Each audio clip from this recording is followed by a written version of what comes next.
Welcome to hashtag World Food Day. I'd like to begin today's broadcast by thanking the World Food Programme, Unilever, Lamb Weston, Summa Equity, Agrifirm and Bloom, who have all enabled this global conversation to take place, one that we hope will inform, inspire and engage you. A huge thank you to everybody who participated and of course all the teams that made it possible. We hope you enjoy this important content. Hashtag World Food Day. Hello, I am Rania Degesh-Kamara and I am the Assistant Executive Director at the World Food Programme. I'm speaking to you today from Afghanistan, where WFP is on the ground every day. We provide food, nutrition and hope to millions. Families who've lost their livelihoods, some have lost their homes and their loved ones, and it is conflict and extreme climate conditions that they are tackling every day. What many of these families need today is peace. We stand with all the families affected by conflict, including in my own country, and at WFP, we believe that food is a building block for peace. When people have enough to eat, they rebuild their lives, they rebuild their communities, and they see a future. Today, let us remember that peace is possible and that each of us has a role to play in making it a reality. A small contribution can actually help and go a long way. It's 80 cents it takes for us to feed and reach a family. Please download Share the Meal app and help us reach the millions we need to. Thank you.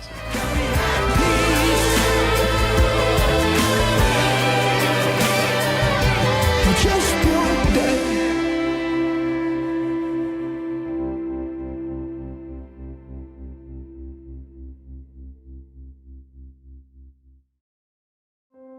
This World Food Day, Peace One Day and our incredible partners, Lamb Weston, Summa Equity, Unilever, Agrifirm and Bloom, are taking action with the World Food Programme's Share the Meal, launching an initiative to purchase 1 million meals, because peace begins with sharing, one meal at a time. Tell your friends about this broadcast, share the link, spread the message, because every single view helps. When you see the QR code at the end of this video, grab your phone, scan it and download the Share the Meal app. With your help and with less than £1, you can donate one meal to someone who needs it most. Join the conversation by using hashtag World Food Day and hashtag Share the Meal, and help us spread these important messages even further. You can also subscribe to the Peace One Day YouTube channel to watch today's broadcast and 26 years of inspiring content. And to learn more about the campaign, visit peaceoneday.org. So get your phones ready, the QR code is coming up now.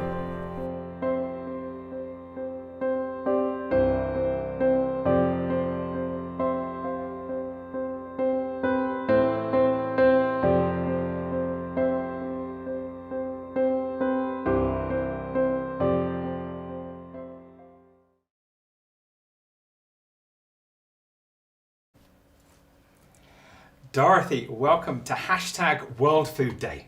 Thank you. Happy World Food Day. It's wonderful that you're here. The first thing that I want to ask you is, could you tell us about yourself and your journey? Sure. Well, my connection and interest in food happened a long time ago. It started with a real deep curiosity about how food really shapes people, not just physically, but also emotionally and culturally. And growing up, I had the privilege of having an Italian caretaker named Rose. And she, of course, taught me the value of food. It means care, fun, connection, and love. And those are things that I really value in my life. And so that really built the foundation of my passion for food. And here I am, lucky to be more than 20 years working in food across a variety of different sectors, in retail, in clinical, in food service, in wellness and fitness, in advertising and marketing, and many other places. And I'm absolutely delighted to say that I've enjoyed my journey, because food isn't just about nourishment. It's also about the power to change future, economy. It transforms health and it transforms communities. So that's the reason why I love to work in food. My current role is in Unilever as the Global Food Sustainability Lead. And Unilever Foods is a 13 billion euro business, and our products are sold across more than 190 countries with big iconic brands such as Knorr or Knorr, depending on where you're from, and Hellmann's, of course, sold in retail and in food service. And in my role, I work together with an interdisciplinary team and also with external partners to really set the direction of travel, to reduce our impact on climate by working together with our suppliers on the way we grow our ingredients and process our ingredients, and also together with research and development on how we really utilize technology to reduce our impact on the climate. I also work on nature in the space of nature restoration and regeneration, working together with suppliers and farmers to implement more sustainable and regenerative agriculture practices. And of course in packaging, reducing plastic and moving to more recyclable, compostable, and reusable packaging. All along the way, of course, improving livelihoods of everyone along the value chain of food. That's a really intuitive and important part when it comes to driving resilience within the food system.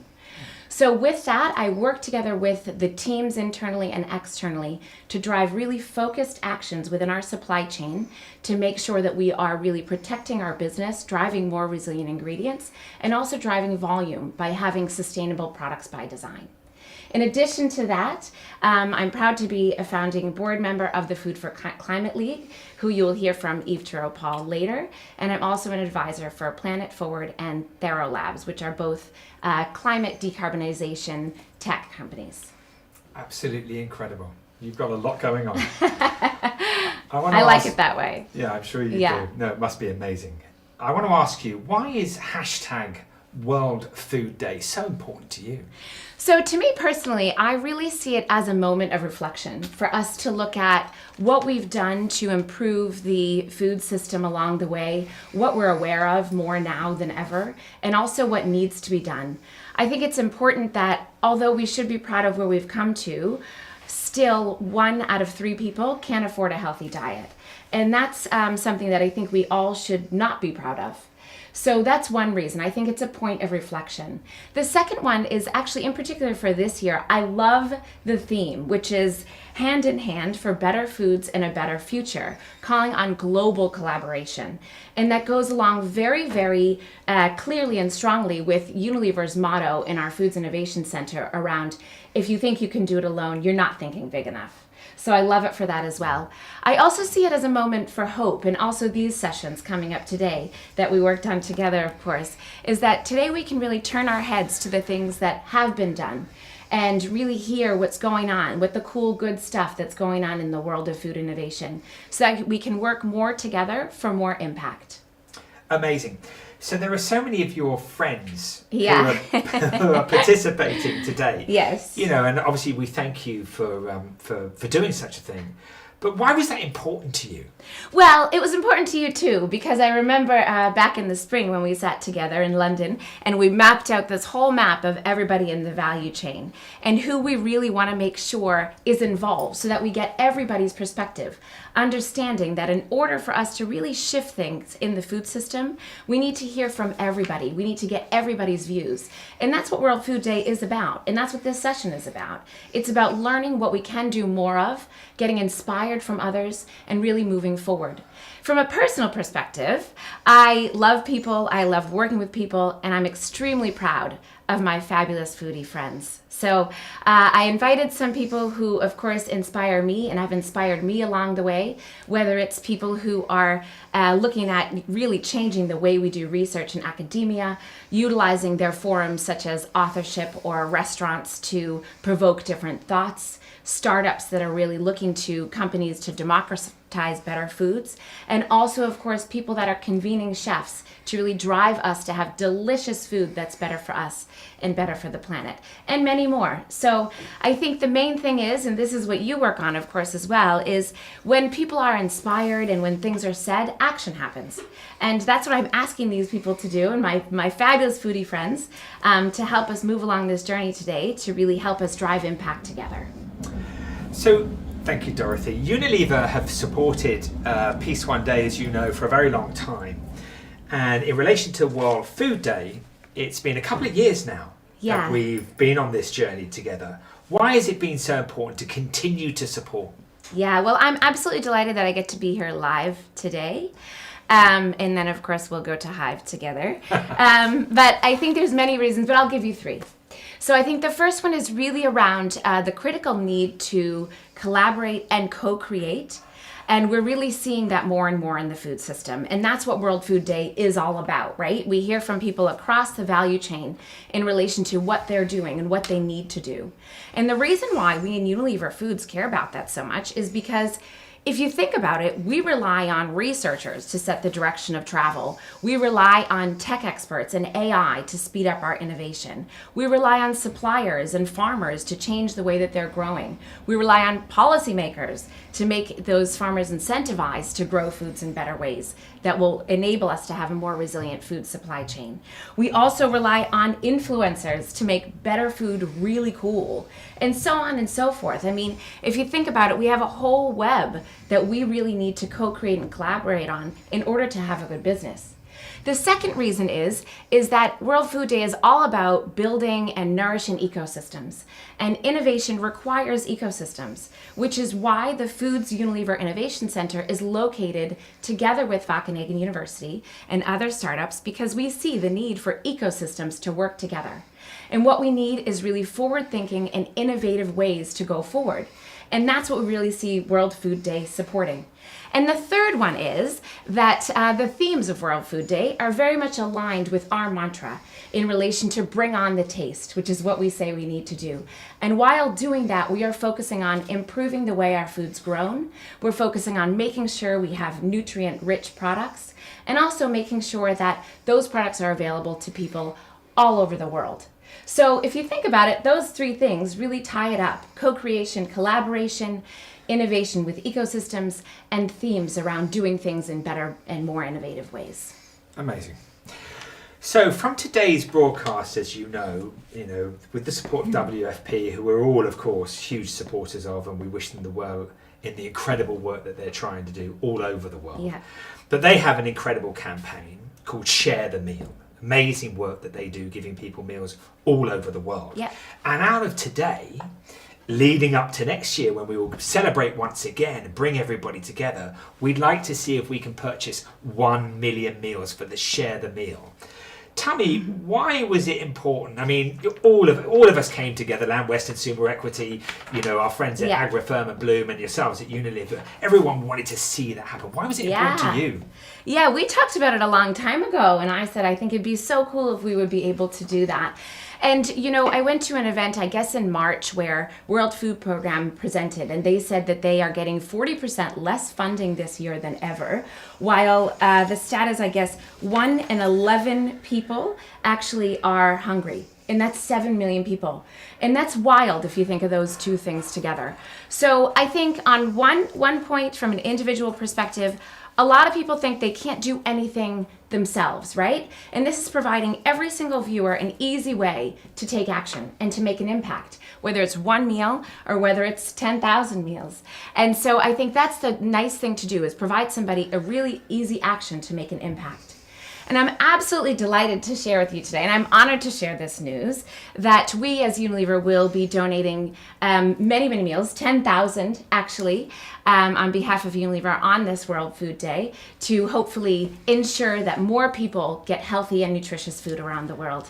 So I'm really proud of us for agreeing to donate that. That's incredible. That's incredible. Thank well you. done you. Thank And well you. done all your team at Unilever. Yes. I mean, it is quite amazing, that Peace One Day wants to inform, inspire and engage people towards action that we can measure. Yes. And that out of these broadcasts, these pieces of constructive narrative, impact like that can happen. It's very, very special Yeah. that this is going on. So thank you for making Yeah. that incredible commitment Thank to you. Share the Meal and to WFP. And Thank as you you. pointed out, their amazing work that they're doing across the entire world. I finally want to ask you, what do you hope to achieve? I mean, 10,000 meals and many Yeah. other meals that other people Yeah, will purchase of too. course. But what do you hope to achieve from an event like this? Yeah, so I think, obviously, I really hope that the meals get across, and I'm delighted again that we can donate 10,000. The second one, I think, is really around individual impact and realizing our impact. Whether you're somebody who, sells food, grows food, cooks it, eats it, anything, any part of the food system, and we're all part of it. It's really important to notice your impact and notice the impact that every single purchase that you make has on a farmer, on a life, on the planet. And the change that we can make by just those individual recognitions is absolutely enormous together. And that's what we're really trying to bring forward as Unilever, and that's my personal passion as well. And the other thing, kind of from an overarching perspective, is I hope that in time we see food as a means to better business, better people, better finance, better society, and an overarching better future. So that's a big, big wish. Dorothy, it's been amazing being with you today. Thank you for all of your support. Thank you for what you've done for Share the Meal, and I wish you the very best on your journey. Well, thank you so much. I'd love to sit here all day and chat, but I gotta go. I'm headed to Hive, our Foods Innovation Center in the Netherlands, and you should come along for a tour.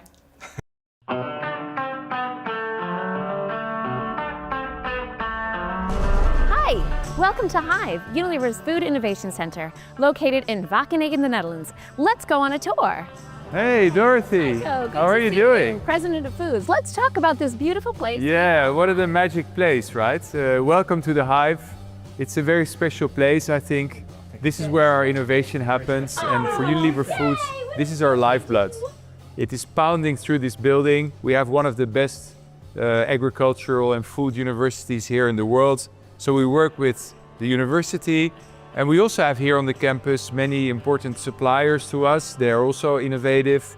In fact, today we have about 25 nationalities working here to bring all kinds of international food cuisines to this place. Yeah, borderless cuisine, one of our key trends. Well, thanks so much, Heiko. You All better right, get back great to the kitchen. See you. You Yeah, have a lot I'm to going do. back to innovating. Yeah, see Bye. you. Let's go on a tour.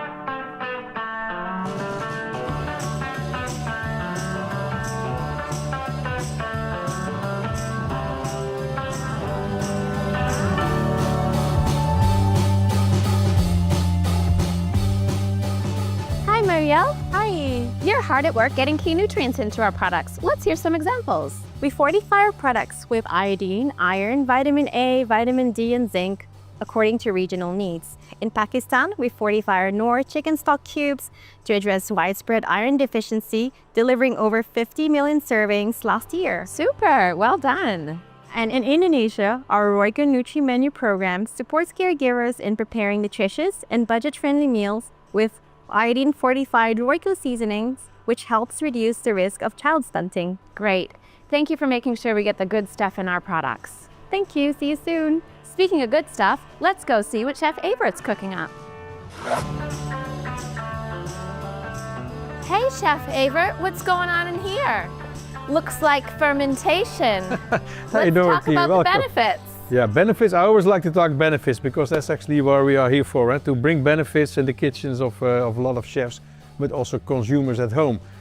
Fermentation really is super on trend at the moment. We show it coming from the Nordics, but actually fermentation is all around the world. For instance, if you look into soy sauce, it's fermentation. Bread is fermentation. Beer, everything which we really like, which has a very deep flavor, has fermentation in it. And you reduce your food waste. So you can use your ingredients from head to tail. Great, and it's also great for gut health, so it's a trifecta of benefits. It's really, that's what you say, indeed. Thanks, Chef. You better get back to cooking. I I'll need talk to. to you soon. See you. See ya.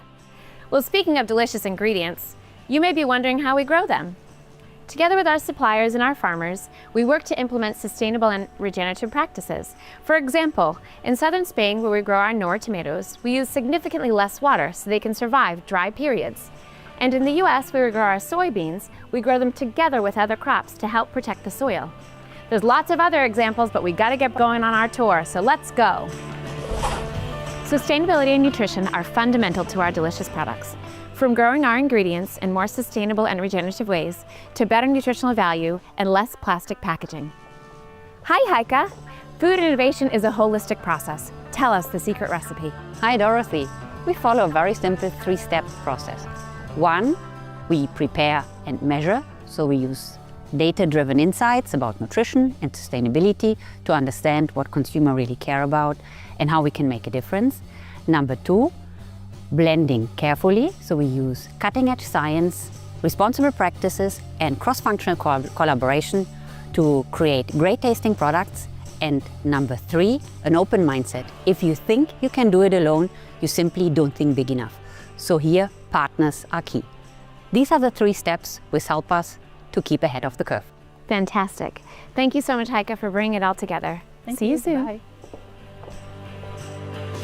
And that concludes our tour of Hive, Unilever's Food Innovation Center. We look forward to working with you for a tastier food future. See you soon!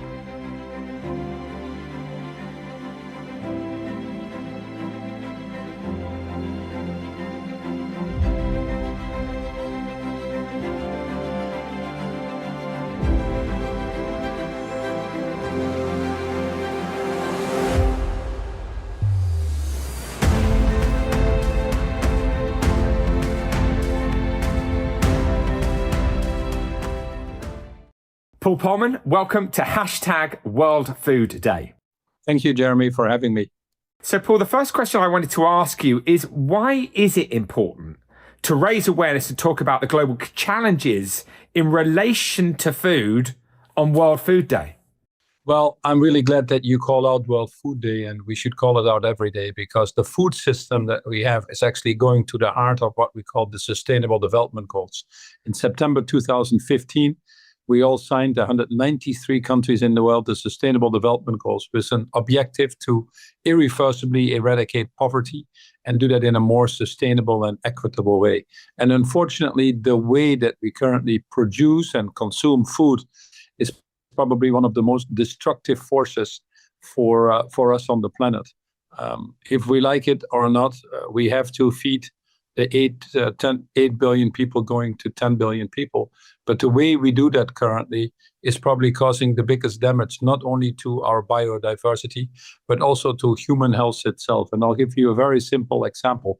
To feed these 8 billion people, we're cutting down the world's forest, we're depleting the world's lands, we're keeping the smallholder farmers in poverty. We're wasting 30 to 40% of the food that we produce. It takes 70% of our water. Very inefficient way of doing this. And I could go on and on and on. If you just take the effect on climate change alone, just the deforestation, the degrading of the land, the methane that comes out of the cows with the proteins that we eat coming from animals, all that together is 30% of our global warming. We cannot solve climate change, for example, if we don't solve our food system.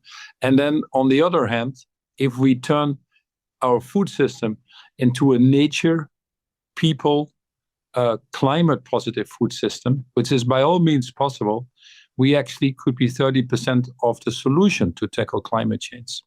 Now, this inefficiency of the system that we have comes at an enormous cost. Many people estimate that that's about $12 trillion of negative externalities that we have to compensate somewhere else.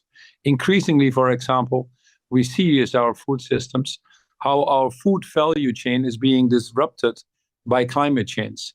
Take the terrible hurricanes happening now in the US, Hurricane Mistral or Hurricane Helena. Take the terrible floodings that we see in many parts of the world as we speak. Take the droughts.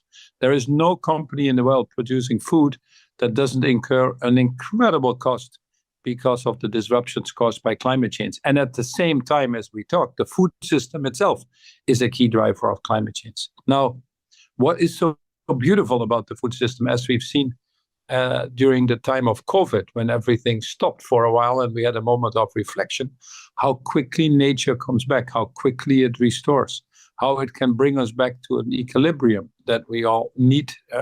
In fact, $1 invested in food gives a $16 return, and the returns are coming fast. That's what makes it so attractive. So the task ahead is a tough one because we haven't been able to do it. But we need to move to what is called regenerative agriculture, where we reward farmers for restoring the soil health, where we call biodiversity strengthening, improving a way of farming, where we give the farmers a more decent income and an incentive to change, where we give people healthy food, and where we don't waste 30 to 40% of the food. These are the main things that we need to attack. And one of the key drivers of that, frankly, will be how we behave as individual citizens. We can decide not to eat meat, and that's probably the biggest and most important impact that we can have on the planet. Doesn't mean every day no meat. It means just cut it down to perhaps once or twice a week if you want to start on that journey. It also means that we have to be careful from where we buy the food and what food we eat. Is it in season? Is it not in season? How we take care of our oceans. The fish, we're depleting the oceans of fishery. So be mindful that we leave some for future generations. And frankly, we will all be served to move to regenerative agriculture, because at the end of the day, it's not only more resilient, the farmers not only getting hopefully better livelihoods out of it, but it's also healthier. One of the main problems we have in this world with our food system is that we leave about 860 million people hungry, don't know if they wake up the next day, no access to decent food. Acute food shortage is now affecting 200 to 250 million people. And on the other side of the equation, we have nearly half the world's population being overweight or obese, causing one of the biggest pandemics, which is diabetes 2, with an enormous cost to society, cost on healthcare, cost on sickness, cost on absenteeism at work, etc., etc.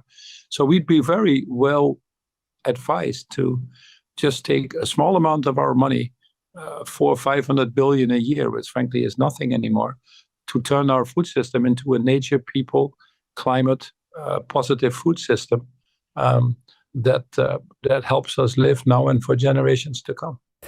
Paul, I mean, it's incredible to hear you speak of all of these things, and it's wonderful to learn on World Food Day about regenerative agriculture and some of the choices that we can make as individuals. Really exciting, and thank you for sharing.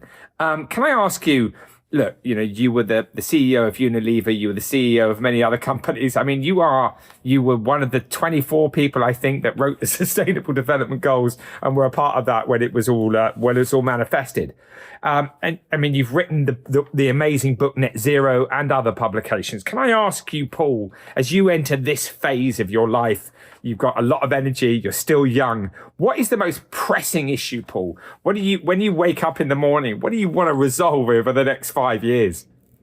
Well, the most pressing issue, and why we wrote the book Net Positive, how courageous companies thrive by giving more than they take, is that we need to be sure that our global economy, this system that we depend on, is sustainable now and for generations to come, that we attack probably the three biggest challenges, which is climate change, most pertinent right now, which is the destruction of biodiversity. We are part of nature, and by destroying biodiversity, we're in the process of destroying ourselves. And then last but not least, inequality. If you have a system where too many people feel they're not participating or being left behind, it will ultimately rebel against itself. We see that now happening in many places. We see it playing out in politics and global relationships that we have with each other. We've become more polarized. We've become more nationalist, more xenophobic in some cases, more democracies on the decline, and people are very dissatisfied with the way this world is being run, not only by the politicians, but also by many companies. So the essence of the book Net Positive is that we need to move to a system where we profit from solving the world's problems, not creating the world's problems. And currently, many governments are still having laws and regulations on the books that drive us in the wrong direction. We call it perverse subsidies. You look in the food value chain alone, and we have about $2.6 trillion of perverse subsidies that move us into the wrong direction, destroy biodiversity, encourage food waste. We don't want that. Far more, actually, in perverse subsidies than we need to put a good food system in place. And at the same time, on the corporate world as well, most, if not all of the companies still operate in what I call the CSR space, corporate social responsibility, that deals with being less bad, less carbon in the atmosphere, less plastics in the oceans, less deforestation in the value chain. But when you've overshot the planetary boundaries that we have, to the extent that we have already, when we're close to negative tipping points where the world's Earth systems get out of balance, less bad is still bad. We need to move our thinking to quite a different thinking, which is restorative, reparative, regenerative. And nothing better to do that than in our food systems.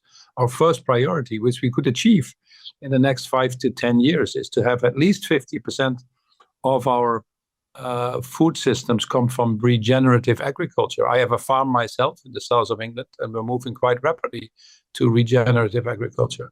The second thing we need to do is to restore nature. We've made a global pledge, all countries in the world, the 30 by 2030 pledge, which means to protect land, forest, and oceans, about 30% of it, to restore and repair our biodiversity. We need to be sure that as we change our food systems, that we build resilient rural economies. The average age of a farmer in Africa is 57 years. He can't take much risk, or she can't take much risk with the few years left. So we need to help them. The average income of a farmer in the UK is less than £40,000. You can't really live off that decently and make your business run successfully. So we make it financially attractive for farmers, start to pay them for nature-based services, start to pay them to increase their soil health. We'd all benefit from that and get healthier food in the process. And then we need to ourselves contribute. We need to diversify the way we take protein. We need all protein, and it's an important source for our well-being. We need to eat healthier food. But for example, to first grow the food and degrade the land to feed the animal, then feed us, why not eat the proteins directly and move to a more balanced diet, eat less red meat, eat healthier food, eat food in the season. It's making a huge difference.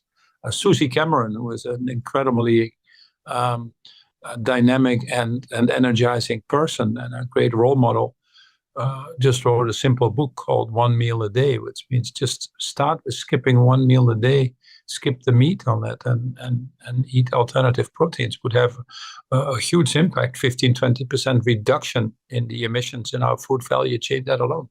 And then food waste, it's incredible for me to see that we have 850 million people going to bed hungry, not knowing if they wake up the next day. And then on the other side, we have the audacity to waste 30 to 40% of the food. Look at ourselves, how much we throw out, or we take a bite and let the rest go. That's not a way to do it. And that's disrespectful, in my opinion, to planet Earth, to future generations, but also to the people that go to bed hungry currently. So why don't we deliberately, and it's in consumers' hands as well, attack the issues of food waste with more vigor, and then hold our politicians accountable. We cannot have a political system where promises are made, but actions are not aligned with that. We need to hold politicians accountable and put food on the agenda.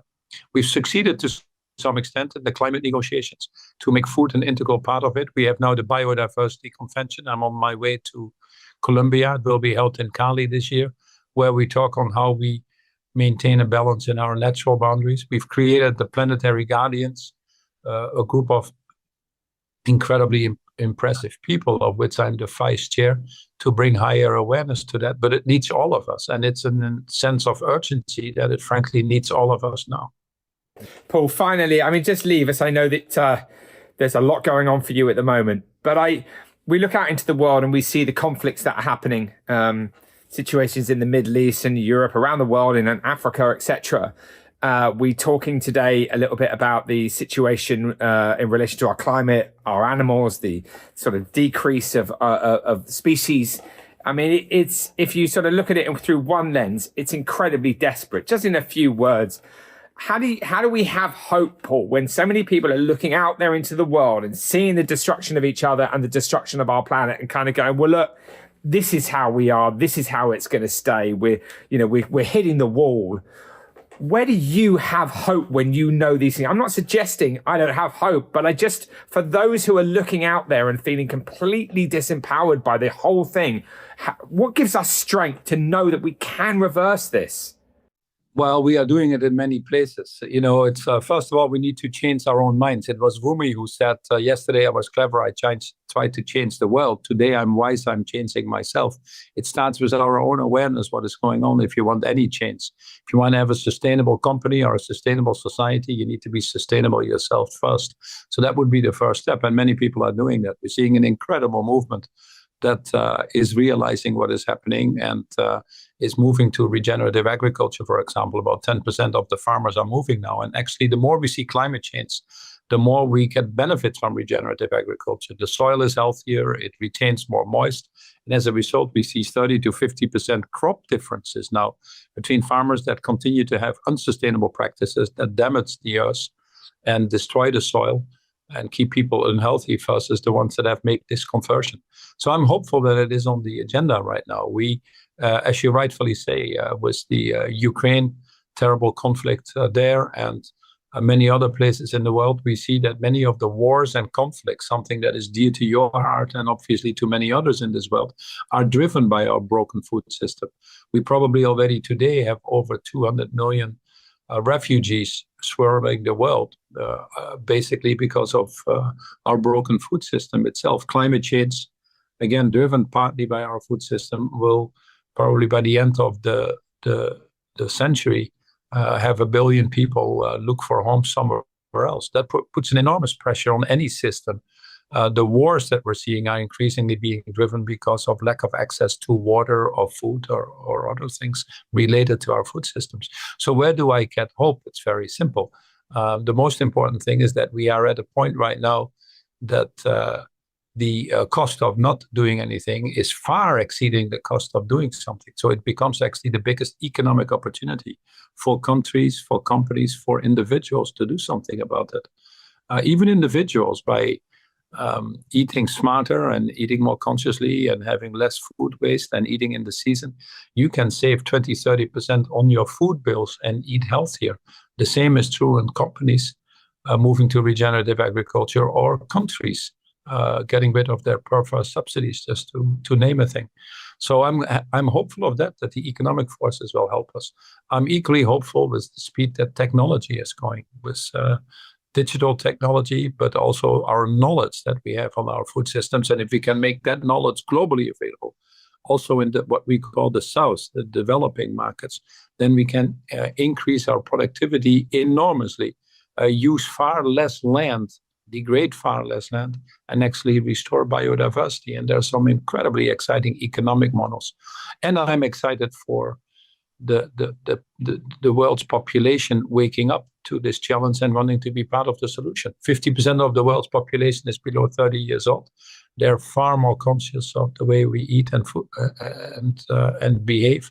They're far more concerned about the state of the planet, and they're driving the changes at an incredible speed. And it's time for us that we not only give them a seat at the table, but that in some cases we give them the table itself. So a lot to be hopeful for and a lot happening.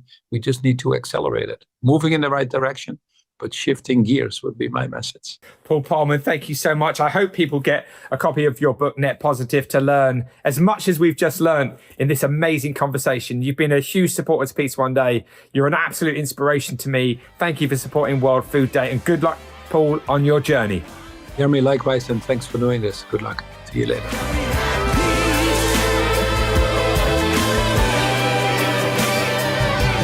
Just one day.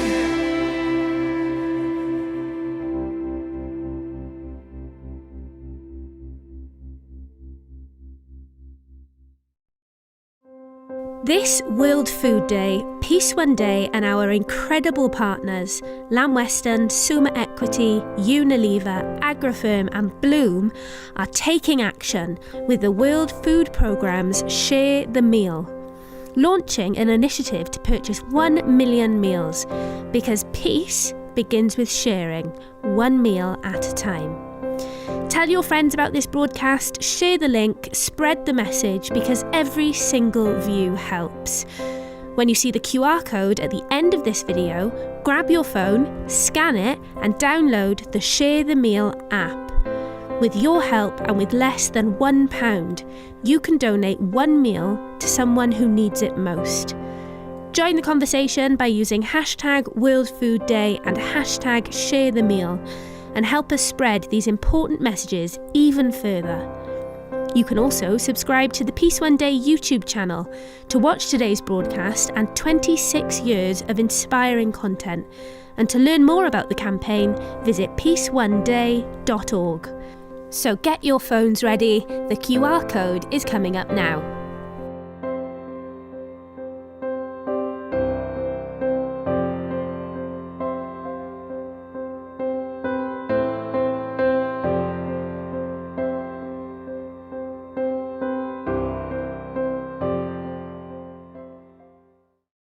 Hello, I'm Karina Ataya, Regional Partnerships Lead at the World Food Programme, speaking to you from Cairo. Across the Middle East, millions of people are going hungry, caught in the crossfire of conflict, displacement, and economic hardship. In places like Gaza, families are facing unimaginable challenges. WFP is on the ground, delivering food and hope to those who need it most. Today, on this World Food Day, we're reminded that food is more than just nourishment. It's a lifeline, a symbol of stability and hope, and a step towards recovery. And the truth is, it's very easy to make a difference. With just a few taps on your phone, you can make a donation through our Share the Meal application. Your contribution, no matter how big or small, can help feed a child, support a family, and bring relief to communities in crisis. Together, we can fight hunger and build a future where everyone has access to the food they need to thrive.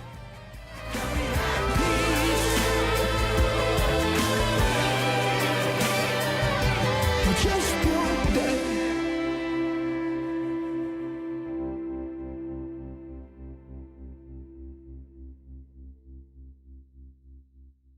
بيطلع علينا الصبح بنفكر ايش بدنا نطعم اولادنا بكره. كان عندي فرن غاز، في عندي جرار، كله قعدت ابيع فيه عشان يصير معي دخل، عشان اشتري المعكرونه، اشتري الرز. وصلنا لمرحله هيك استسلام، ما فيش شيء قادر لا الابو ولا الام ولا بالظروف هذه كلها انه نعمل حاجه لاطفالنا. احنا مش عايشين. واللي شفناه بعينينا كان صعب. الناس بيحاولوا من العدم انهم يخلقوا وجبات يوميه فقط تسد جوع اطفال.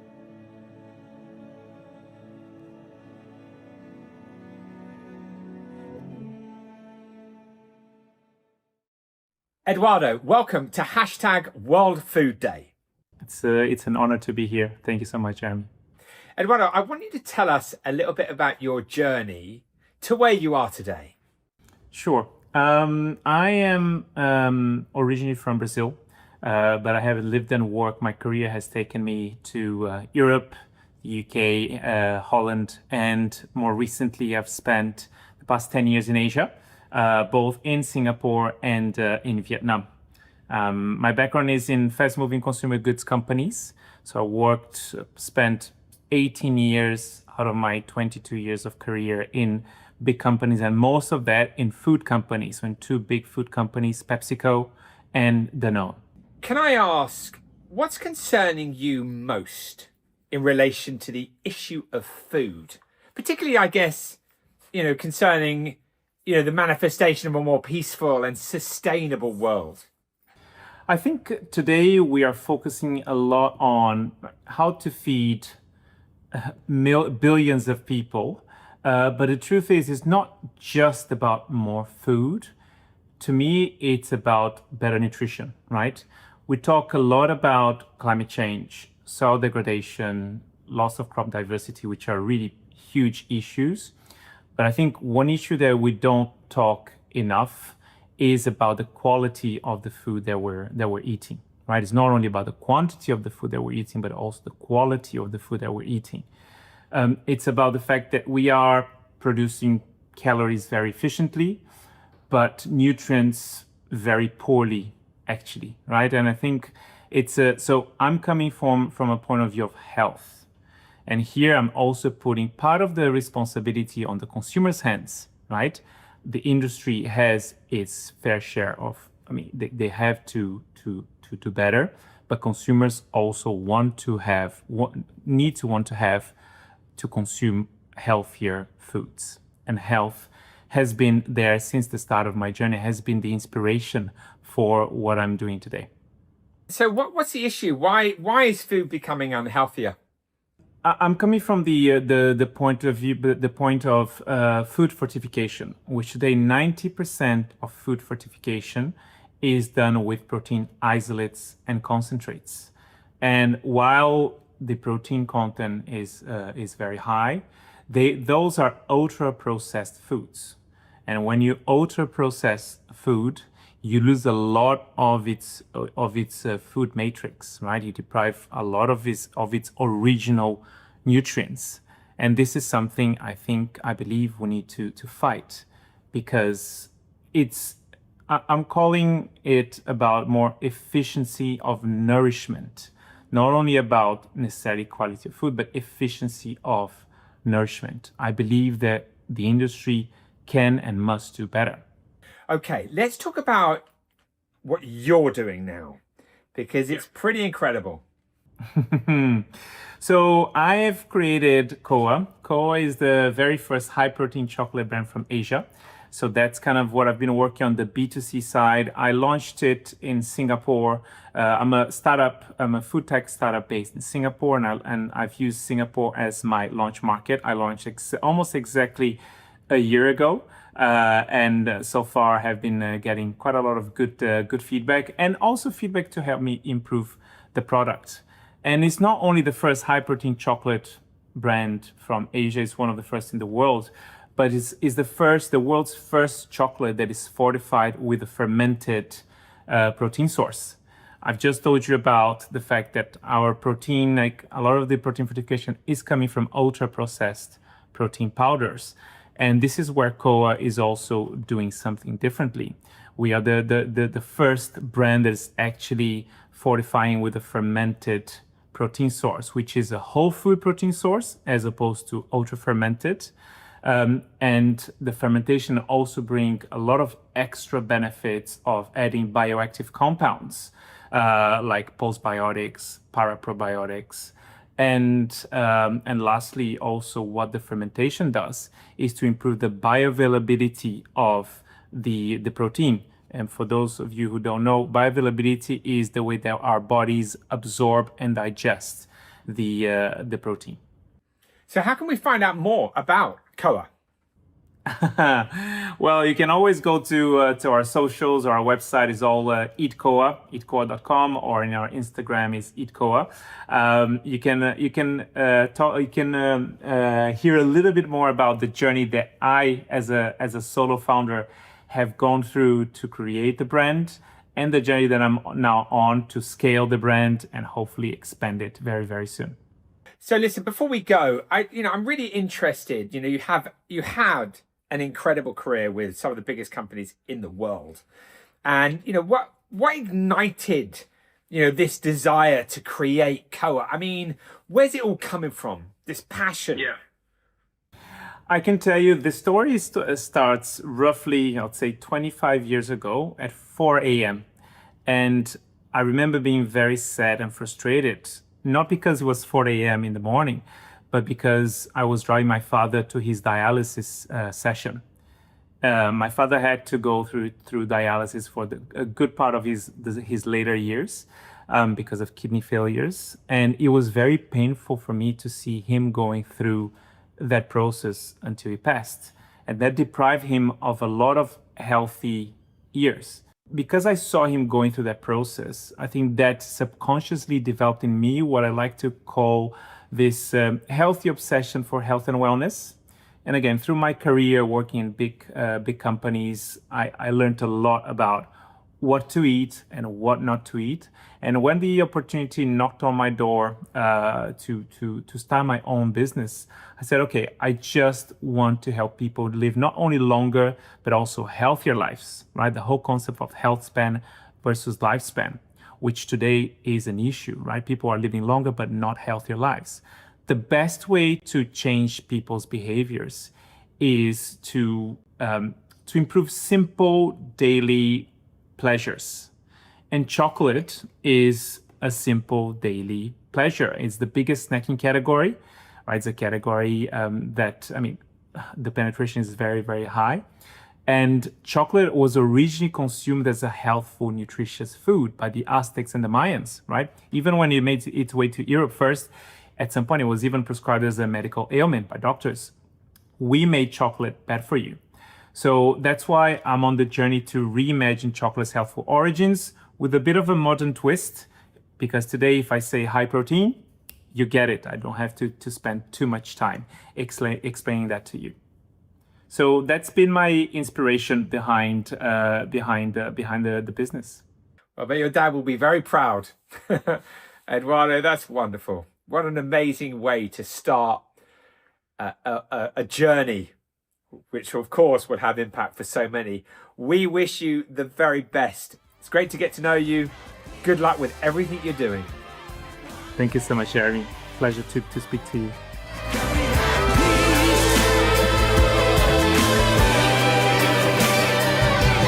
Just one day.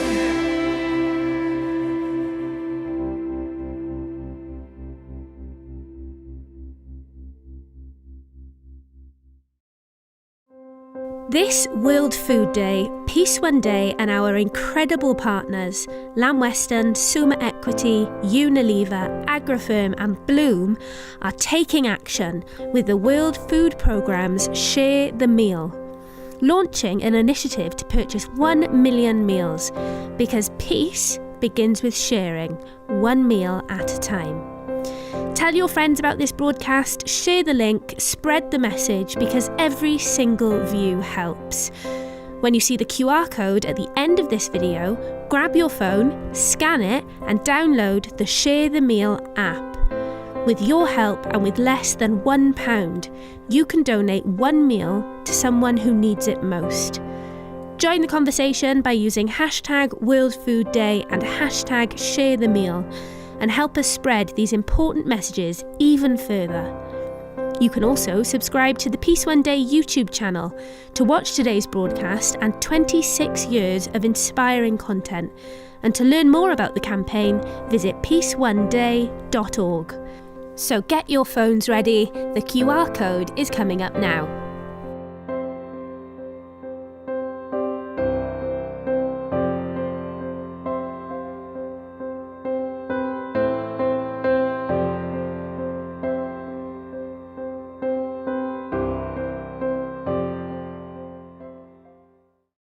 Chris, welcome to hashtag World Food Day. Thanks for having me. Great. Chris, I want to ask you firstly, could you tell us about yourself and your journey to this point? Yeah, sure. So I'm Chris Valdiano. I'm a registered dietitian and I have my PhD in food systems. And really my journey was a non-linear one, but I started becoming interested in nutrition when I was working at a health food store in rural Ohio. I really immediately saw the disconnect between what people thought was healthy and what actually was, and how much confusion was there. And I was like, this is way too complicated. This should be easier. And so I started to study nutrition science and got really excited about the nuances and complexities, but also just converting that science into easy, actionable messaging for consumers. So to simplify that complexity. So I got my master's degree, moved out to Seattle to work at a startup company looking at clinical nutrigenomics, and that was very exciting. But I really realized that when people were entering the hospital in the clinical space, it was already almost too late. Like, we need to fix our food system and make it healthier before it's causing chronic disease. So that's what excited me about the concept of studying food systems. So I actually moved abroad. I moved to New Zealand and did my PhD there, and actually worked with indigenous peoples in Solomon Islands. Spent quite a bit of time living with villagers, learning how Westernization of diets and climate change was impacting their quality of life and their diet quality. And it really connected the dots for me. So I'm here today really advocating to connect the dots between agriculture, what we grow, nutrition, what's available to us, and how that impacts our health outcomes. And I truly think diet is one of the best ways to improve the quality of our health, our community's health, and the world, frankly. Chris, that's incredible. What a journey you've had. It must have been unbelievable in the Solomon Islands. It was so special. Yeah, I miss it every day, honestly. I bet you do. So, Chris, World Food Programme won the Nobel Peace Prize, tackling all of the big issues centered around food. So its relationship with the manifestation of a more peaceful and sustainable world is obviously very clear to everybody. What's concerning you most around the issues of food? Yeah, there are many issues in our food system. Food is kind of the biggest driver of climate change and water pollution and water use and many other things driving our planetary boundaries. But the thing that concerns me the most is the loss of biodiversity in our world and in our food system. The reality is today, most of our calories come from 3 crops, rice, corn, and wheat. That makes up around 50 to 60% of our global calories. And that's not sustainable from a nutrition standpoint, from a climate resiliency standpoint, or a cultural representation standpoint. So I think there's a real opportunity to leverage the incredible biodiversity that our world offers. Not only is it good for us and the planet, but it's more delicious, it's more exciting, it represents various cultures and foodways. And I really have a mission in my career to diversify and really build resilience within our food system at the local, regional, national, and global level. Chris, can you talk to me about, what you're actually doing? I mean, talk to us about, your work now. Yeah, happy to. I wear many hats, but one of my main hats, I'm the director of global research for a nonprofit I co-founded with 3 other registered dietitians. We're called Food and Planet. And we are a global initiative working to empower healthcare professionals, especially registered dietitians and doctors, to drive sustainability within their practice. So we translate that science of nutrition and sustainability into continuing education, communication frameworks to make it easier to talk about health in the planetary context. So that's one hat. We really try to empower health professionals as we see that as a key lever of food systems change, because they're the most trusted health professionals around the world. So that's one hat I wear. And then the other hat, I'm a postdoctoral scientist at Wageningen University in the Netherlands. And I am working on a project that I really love called the World Food Map. You can check it out at worldfoodmap.org. It's kind of in its preliminary stage right now. We're working really hard behind the scenes to bring it to the next level. But ultimately what it is, it's an open source living database that catalogs the thousands of edible plants, fungi, and aquatic species around the world. And we will have nutrition, ecological information, cultural data, all integrated. So ultimately, the point of the World Food Map is to be a living database, but also help aid decision makers like policymakers, public health professionals, even farmers and students to understand the incredible diversity of foods that exist within their contexts and how they can diversify their food systems at home. So I hope that anybody watching that might be interested can check out worldfoodmap.org and reach out to us if you'd like to be involved. That's amazing. Worldfoodmap.org. I love that. I mean, the educational component of that could be fascinating, of course, right? For a secondary or primary, teacher to be able to show young people where our foods are coming from. That's fascinating. Yeah, it's so exciting. Nothing like this exists right now. So I've talked to many folks already that are really excited for the next rendition. It's right now, as I said, it's kind of in its preliminary stages. There's a lot of rich information, but later, early next year, there'll be kind of a refresh of the entire thing, and it'll be even more useful. So yeah, please check it out. So can individuals, or will individuals in the future be able to say, okay, this food is growing around me, or I'm growing this food, and then actually put it on the map? It's going to be based on global databases. So we're working with key partners around the world, such as Kew Gardens, leading botanists, agroecologists. So we're standing on the shoulders of giants with this one. We're not, we basically are collating a ton of different data and metadata together to make it digestible, easy to understand, and practical. Okay, well, I'm sorry, that's got me really excited. I could really see that being fascinating. So we wish you the very best with that. And of course, with your nonprofit as well. So in relation to the nonprofit, which sounds wonderful, how can people get involved and where do they go for information? Yeah, please check out foodandplanet.org. It's foodandplanet.org. We would love for anybody that's interested in partnering with us, supporting us, or even just downloading our plethora of resources. We have a ton of open access resources of how to integrate sustainability into health professionals' practice. We've focused quite a bit on sustainable aquatic foods as well. So seaweeds, oysters, clams, and mussels, because they're kind of at the intersection of health, sustainability, and climate resilience, and cultural responsiveness. So yeah, definitely check out foodandplanet.org and reach out to us if you're interested in being involved. Chris, it's amazing listening to you speak. Foodandplanet.org and the World Food Map. Mate, you're on a real journey. Good luck. Thank you so much. It's a pleasure being here.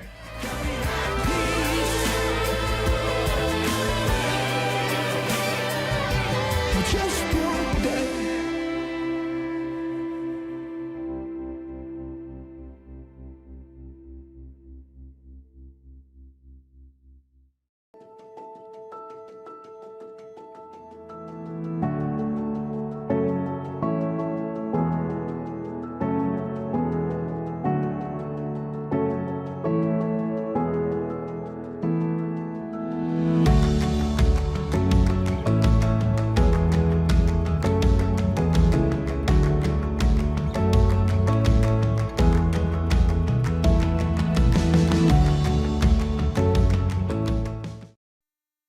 Eve, welcome to #World Food Day.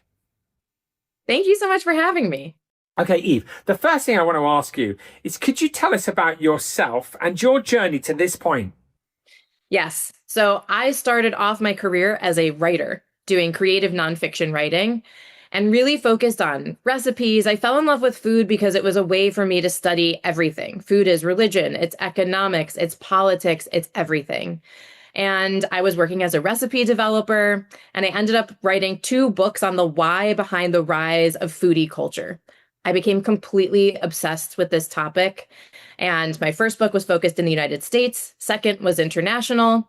And I had a really lucky career. I got to work with a lot of major food companies and hospitality companies, essentially helping them figure out what millennials want and figuring out what the next kind of set of products were going to be and how to market them. And then around 2019, I decided to become a parent, which changed the frame of mind that I was in and really started to think about, well, what is my responsibility in bringing new life into this world? And I also was starting to become more and more aware of the problems with the food system. I was reading tons of reports that were opening my eyes to the fact that food accounts for 1/3 of greenhouse gas emissions. In the United States, about 1/3 to 40% of food goes uneaten. Food is the #1 cause of biodiversity loss and deforestation. I can go on and on. It's depressing. But in all of that, I also was finding the solutions. And what I was reading was ultimately showing me that food systems are the solution to the climate crisis. They are the solution to biodiversity loss, to soil health degradation. And the real nugget in here, again, I'd spent at this point almost a decade doing research on foodie culture. So things like avocado toast and matcha lattes, and why are these things becoming popular? And what I saw is that the solution to the climate crisis in the food system is not at all in conflict with today's top food trends. But you would never know that from the way people talk about it. The way people talk about sustainable ways of eating is always framed in the negative. It's about what we need to be giving up. Most people, when you talk about sustainable food, they think it's too expensive, it's elitist, it's not going to taste good, this is not me. And it cannot be further from the truth. The reality is that we need to be eating a greater diversity of foods. And from a foodie perspective, there are a lot of ridiculously delicious things out there for us to be eating that we are not yet discovering. And we can do so affordably and accessibly that's culturally relevant. And once I learned that, it really changed my career, and I pivoted. And now I'm running Food for Climate League, which I founded in 2019 with an amazing cohort of individuals. Dorothy Shaver might also be a part of this program. The head of food and sustainability at Unilever was among the thought leaders who I collaborated with to get Food for Climate League off the ground. We will be changing our name soon, so stay tuned for that. But it's an amazing organization that I'll tell you more about in a little bit. But that's my journey to right now. So before we talk about the organization, because obviously I really want to hear about the vision of that and how we can all participate and become involved. But before that, what's worrying you most about where we are at this point in our history? And I ask that question to be empowered in many ways, because if we know what the main concern is, then we might have the opportunity to help. Yes. So my career, again, in this space really started with this obsession with answering this idea of why is it that young people in particular around the world are spending a disproportionate amount of our discretionary time and money on food and food media. And this is global, and this is across socioeconomic spectrums. Even people without money are sometimes spending it on things that maybe other people are judging, and they're sleeping in their parents' basement in order to do it. Or they're spending their time on their phone watching someone slurp noodles or cut in a molten chocolate cake. This really is a universal thing. And underneath all of that, what my research ended up drawing me to was rising rates of anxiety, stress, depression, and loneliness. And we as a global community are increasingly using food as a coping mechanism for unmet human needs on an emotional scale. And one of the primary things that is concerning me is that I started this research about a decade and a half ago. Those rates of anxiety and stress and depression and loneliness have only gotten worse. And of course, COVID is a large part of this. The digital age is a large part of this. But I would say that mental health issues are a major concern because that does ultimately impact our relationship to food, the bandwidth that we have to be changing our habits, our willingness to have hope, our ability to have hope and function through that lens. So number one, that is something that does concern me about the world and how our level of resilience in this moment. And what is that going to look like? The next is really the basics of just where our environment is at, of global warming, of soil health, of water, of acidification. These things, if you pay attention, it's really easy to feel hopeless, honestly. I mean, the data is not in the great place. And from where I stand, yes, there's amazing investments that are happening in solar, in wind energy, in electric vehicles. There is not enough investment at the nexus of climate and food systems. So when you really look at the money that is going towards food systems, it pales in comparison to the impact of food systems.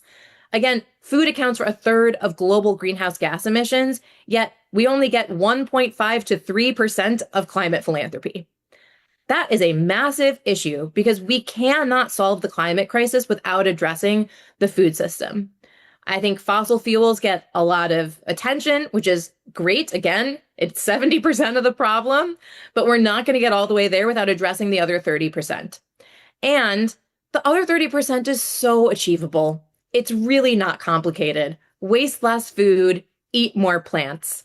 And again, there's ways of doing this that are exciting. That is not about taking things away. It's really about celebrating the parts of the plant that people are tossing out. It's about saving money. It's about celebrating your culture and your heritage. It's about celebrating global cuisines that are inherently plant forward. This is not a dangerous or scary kind of approach to solving the climate crisis.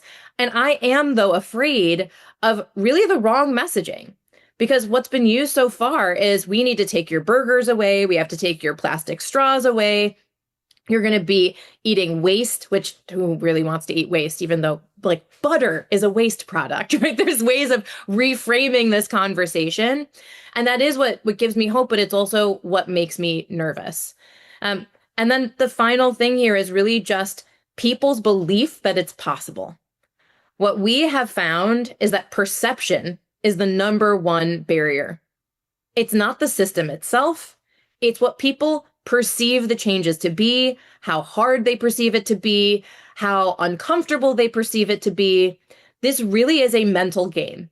We have the solutions. We can make this happen, and we can make it happen on the timeline that we need. We can make sure that everybody is fed with nutritious, accessible, and delicious foods. It's literally just the mindset. And that mindset holds back investment, it holds back action, and that is really what makes me nervous. It's not that the solutions don't exist. They do, and we do have time still in order to act. You make me think of a phrase, I think it was in a Paulo Coelho book, I think it was in The Alchemist. He said something like, the fear of suffering is worse than the suffering itself, which I think is the point that you're making. You know, we just got to go for it and attack this.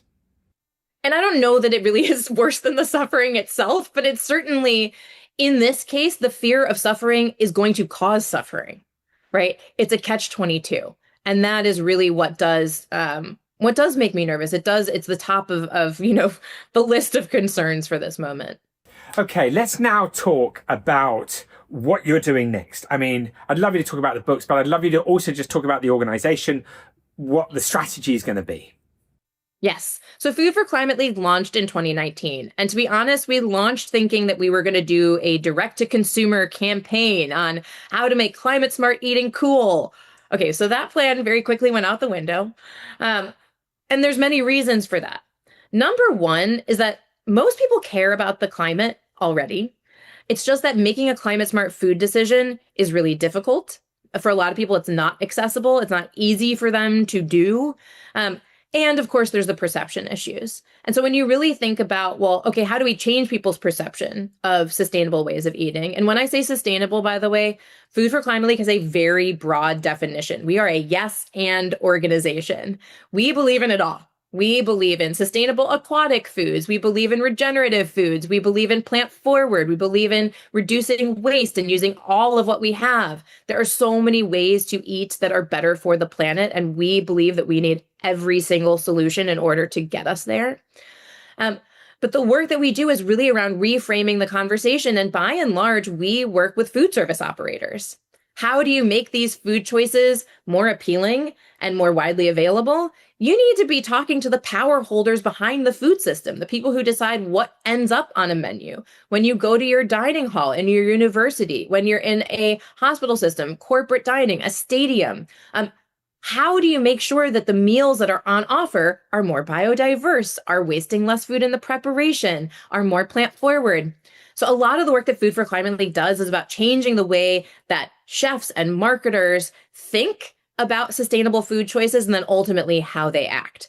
We also are beginning to engage content creators and influencers, because when you really also want to be changing people's perception of what's normal, what's approachable, what's easy, what's desirable, we got to also be talking to the people who are setting the tone for what makes things cool.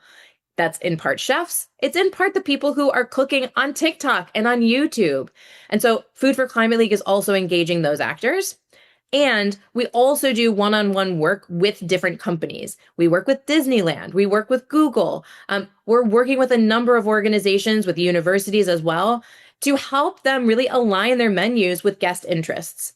And this is kind of the number one thing at Food for Climate League. So we work on narrative change, which is change the way you talk about sustainable foods, and behavior change. How do you make these choices easy? How do you make it just the inherent normal choice in the environment? Those are things like change the order in which the food is served, change the plate size so you're reducing waste. These are very, very simple things. And narrative change can be use tasty titles on a menu. It can be training and upskilling your staff and framing this in a way that connects things to their own personal heritage so that they get it. They understand why this is being asked of them and they're excited about it. So a lot of the work we do is around perception change, narrative change, behavior change. But the biggest I think the biggest secret about what it is that we do and why it works is we connect it to food trends. Again, today's biggest food trends are bending in a more sustainable direction.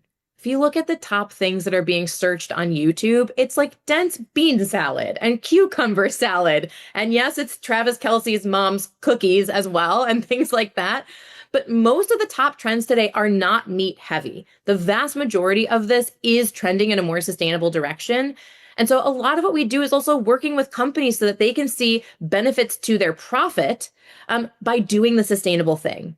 Particularly here in the United States, everyone knows we're in a dangerous moment when it comes to climate action. So how do we continue to push things forward? For a lot of companies, we need to show them that there isn't a business risk in doing this. There's a business benefit. And so a lot of the work that we do at Food for Climate League is focused on what do eaters actually want? What do people really want to be eating? How do you deliver on it in a way that is also going to benefit your sustainability goals as an organization? But everything is about deliciousness. How do we create a world that people want to eat in, that they're excited to eat in? And yes, that companies are also going to drive a profit from, because we're not kidding ourselves about the world that we live in. And we need to play into how decisions are being made. And people aren't going to do this just because they think it's the right thing to do, unfortunately, from a business standpoint. And so we're realistic about that. And we also want to make sure that people are having fun. Again, rising rates of anxiety, depression, stress, loneliness. We've got to infuse this with some joy. And so that's really what we're about. How do you create some joyful, delicious, wonderful moments for people that can feel celebratory rather than feeling like something's being taken away from you? It's a wonderful example of, you often hear people saying that the choices that we make as an individual can really change things. I mean, you've just summed it up, that is an absolutely true statement. And that's really exciting. What a wonderful thing to hear. I want to ask you finally, how do people get in touch? Where do we go? Yes. So go to foodforclimateleague.org. Again, food for, F-O-R, Climate League, like a League of Champions.org. Again, we will be changing our name in January, so sign up for our newsletter so that you can stay in the loop. If you want to learn more about me, I'm at eveturow.com. Turo is with one R, T-U-R-O-W, Paul, P-A-U-L.com. If you want to learn more about the way that we look at food and food trends, you can always get my book, Hungry. But Food for Climate League is really the best place to follow the action that's happening in this space and to get involved. I'm really excited about where this organization is going and growing to. I am mostly hopeful in this moment, believe it or not. There's a lot of action that is working, and that's what is making me excited. Yes, you can read the headlines. It's really easy to feel down on things, but the work at Food for Climate League, our projects are legitimately making a difference, legitimately making an impact. And we're at this amazing point in time right now where we need to scale. We know what works. We need to get into more institutions. We need to get more people involved. And we would love anyone who wants to help us on that journey. Eve, absolutely incredible work. We wish you the very best on your journey. Thank you so much.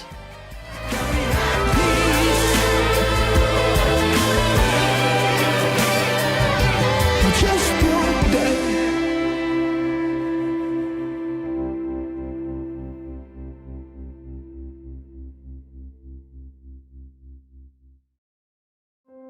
This World Food Day, Peace One Day and our incredible partners, Lamb Weston, Summa Equity, Unilever, Agrifirm and Bloom are taking action with the World Food Programme's Share the Meal, launching an initiative to purchase 1 million meals, because peace begins with sharing, one meal at a time. Tell your friends about this broadcast, share the link, spread the message, because every single view helps. When you see the QR code at the end of this video, grab your phone, scan it and download the Share the Meal app. With your help and with less than £1, you can donate one meal to someone who needs it most. Join the conversation by using hashtag World Food Day and hashtag Share the Meal, and help us spread these important messages even further. You can also subscribe to the Peace One Day YouTube channel to watch today's broadcast and 26 years of inspiring content. And to learn more about the campaign, visit peaceoneday.org. So get your phones ready, the QR code is coming up now.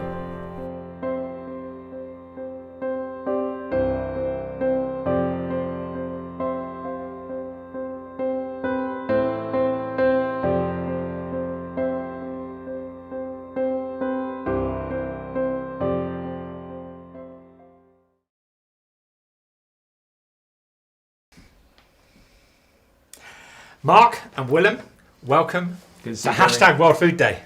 Thank you very much. The first thing I want to ask you is, could you tell us about yourselves and your journeys? Mark, why don't we start with you? Tell me about yourself and your journey. Well, first of all, it's great to be back here, Jeremy. I mean, here in the great studio of Peace One Day, but and to be, again here for World Food Day live. I've been here before. It's great to be part of this initiative. Thank you, Mark. And I'm just so proud to see you taking it up another notch. Of course, with the World Food Programme's help also, and this amazing initiative around Share the Meal. I think it really is something that we can all support and go big behind. No, so it's great to be here. And Lamb Weston has been a proud supporter of World Food Day Live. Lamb Weston is a company, a big French fry company. Yeah? So we bring great tasting fries to many plates in the world.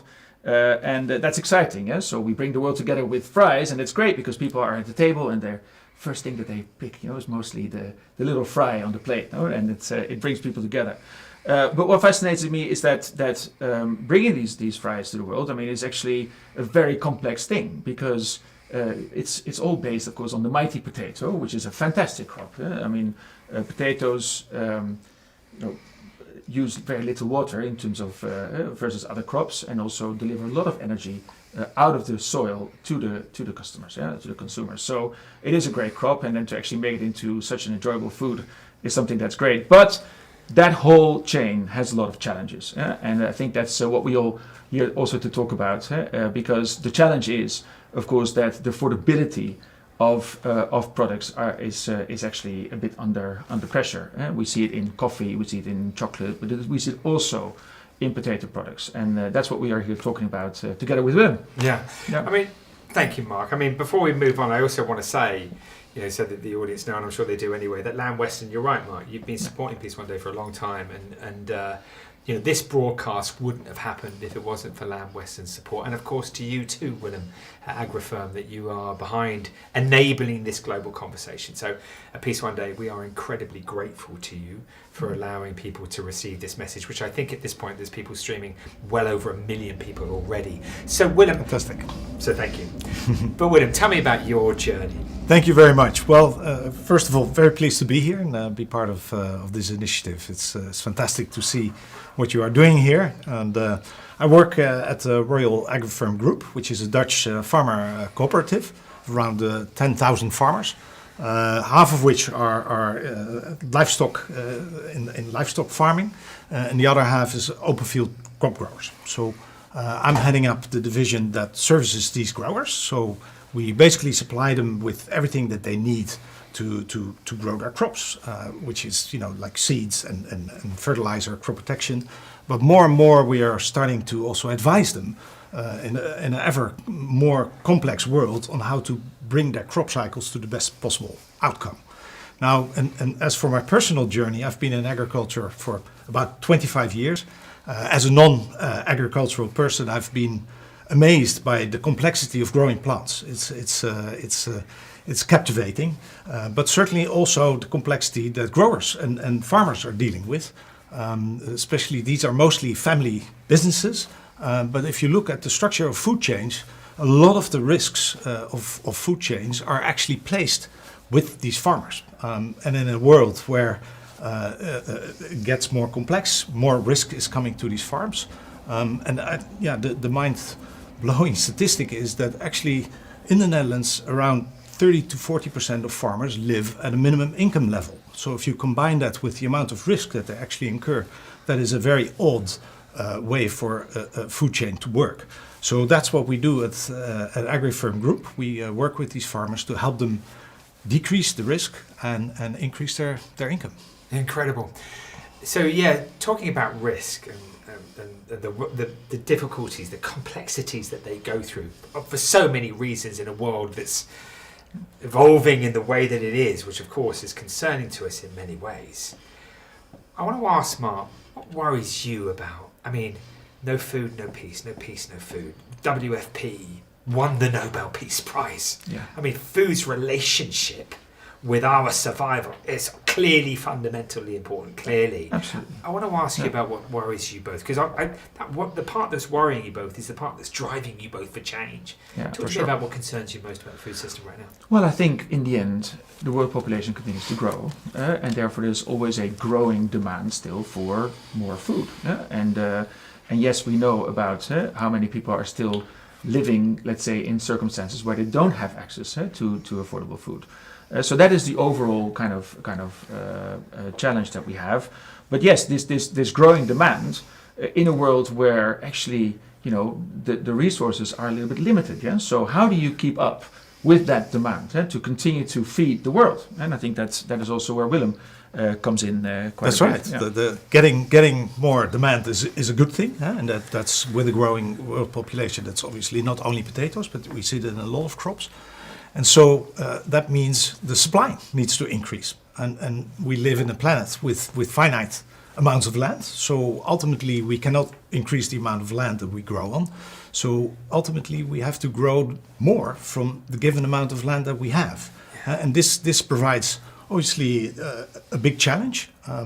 Certainly, when you look at the health of our soils, if you just keep pushing more yields, because the yield is really the key metric for the farmer, and that means, you know, the amount of crop that comes off a certain piece of land. And so when you keep pushing that, you risk the depleting the soils. And so governments are starting to put more and more regulation in place, really to avoid that.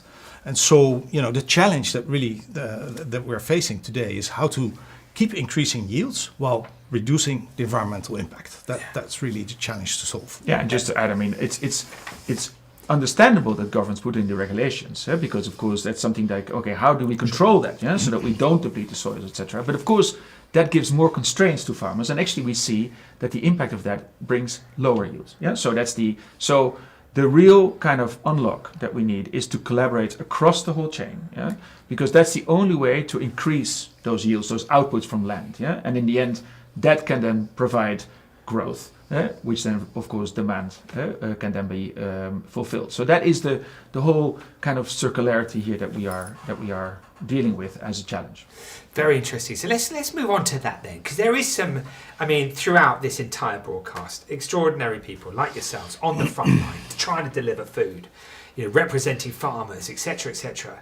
You know, and how we do that is fundamentally important in relation to can we use that soil again the following year. Talk to me about some of the constructive things that are happening. Let's get the hope here. Yeah. What's happening? What are some of the good things that are going on at the moment that give us hope? And that's also why we are here. I mean, it is all about, as I said before, I mean, it's all about collaboration across the chain. Now, that is not happening so much today. So what you see now is that parts of the chain are all trying to optimize that part of the chain. So a farmer will try to optimize his or her piece of the chain, and so forth. So, but actually, if you, in the end, if you add the pieces together and it works together, then you can improve that. So that is the big kind of unlock that we are trying to create to, in the end, provide a very stable supply, a growing supply of high quality crops that can lead to high quality products like Lamb Weston's. So I think that's a little bit the kind of the challenge. Which I don't know. I mean, that's maybe because of the how. I think that's also where Agrifirm comes in. Yeah, I mean, it's interesting. This from you know, from farm to fork. You know, I mean, that's what you're talking about, isn't it? Well, all the way from one to the other. From farm to factory to fork. Yeah. Because in the end, and you've all got to talk. You've all got to work together. Absolutely. And the more we work together, the stronger we are, right? Yes, absolutely. And that goes for everything, doesn't Absolutely. it? Yeah. So really, this is about, you know, how in an ever increasing complex world, how do you deal with this, right? Because, and as Mark already said, that's why we're here today, because what we believe is that by collaborating, we can actually change and change the perspective that we're with increasing the yield, with less inputs. That is ultimately what we're striving for. When you talk about less inputs, you're talking about chemicals, or you're talking about protection of the planet. In terms of improving yields. Less water. I mean, there's the more you bring down those inputs, of course, it's also lower cost, but also the effect on the planet, of course, is reduced. And that's a real driver for you. So it's working within the constraints that we have and still increase yields, right? That is the challenge. And so the direction that we're moving is really digitizing the whole crop growing cycle. And so you can take data-driven decisions. And so that's really a turn into the 21st century, if you like, for farming. Is, how do we start with measures that we can actually turn into active decisions, which ultimately lead to more output with less inputs and, as you said, lower environmental impact. That's really, and we can do that in a much more localized way today with local data instead of more generic advice. We can do that much more locally. And what changes also for farmers so they can ultimately increase and doing less. And you both, I want to move on to Share the Meal, and I want to find out a little bit more about, people can find out more about the both of you. But do you think we're doing enough? Do you sort of have hope about the future of food and technology and how it needs to evolve? Well, we're still at the early stages, I would say, of, because to adopt all this is not easy. Yeah, for a farmer, having so many already challenges, to deal with in terms of compliance to the regulations and to actually deal with the weather and all that, and to actually provide for their own family, etc. There's many challenges. So how do you also incentivize a farmer to be more data driven and to make sure that in the end a bigger system is built, of course, that a farmer can be part of, as well as us and Agrifirm. So and then it often starts also with producers like ourselves. So how do we incentivize the farmers that we work with to actually do a better job and to provide those data so that you can build that stronger system for the future and build those best practices. But it really is bringing it all together and making it to your question, I'm very hopeful. Yes, because I can see that new technologies can achieve what we've just said. And protect the planet. And protect the planet and increase yields, because those have to go together, right? That's the challenge, because income has to be there for the farmer to survive, and yet it has to be efficient enough for food prices to remain at an acceptable and affordable level, right? So I'm very confident that we can do this together, and the key is really to get the data flow going. So that provides very important upsides for a company like Lamb Weston, but it also drives trust in the food chain because it becomes more and more transparent, but certainly it provides the real measures for farmers to take the right decisions. So you see, there's more to it to actually bring a fry to your plate. There's a lot going on here. Absolutely. Yeah. Well, look, it's amazing. Listen, I've had a lot of conversations and spoken to a lot of people to produce today, and I got to tell you, I find it just the information that I receive, the inspiration that I feel, and the way in which everyone's engaging and talking. I have to say, it is really inspirational, and it's just a pleasure to do this and hear these conversations. Look, we've got a couple of minutes left. Share the meal. Why is that so important, Mark? You want to maybe start, Willem, and then I'll... Well, first of all, I think it's very inspiring today, so I want to encourage all the watchers today to make the donation, because that's, I think, a very important aspect of what we're trying to achieve today, as well as provide more insight on how the food chain works. And so my quick summary of that is we talked a lot about the economies around food prices, around farmer income, but we also talked about the environmental footprint, and so that really is the key. If you can marry those two up, the economics and the ecology, that's the key to the future, and hence getting a collaboration on that. So if we've gotten that across, I would hope that people get their support for farmers, get it up, as well as support the day-to-day. We hear that a lot. Support your local farmers. We really hear that a lot. That's a great message. Yeah, Mark, absolutely. Share the meal. Share the meal, fantastic. And Lamb Weston has a foundation actually that is set up to fight hunger. So that's something, of course, that is completely aligned with the Share the Meal program. So we're also happy, like Unilever earlier today, to donate 10,000 meals to the Share the Meal program. So first of all, I'm very proud to do that, and I'm very happy to do that. And I hope it is also motivating more people to join in and make this day even more successful for everyone. So that's first of all. And of course, then it's yes, support the farmer, eat more potatoes, and if those are Lamb Weston potatoes, then I'm happy to. It's incredible that you've made that contribution to Share the Meal. We are all huge fans of WFP. They do unbelievable work around the world, and it's obviously a huge honour for all of us to be able to support them today. So well done, WFP. But if people would like to know more about Agrifirm and Lamb Weston, how can they do that? Well, of course, we have our website out, so I think that's probably the best way to get better understanding of what this farmer-owned cooperative, which I think is a very important aspect of it. Yeah. Lamb Weston is available in your supermarket, so then you can also get some more information. But Twister Fries, he loves them too, and I do too. But I think that overall we are here to support not only, of course, our own ambitions here, but a broader network. So I hope that has come across today. Okay. Willem, thank you for being involved. Pleasure. Mark, fantastic. Let's have another look at a wonderful public service announcement.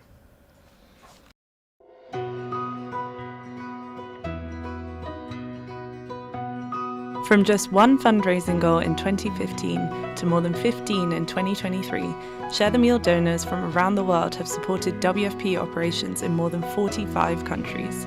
Donors can choose what type of operations to support, including emergencies and nutrition, or choose to help projects reach their goal.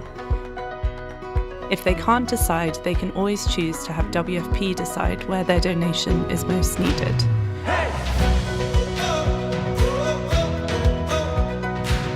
Donors can share just one meal or many, and even choose to make that amount a monthly donation.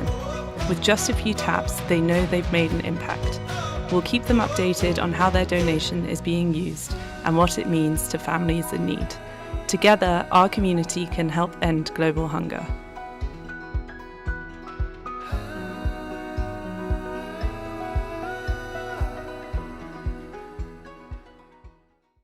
Fatma, welcome to #World Food Day. Thank you, Jeremy. It's a pleasure to be here. Fatma, can you tell me about your story that's led you to this point? Thank you very much. I am a passionate woman. I grew up in a very local community, and food has always been the center of my world, of my community. And I grew up and, became very passionate about food, went to culinary school, and then decided to start working as a chef. But one thing was always missing for me, the identity around it and the philosophy, because I was cooking food that I had no connection with. And for me, something was missing. So I started traveling across Africa, collecting recipes, spending time in the kitchens of indigenous women, learning about the traditional food techniques, and documenting these. And then I'll come to Ghana and host dinners. And but for me, the goal was to celebrate African gastronomy, tell stories through food, and also use the restaurant as a space for people to step outside their comfort zone and explore flavor and sustenance through the palate of indigenous women. And the restaurant is called Dine on a Mat. And I also champion indigenous local grains, also food loss. It's a big part of my work. And in a nutshell, I'm a chef and I'm also an advocate for African gastronomy. So tell us about your restaurant. Where is it? And tell us about it. That's the big question. My restaurant is everywhere. It's a nomadic restaurant. So it's not a physical restaurant. And the goal behind that is for the restaurant to reach as many people as possible, because I see it as an engine to educate people about food, about identity, about, climate, about indigenous grain, about all these systems that the world is desperately in need of now. So I collaborate with women, but because they can't always come with me on this journey, the restaurant is a pop-up and it's a reflection of nomadic people, so that I can carry all these voices and these faces behind, with me along the way. So it's a vehicle that is taking the spirit of women and sharing it with the world. So I could be in London right now, I could be in Canada, I could be in New York, I could be in Kenya, I could be anywhere. And when you go anywhere, you pop up the restaurant and you share stories, you share food. Yes, correct. It's a nomadic restaurant, so people sit on mats, on pillows, eat with their hands, you tell the stories of these women. And we are also very intentional about using objects, you know, ingredients that are sustainable. And I know these days we use the word sustainability way too much, and it's not just a buzzword for us. It's actually a practice, because in communities like this, indigenous communities, sustainability is not a buzzword, it's a lifestyle. How do we connect to food? Because if you look at the food system now, it's moving so too fast. You know, most of us are doing grab and go because of convenience, and the ceremony around sitting around the table with your family, looking them in the eye, passing the bowl. You know, that disconnects. There's a disconnection there. It's not happening much anymore because we are in a hurry. And I see the restaurant as a space to encourage people to reflect about how they connect to food, but also how they can diversify their plate more, how they can cut loss, you know, food loss, how can they celebrate the memory of their family or their grandmother through food.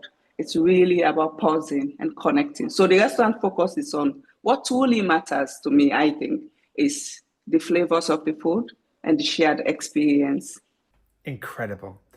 So tell me, you know, your passion for food, telling stories, bringing people together all over the world is amazing. What sparked it, and what's concerning you at the moment in relation to what's happening in our world, given that the World Food Programme won the Nobel Peace Prize for food? So its relationship with a more peaceful and sustainable world is clearly profound and inextricably linked. Talk to me about what's igniting your passion and what's concerning you most. My passion, the drive for me has been from a particular phase in my life. I grew up in Sierra Leone, and I experienced civil war at the age of 9. And I had to flee Sierra Leone and move to Guinea, Conakry, which is my ancestral home. That's where my family comes from. So I had to move there at a young age. And I come from a very, very large family. I'm talking over 1,000 first cousins. And having to move into a small village that could only accommodate about 200 people. And we moved there and we were over 1,000. So the food that was already in the village couldn't sustain us. So we had to lean into farming, drought-resistant grains, doing everything from scratch, fetching firewood from the bush, fetching water from the stream. The respect and the process that went into it was so profound. Even as a kid, it still, you know, it stuck with me. So having to go through, you know, life, and then ended up becoming a chef. And with that experience, and knowing that these days everything is moving so fast, we are losing our anchor so rapidly. And the conversation, you know, around climate change, food insecurity, which is also a big issue from where I come from, West Africa. And having a platform as a chef, I wanted to champion, you know, these messages because they are so important. And it's so pressing right now. We are in difficult times right now. There is climate change, there is food insecurity, there is war, you know. And I believe as people, if we don't try to reset our system, we are in for trouble. And the easiest way, I think, to do that is through food, because food connects us in the easiest way possible. Sometimes I go into small communities where I don't speak the language at all, but I connect so deeply with women, with men, you know, with kids through food, because it's a universal language, it's a bridge. And I see it as a way to really get people, you know, the right people into the room, or the right, you know, bringing farmers together, creating a world that is peaceful. It can be achieved through food because it's a tool that we can use to champion change. And I feel very honored to use that tool to champion the things that I care about. Inspirational, Fatma. Inspirational. Can I ask you, what can people like me, ordinary people, what can we do? I mean, I'm very aware that when I ask this question, having traveled well over 100 countries, I think 28 African countries of the 53 I've been to, I know the continent well. And sometimes when I ask this question about what can people do, and I think to myself, a lot of people are hungry. They just want to eat. There's not a lot of choice of, well, I won't waste any food because they haven't got any, right? So, you have to kind of put it all into perspective. Yeah. But what can we do in our homes that can have an impact? It's really about baby steps, about being very intentional. And it's not hard work. I always tell people that it's not science to show up, in an intentional way. For example, the simplest things you can do is make sure the food you're eating is seasonal. Buying from the farmer, at the farmer's market. Supporting local, because it starts at home. Most times we because there are food trends, we focus on the packaged food. You don't know how long it's been there. You don't know how many miles it has traveled. And most times packaged food comes with also things that destroys the planet because it's packaged, and most times it's not packaged sustainably. So buying local, supporting local, eating seasonal, diversifying your plate is so important. Diversifying your plate, slowing down when it comes to food. I go to restaurants, I freak out because people are sitting on the table and they're on their phones when they are supposed to be connecting. It's losing the human touch. So it's really about how we show up every single day, because we can't be perfect. That's the thing.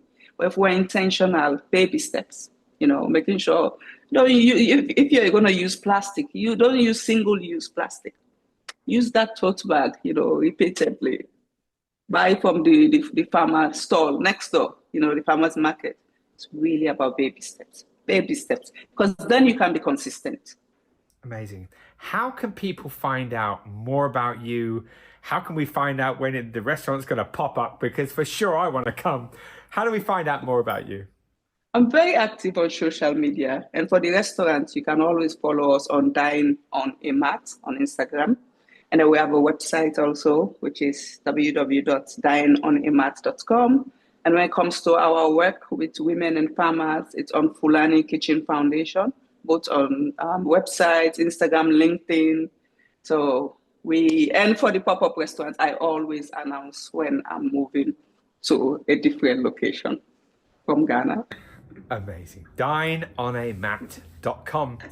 Yes. You're incredible. It's been such a pleasure listening to you. I wish you the very best on your journey, and thank you for participating in #World Food Day. Good luck. Thank you so much, Jaime, and thank you for the work that you are doing also. It's collective effort. We can't do it alone, so thank you so much. It's important work. Thank you. Take care. Bye. Bye.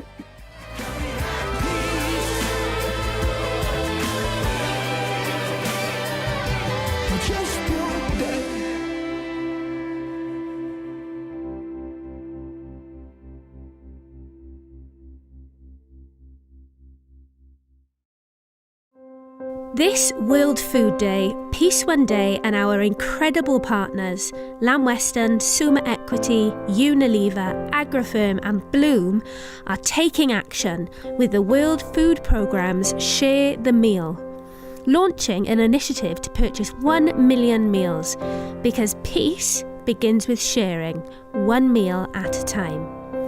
Tell your friends about this broadcast, share the link, spread the message, because every single view helps. When you see the QR code at the end of this video, grab your phone, scan it and download the Share the Meal app. With your help and with less than £1, you can donate one meal to someone who needs it most. Join the conversation by using #WorldFoodDay and #ShareTheMeal. And help us spread these important messages even further. You can also subscribe to the Peace One Day YouTube channel to watch today's broadcast and 26 years of inspiring content. And to learn more about the campaign, visit peaceoneday.org. So get your phones ready, the QR code is coming up now.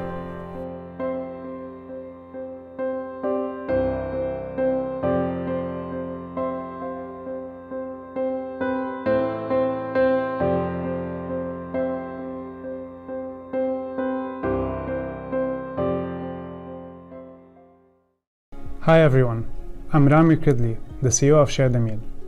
Share the Meal is an app by the World Food Programme that makes it simple to help a hungry child whenever you want, wherever you are. Now picture this. Smartphone users outnumber hungry children by 20-1. That's the tool we all carry in our pockets. With our app, you can explore today more than 15 of the WFP's operations across the globe and choose where your donation goes. You can give to a single campaign or split your donation across several, making each meal a personal choice. It costs just 80 cents to feed a hungry child for a full day. Every donation is tracked on the app, so you can see your impact and how we are delivering it on the ground. The app runs in 14 languages, accepts 52 currencies, and is available worldwide in more than 200 countries. Together, our community has delivered close to 300 million meals, from school feeding programs in Malawi to emergency responses in Gaza and Sudan. This World Food Day, join us in the Peace One Day Challenge to raise 1 million meals and be part of our growing community of change makers. Happy World Food Day from all of us at Share the Meal.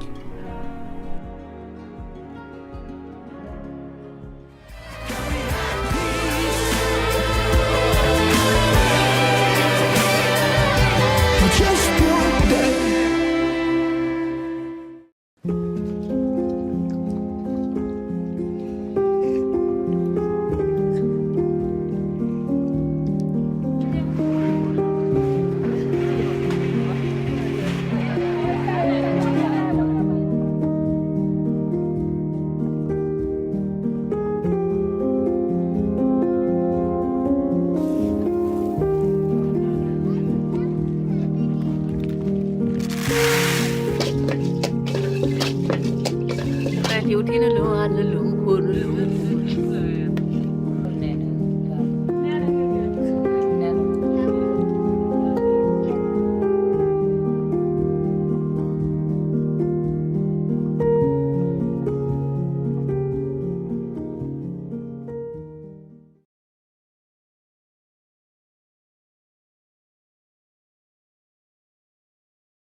Okay, so now we're on to a Summa Equity section of our broadcast, and joining me today is Kees and Emily. Welcome to World Food Day. Thank you. Good to be here. Okay, the first thing I want to ask Kees is, Summa Equity has been a great supporter of Peace One Day. You've enabled this global conversation to take place today along with our other supporters. I just want to say I'm incredibly grateful firstly to you for doing that.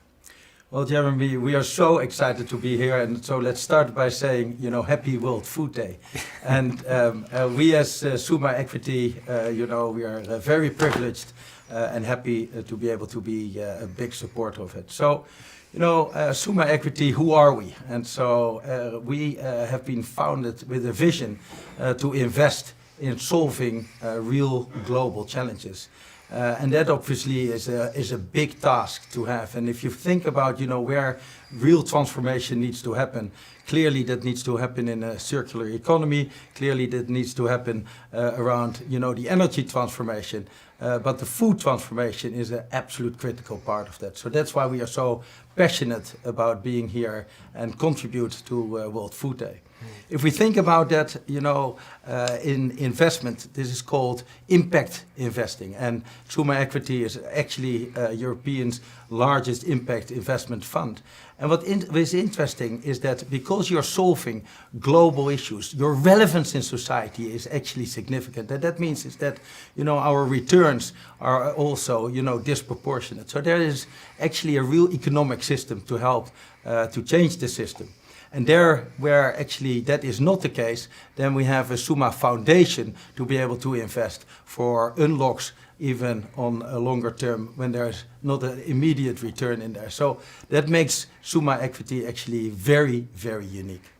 I mean, Kees, your personal story, in terms of being in the world of business, you worked for Unilever for a long time and were looking after North America. Your knowledge on all of this is pretty incredible. It must be exciting to be at Summa Equity and enabling incredible programs around the world to actually have a chance. Yeah, the uniqueness is, once a business is net positive, it actually gives more to society than it takes out. And it is already a proven business model which, has a real, net positive also in financial terms. To be able to help that with additional capital and to be able to really scale that so that everything what you do gets a disproportionate, even bigger positive impact in society. It's just fantastic. That is where the passion of business and society lies. Amazing, amazing. And Emily, it's very interesting at Summa Equity because you have a whole series of, highly experienced individuals who are looking at different sections of this to make solid investments that are going to make impact. Talk to us about your area of work. Yeah, so I'm an impact director at Summa Equity, and the food system, it's one of the most powerful levers of planetary resilience. Yet it's not being used as of now, and it's very complex. So at Summa we have identified theories of change that inform our investments and our sourcing and our value creation work.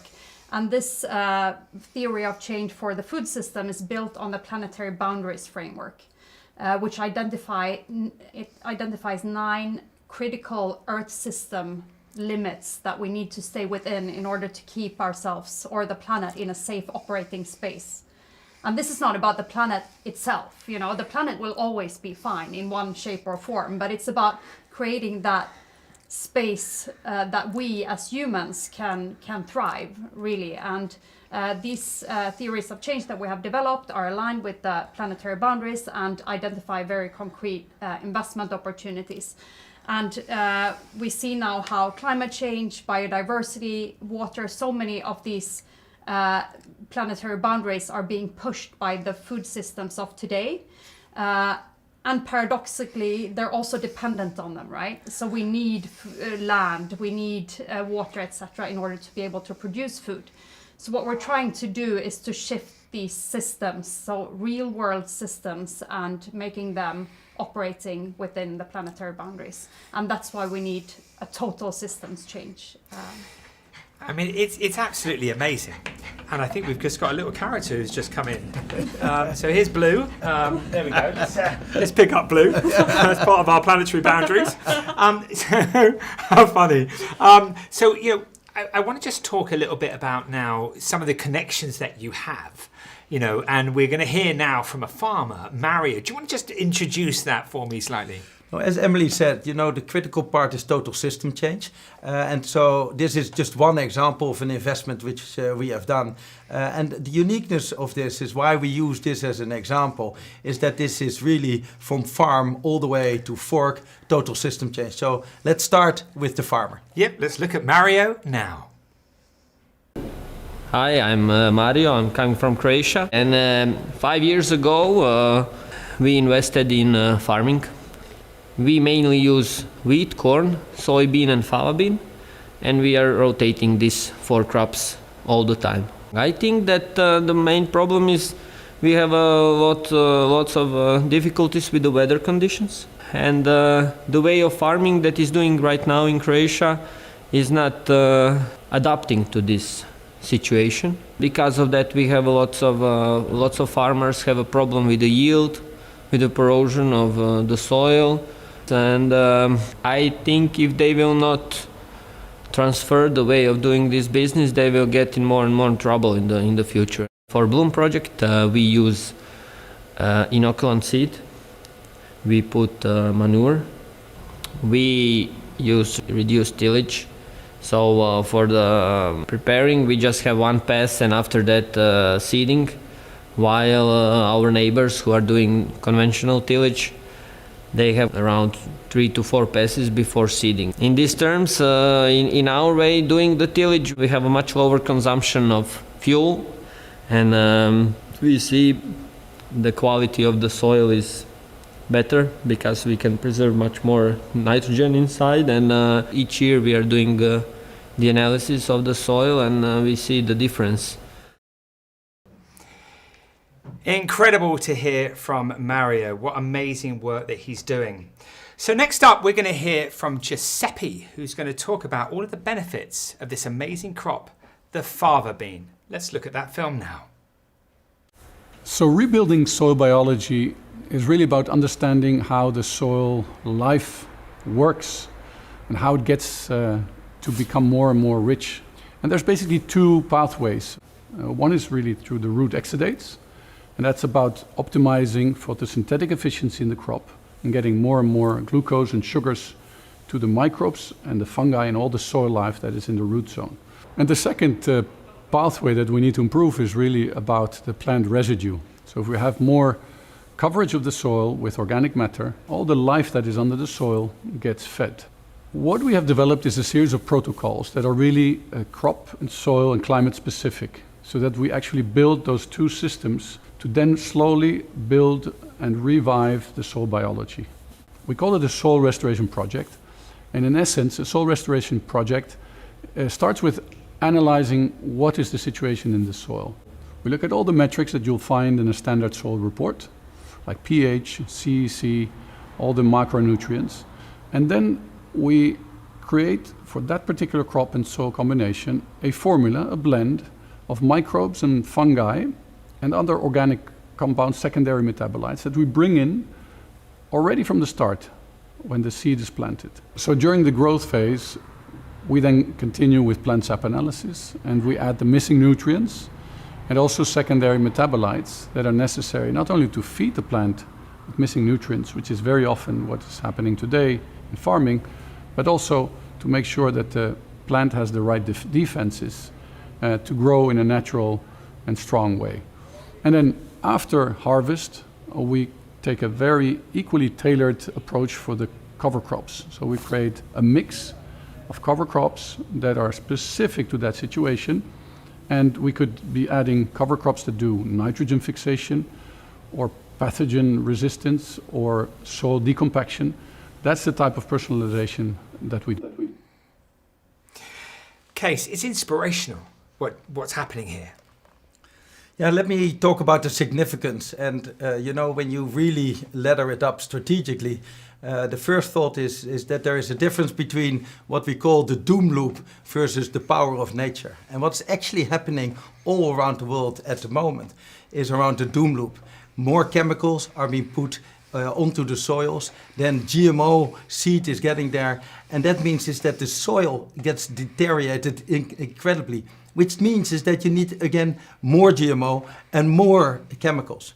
But there's also actually a total, as you've heard both, you know, Mario the farmer and Giuseppe talk about, is that there is the power of nature loop. And there, when you really start to do the right practices, and you do that, you know, with the right knowledge and the real understanding of what the soil needs, and you bring back the power of nature. And so there's actually two principally logics, either the doom loop or the power of nature. And that's actually what we are bringing back. The second point is that there is actually a paradigm shift which needs to happen all around the world. Everybody thinks is that this, you know, first gets yields lower and then, you know, you build it back up. And so there is risk and a lower yield for the farmer. Actually, that is not the case. Is that you can do this with cost neutrality and therefore minimize the risk, if anything, actually opportunity for the farmer, and do that in cost neutrality. And then there's a third point, because the farmer has talked about this unique fava crop, together with the right knowledge about the soil, and then, you know, about the practices. But there's one step otherwise as well, and that is what you do with the seed. So let's listen to Dr. Eric, who is actually talking about, Eric Jackson. He's talking about, you know, the uniqueness of what you can do with the seed. And then, you know, you create a total system again from the land, with the crop, with the seed, and with the practices, which actually creates a total system in itself. Amazing, Kees. Let's look at that film now. Nutris extracting protein from fava was interesting to us because we had already started working on fava because we had developed an oat variety that was high protein that we were using in Africa. So we came here and we were talking to Nutris about partnering with them to advance what they're seeing in their fields, because they had heat problems with the crops. Beans don't do well in high temperatures. And so in that case, we had been working on that for Africa, so we felt like it was a really good fit. And not only that, we were also working on elevating the protein content. So we came in and started working with our farmers this past year, where we actually took the genetics we've been working on and more of this global-based genetics to say, how does that compare to the current genetics you're working on right now? So we did five farms last year. We did research plots with their team, and we were looking at how does our average and our genetics compare to the genetics that currently exists in Croatia. And what we found was over doubling of the yield and almost 14 to 15% greater protein content with that higher yield. And I think one of the things that really stuck out to me that was really powerful is when we were on one of the farms with the Nutris employee, a gentleman named Ivan and his family's farm. We'd spent all day planting the trial, putting it in. And I remember at the end of that day, he grabs me and he said, please tell me this is going to work. And it started to dawn on me at that moment that this was more than just a commercial exercise with them and with Nutris. This was livelihood for him. And so the exciting part of that story is it worked. And so we were able to double the yields, like I said, and 15 to 20% higher protein, which that is a life changer for him. And so I think that's the excitement part for me in looking at this work with Nutris. It's not just about creating protein isolates that are better and cleaner for people that have less allergens, but it's also about improving just the livelihoods of small town and small shareholder farmers throughout. It's incredible, again, what we're hearing today, but how significant, Emily, are these practices? Thanks, Jeremy. I mean, this makes me so excited because this is a glimpse of what the system could look like, where it's regenerative instead of depleting, where it contributes to the planetary boundaries, to making this place a safe place for us as people, and working with farmers, with soil biologists, with seed scientists, and this collaboration, because if you want systems change, you need people that know what they're doing really deeply, and each of these individuals know what they're doing.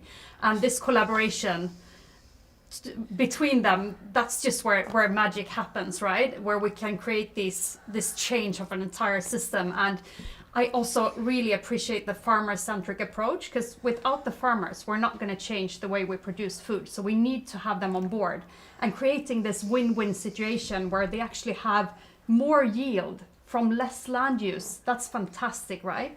And just having this exemplifying how systems can change, it's just amazing to see. And it's that exemplification of systems change, I think, that makes this really significant. Yeah, I mean, we've had a lot of conversations, the three of us, and what is really wonderful is the passion here, isn't it? I mean, the passion at Suma, and also the three wonderful films that we've seen.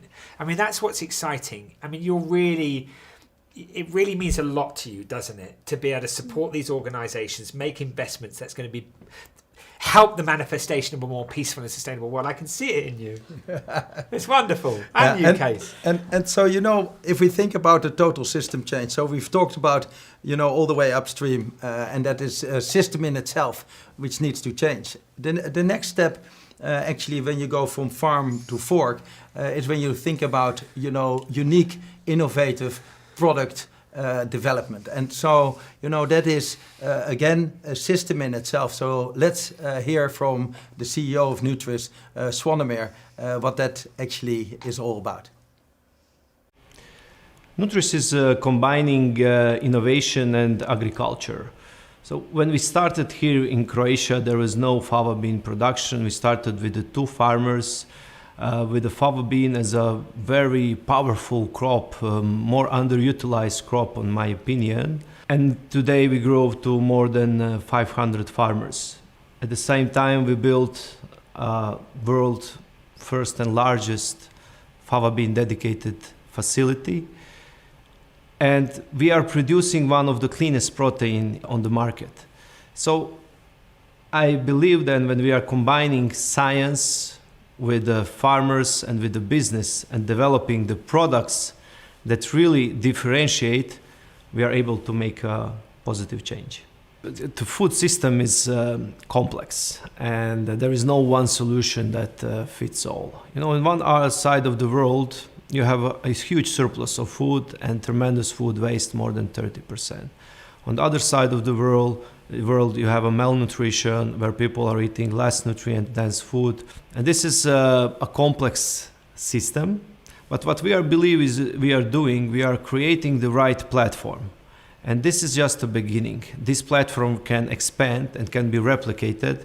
And then in the future, we can bring back the balance in the system by combining the natural resources that we have and not creating a lot of pressure on the Earth system, which we are doing today. So it is improving every step of the system, healing it, evolving it, and make sure that everyone has that proper meal that they deserve. Kees, amazing to hear. So I want to ask you, because you know a lot about business. You've brought a lot of things to the market, especially around food. So all of this innovation, how do you bring it to the market? Yeah, this is an important part. Just if we think back, the farmers had already talked about whether that is in fava bean or yellow peas or many of these plant-based pulses. The farmers always talked about, this is green gold. Because it takes the nutrients out of the air and puts it into the soil, and it was always fantastic. But nothing happened. And the reason why nothing happened is that actually we need to start from the consumer. There's always the consumer first, and the consumer need all the way back into the total system. And what we see at the moment actually is that consumer awareness around protein is something, very, very clear. Whether that's, in the GLP-1 and the necessity to be able to have protein, or actually the general awareness of, how you need to have a balanced diet, including, the right quality of protein. And when you think about, the protein market, that means is that consumer actually needs and the consumer demand is very vast, whether that's in the bakery segment or whether that's in protein bars or protein ready to drink or protein pastas or alternative plant-based dairy or alternative plant-based meat. And so you see that all these categories where unique protein is needed is absolutely vital.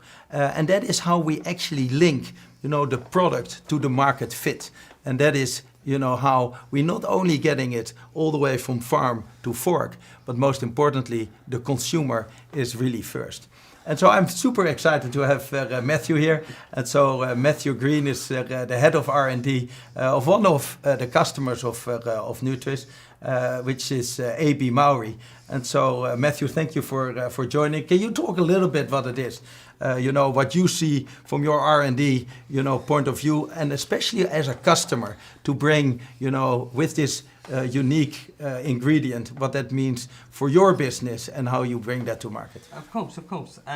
AB Mauri and Nutris have a growing partnership, which is going to be focused on the UK and Ireland bakery market. I must say, AB Mauri are a bakery ingredients company, but also providing bakery ingredients and food ingredients, technical solutions into that market. And by leveraging the know-how and expertise of Nutris and our application and food science knowledge, we're hoping that we can actually execute these ingredients into that market. For example, and you alluded to it, Kees, on high protein, we've done quite a lot of development work that's going really, really well on high protein breads. We're looking at high fibre products, so about bridging the UK fibre gap that we're working on.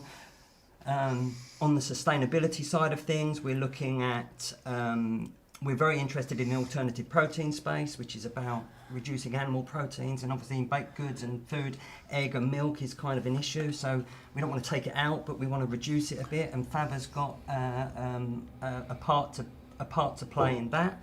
And leveraging the know-how and expertise of both of these things, we see that Fava as an ingredient has the opportunity to really help and make a more sustainable and healthy future food system. Incredible. Good luck with all of that We're trying our amazing work. best. I mean, well, you clearly It is a lot of work. Yeah, it's a lot of work, but you're doing a lot of good. And this Yeah, is of course. really exciting. I mean, this is evolution, isn't it? This is major development. It's yes, it is. It is really important. That's no doubt about it. It's in the bakery industry. It's about, there are some challenges, making fava which we're fully on board with, to be honest, making fava a mainstream ingredient in the UK market is really, really important to us, and we're driving a number of areas in that space. Yeah, must be good getting up every day, mate, for that. Oh, 5 years, so yes. Well done. Congratulations. Well, we wish you the best with all that. Thank you. Emily, like, where's the big change going to happen? What space is it? What's going to happen? What's the future look like? Yeah, I think this, what we have seen today, really starting from the farmer and all the way to the consumer, is going to be the big thing within the food systems change. And I think we've shown through this example that it can be done, and it must be done, right? Because we just need to push the planetary boundaries into a safe operating space for us as humans. But I don't think there is one silver bullet. You know, there are multiple things that need to happen in many areas. And at Suma, we've invested in Nutris. That is one piece of the puzzle. We've invested in other companies that reduce food waste, promote more sustainable aquaculture, etc. So we need to address it among multiple areas. But as an investor, I think this can serve as an inspiration also to show how capital, if it's put and connected to what's going on in systems in the real world, because sometimes investors are very focused on financial systems, I think the power of capital can really unleash this big food transformation that we've seen an example of today across the entire value chain. And I think that can really change things. Yeah, business is a force for good, clearly. Case, share the meal. Why is it so important? I mean, look, I know you were so encouraging to me, to Peace One Day, to evolve this wonderful relationship with the WFP, for us to support them in the best way that we could with the incredible work that they do, given they've won the Nobel Peace Prize. You know, I mean, extraordinary. Share the meal. Why is share the meal so important? Look, share the meal is, it starts with, the inequality part of the world. And if we look at and ladder it up, climate change and inequality are obviously the real challenges which we have around the world. And to be able to start with, Maslow's hierarchy and get, safe and, food for all is obviously very, very critical. And that in 2025, we still have 800 million people who go to bed hungry. We should all be ashamed of that. And, 1/3 of all the food has been thrown away. And, we all know the statistics. But, on a human level, this is just very painful. And so, therefore, thank you for your leadership. And obviously, the World Food Programme of what it's doing. So when we think about, how do we accelerate all this and how do we truly, create this system change? My biggest fear is that the legacy systems are just so potently strong in terms of, the incentives and, how, change is so difficult. And therefore, I talk about, the hope around the big C's, which needs to help to change that. And it starts with courageous leadership, because that is obviously what it needs. And we need more courageous leaders who step it up and do the right thing, to do the difficult right instead of the easy wrong. The second part of all this is to put, the real cost in the system. We need to give the planet a voice, and we need to make sure is that the true costs are really getting, into the system. And we know is that, when that happens, we also catapult the next C, and that is really about conscious consumers.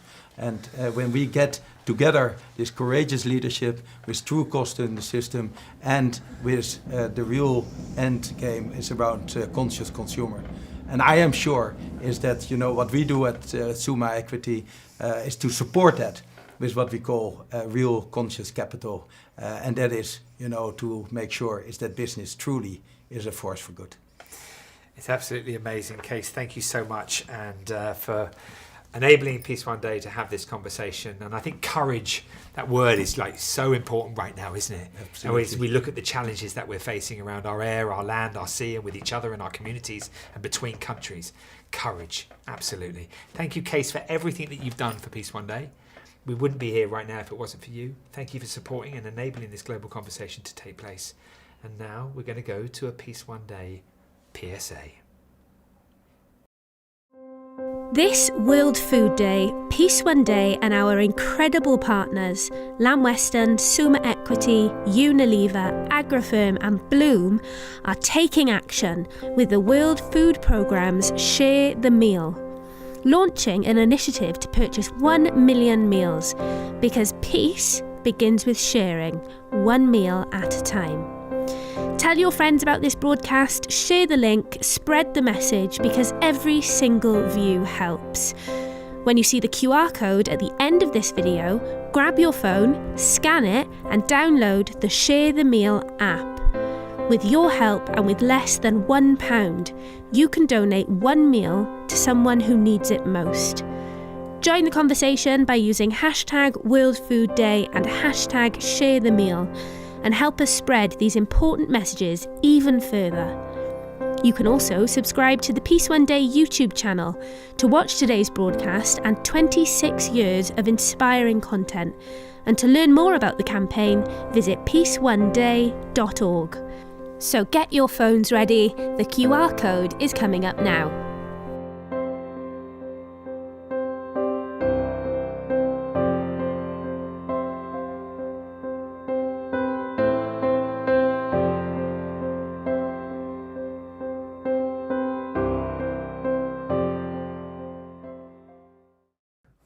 David, welcome to hashtag World Food Day.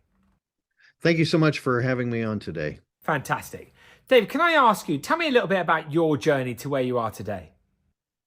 Yeah, so I was born in Oklahoma, grew up there most of my life in a small town.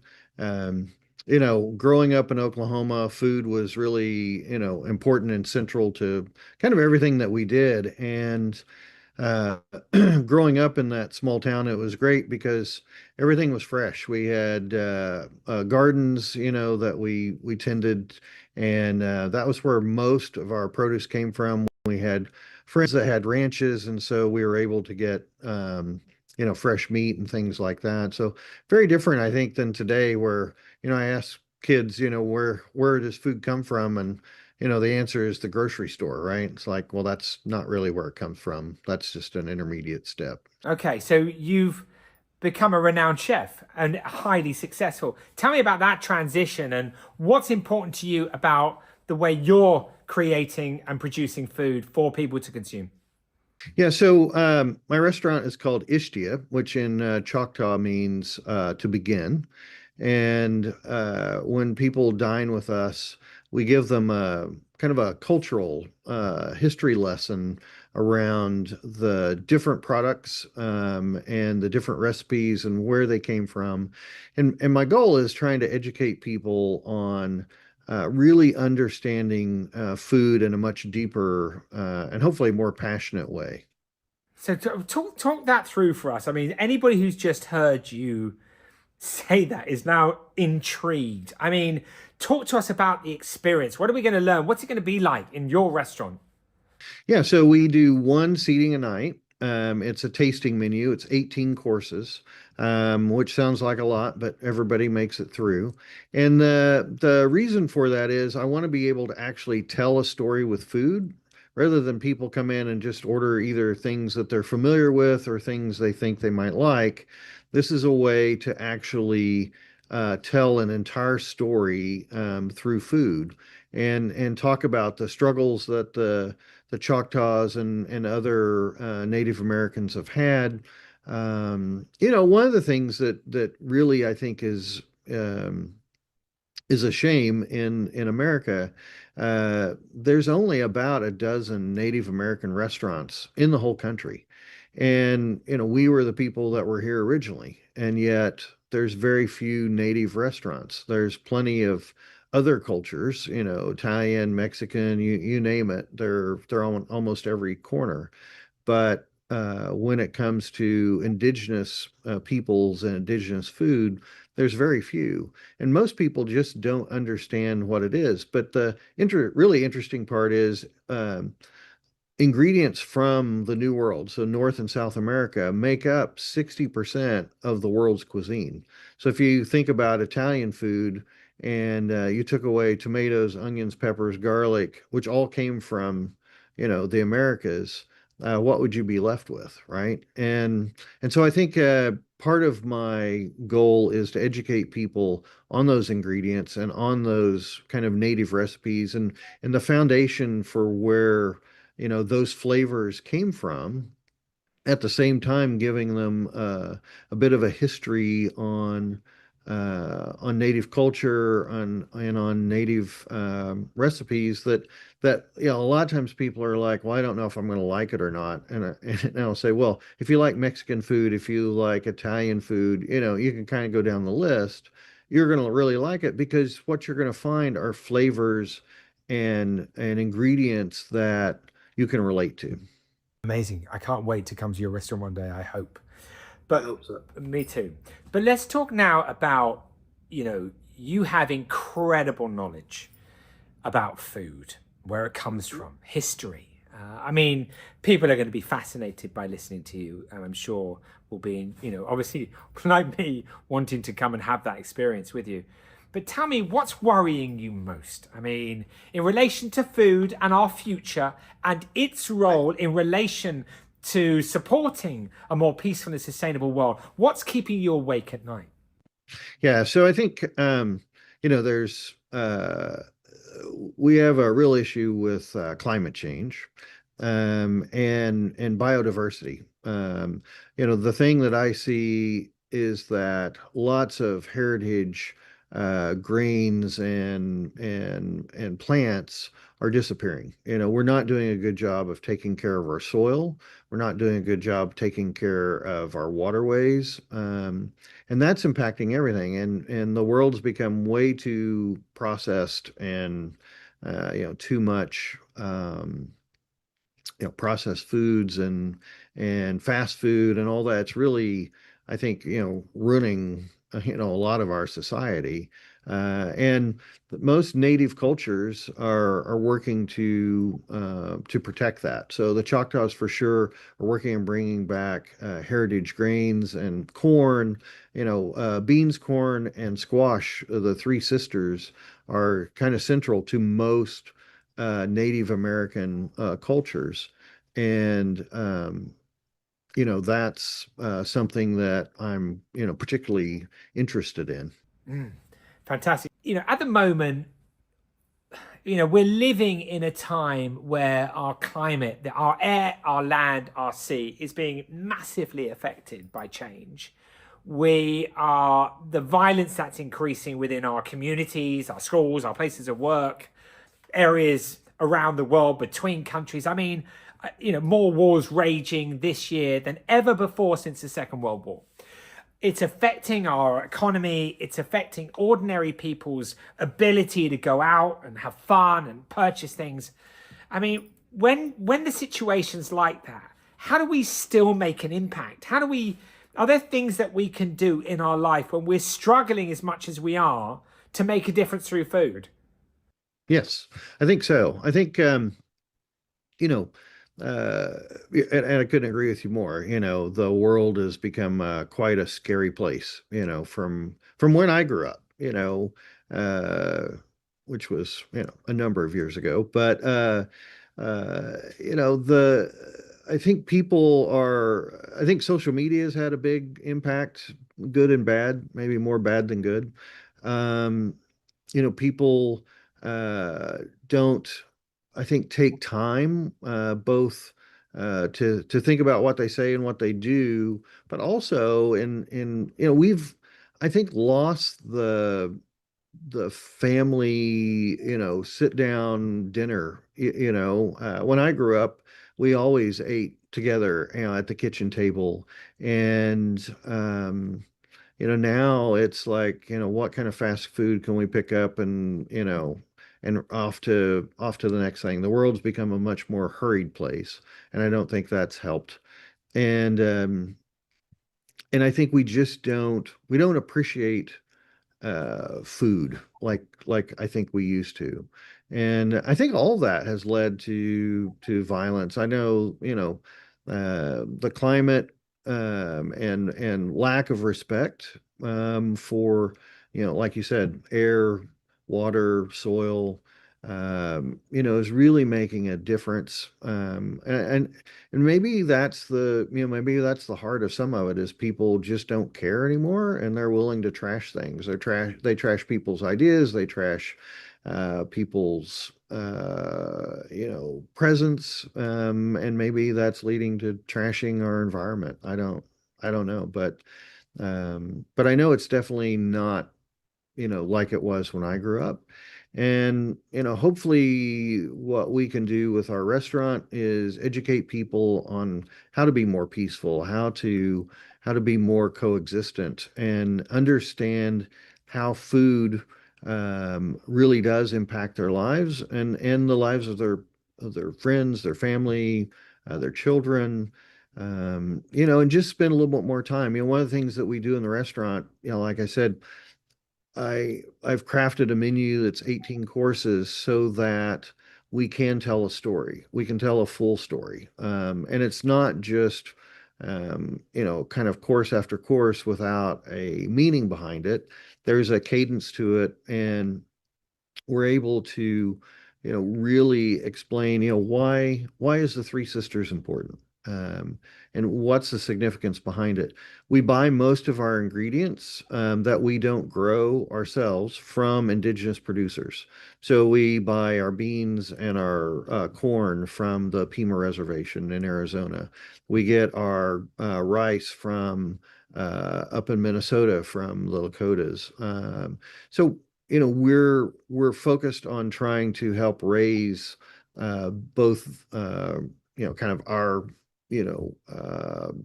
restaurant and help people understand the significance of the food, but also support all the other indigenous producers that are out there that are also struggling because, like I said, there's very few native restaurants in America, even though we were the first people here. So, David, it's incredible. Honestly, I've never known of a restaurant that does what you're doing, and it's wonderful to think that you're bringing people out for dinner, but it's a whole process and a history and it's about peace and it's about sustainability. I mean, really incredible, David. Really, congratulations for what your whole mission and your values. What a wonderful thing. I want to ask you, okay, so for people at home, when you're at home and you're thinking about the world and the changes that you'd like to see, what can ordinary people, and I class myself as an ordinary person, what can people like me do? What can we do? How can we help around food? I think a couple of things. One, don't support as many fast food places. Look to buy, organic, whole foods. Stay away from processed things. It will make you healthier, number one, but it also helps support those people that are producing it. Many of the organic products that you can find in grocery stores come from smaller producers, smaller, farms and things like that. And learn about the ingredients that you're buying and ingesting, right? So, there are 3,000 different varieties of potatoes, right? And some of them are still raised by small farmers. Many of them come from commercial farmers, but every one of them is different. They have different flavors, different textures. Some are better fried, some are better boiled and mashed. Look to understand the diversity of the food that we have and try and understand where they come from and who's growing them. I think we've managed to make food, at least in America, somewhat faceless. And I think that's a shame. When I grew up, I knew basically the farmers that were supplying food, to the store, and you could actually find farm stands where you could go up and buy the fresh fruits and vegetables and things, right from the farmer. And a lot of that has disappeared, and it's just a shame. But I think doing that goes a long way to turning the tide. Native Americans have suffered tremendously from disease, famine, other things, and still do to this day. partly because, like Choctaws, were originally in Alabama, Missouri, a little bit of Louisiana, and through the Trail of Tears got moved to Oklahoma. So their foodways got completely changed. And one of the things the government did was they gave them rations of processed sugar, flour, and lard. And from that, came fry bread, which in America, one of the things I'm trying to do is re-educate people that native food is not Indian tacos and fry bread. That, is a product of government rations. It's not what they ate. And it led to diabetes, heart disease, all kinds of things that, still plague, all of society today. And it has to do with, processing the foods and things like that. The Choctaws and really all the indigenous people, are really focused on kind of biodiversity, make sure the soil is healthy, make sure that the water is clean and healthy. And if you can do that, you're going to grow much better produce and products. You'll have stronger, healthier cattle. It all goes together, and it's things that I think we're just not doing a good job of educating people on. And that's kind of what we try and do at the restaurant. I mean, we have catch basins for all of our rainwater, and we use that to irrigate our gardens. Sustainability, I think, should be more than just a catchword, but unfortunately, I think in today's society in a lot of places, it just is. And so our goal is try and make a meaningful change, talk to all of our diners that come in about it so that they have a better idea. And one of the things when they come to the restaurant, they actually walk through the gardens in the front of the building. So they see the flowers and the herbs and the vegetables and things growing. They see how we're catching the rainwater. And we can talk to them about that throughout the whole dinner. And then it's something that becomes meaningful because they actually see it and they hear it and they taste it. And I think if you can connect all of those together, it makes for an experience that when they leave, they don't forget. David, absolutely incredible. Okay, so if people want to find out more about you before you go, how can we do that? Yeah, so please come visit us here in Kemah, Texas. It's a small town, but we're not far from Houston. You can come to our restaurant, Ishtia. You can find us on Instagram and Facebook at ishtia.com, or our website's ishtia.com. It's ISHTIA. My other restaurant is called Eculent, ECULENT. It's our modern gastronomy restaurant. And I'm getting ready to publish a book. So for 30 years, I've traveled the world and eaten in some of the most fantastic and interesting places. And I've got a new kind of culinary memoir that'll be coming out towards the end of this year.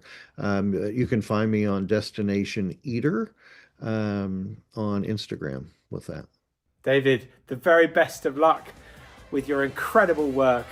Take care and thank you. Thank you so much for having me.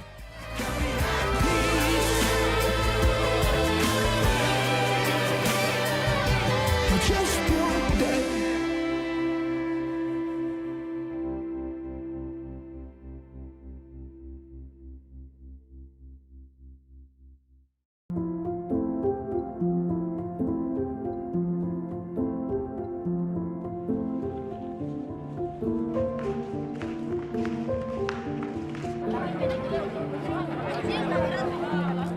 They took everything from the houses, even the beds. People here, they came back, they started coming back to them houses, but unfortunately they don't have anything inside, and even they don't have job because of the war. So we started supplying them with the food.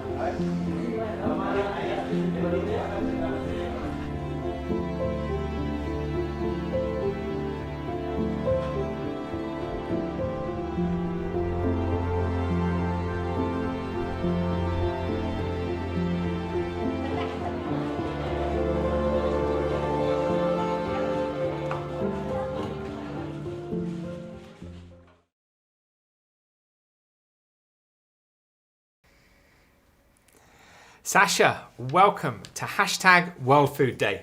Hi, thanks for having me. Sasha, I want to ask you first, could you tell us about yourself and your journey to this point? Well, I care passionately about stopping good food from going to waste. And that's really a reflection of the values I was raised with as a child. I grew up in a household as the oldest of 6 kids, actually 9 in the end because I had 3 adopted sisters, and we just did not have enough money. It was my job to help my mom figure out how to feed us all, and that was a full-time side hustle. So when I see good food going to waste, it really just grates me, no pun intended, every which way. So that's really my driver. Okay.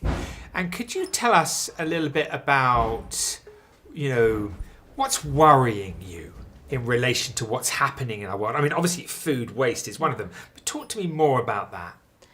Oh God, I mean, food waste is, in my mind, one of the just the most senseless problems because it is solvable. 40% of the food that's produced globally is never even eaten, and it's a huge waste of resources on the land, the labor, the just every which way you look at it. And meanwhile, we've got 800 million people who go to bed hungry every day. Here in the UK, 12 million, 4 million children. And so we've got this sort of excess, which is grotesque in so many ways, this environmental catastrophe. And then we have this need. And with technology, we should be able to make that work because we're not talking about banana skins and eggshells. We're talking about good, edible food that can feed people. All we need to do is turn our attention to solving that problem, and it's solvable. And the fact that it's solvable, and we haven't solved it yet, is what keeps me up at night. Okay.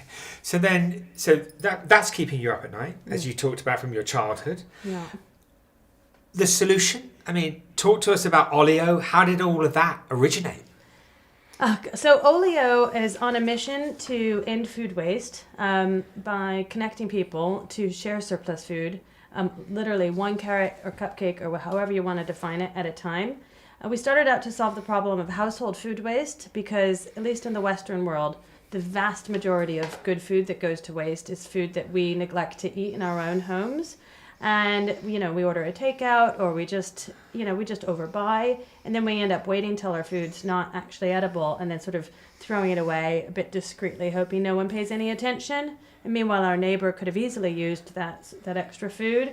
So we set out to do that by, sort of 2015, sharing economy was at its peak. If you could share your house, share a car, why not share your surplus food? Since then, we've expanded the program to, and I should say that we have just under 10 million people all around the world, and together they've shared 130 million meals over the last 10 years. So we have made significant progress. 130 million meals? 130 million meals. We're doing about 4 million meals a month, and so, a lot of that impact has been recognized in the last 12 months.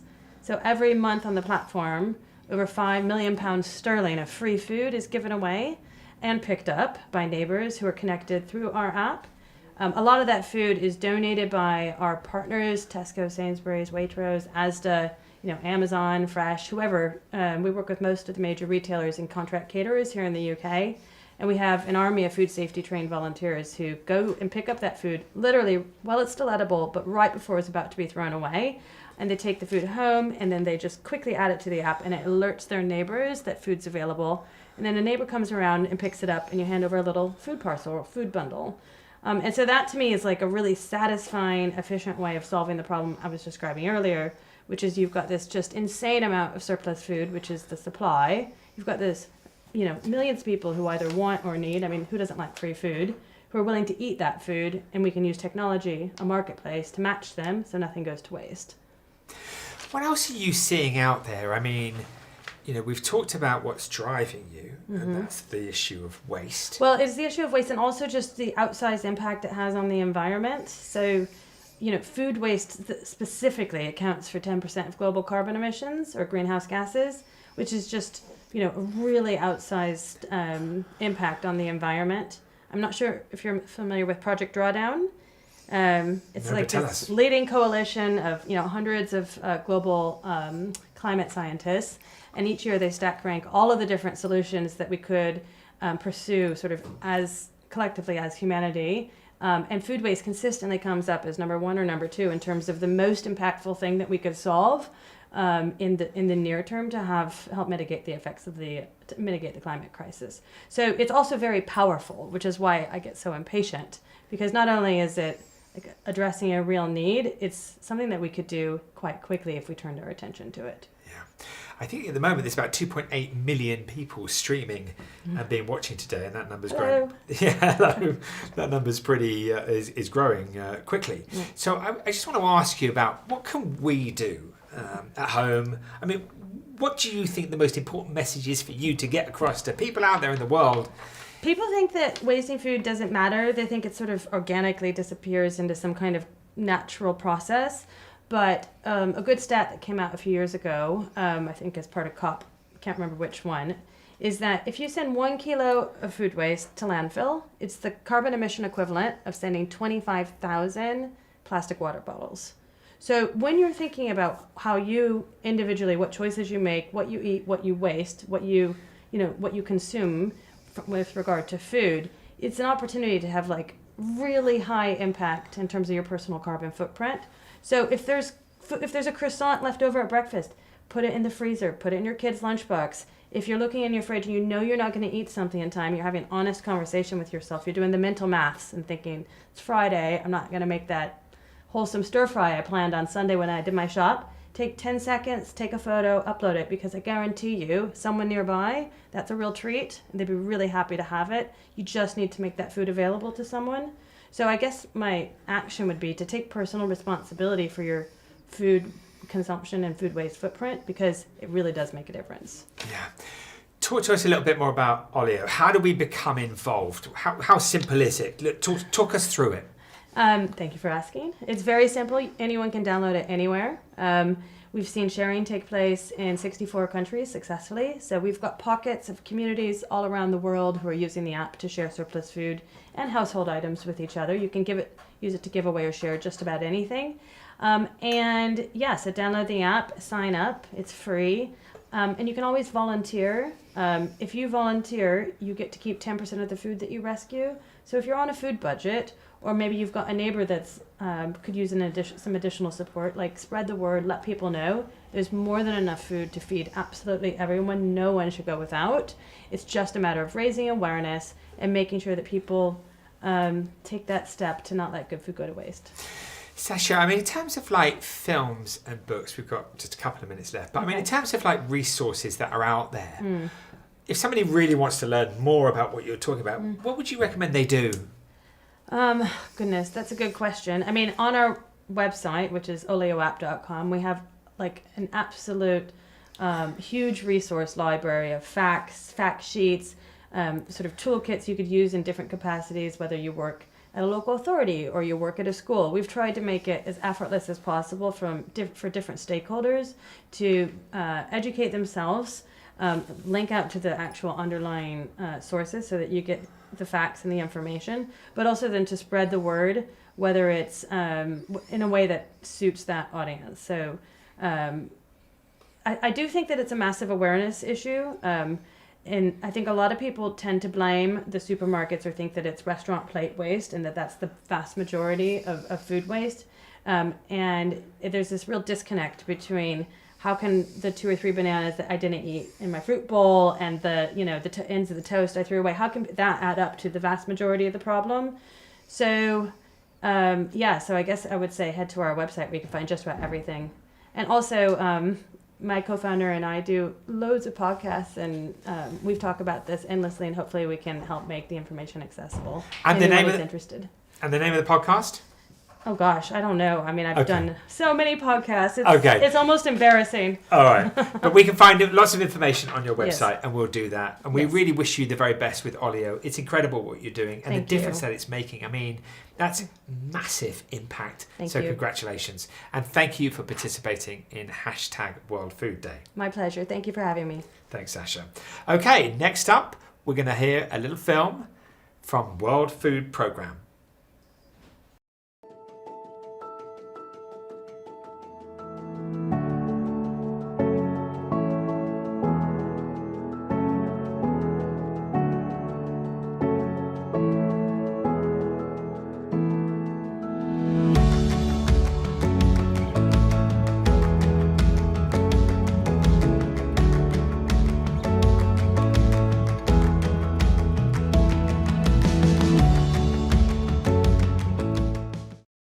Matt, welcome to #World Food Day. Thanks for having me. Matt, the first question I want to ask you is, could you tell me about yourself and your journey to getting to this point now? Yes. It's kind of an interesting story. So I started as a dishwasher, washing dishes in the middle of America in a state called Kansas. I had to get a job because I had a hard time paying for school, and education's not very accessible in America. So I picked up a job washing dishes, and then I picked up another job as a line cook, and kind of realized it was my only, pathway. Like school wasn't going to work if I was working two jobs. So I needed to really figure something out that made sense for me. My chef at the time, Robert Krause, told me that like if I wanted to do something impactful or I really wanted to be a chef, I couldn't be in the middle of nowhere, Kansas. I had to move out to Chicago. So into Chicago, like kind of the classic cook story, banged on the back doors of restaurants, like no experience, just will you hire me? Will you hire me? And eventually I got my first job, and it was it was really tough. I cooked family meal at a hotel, but I learned the basics. I learned kind of everything about how to blanch, how to make a vinaigrette, like all those very, very simple things I learned on the job. About a year or so into that, the recession hit in America, 2008, and the restaurant ended up closing. I didn't really know what to do. It was tough. I couldn't really find any gig. I applied everywhere. I couldn't find any gig at all. I applied at like Starbucks. I applied at the airport. I applied anywhere that I just needed money. So I decided to move to where my mom lives in Wisconsin. Got a job at like a steakhouse, Capital Grille. Really loved it. But I knew I didn't want to be in Wisconsin, so I saved up all my money, and with a little help from my dad, I moved to the south of France, and just same thing. Started to learn how to cook, apprenticing. Really trying to learn more about the craft.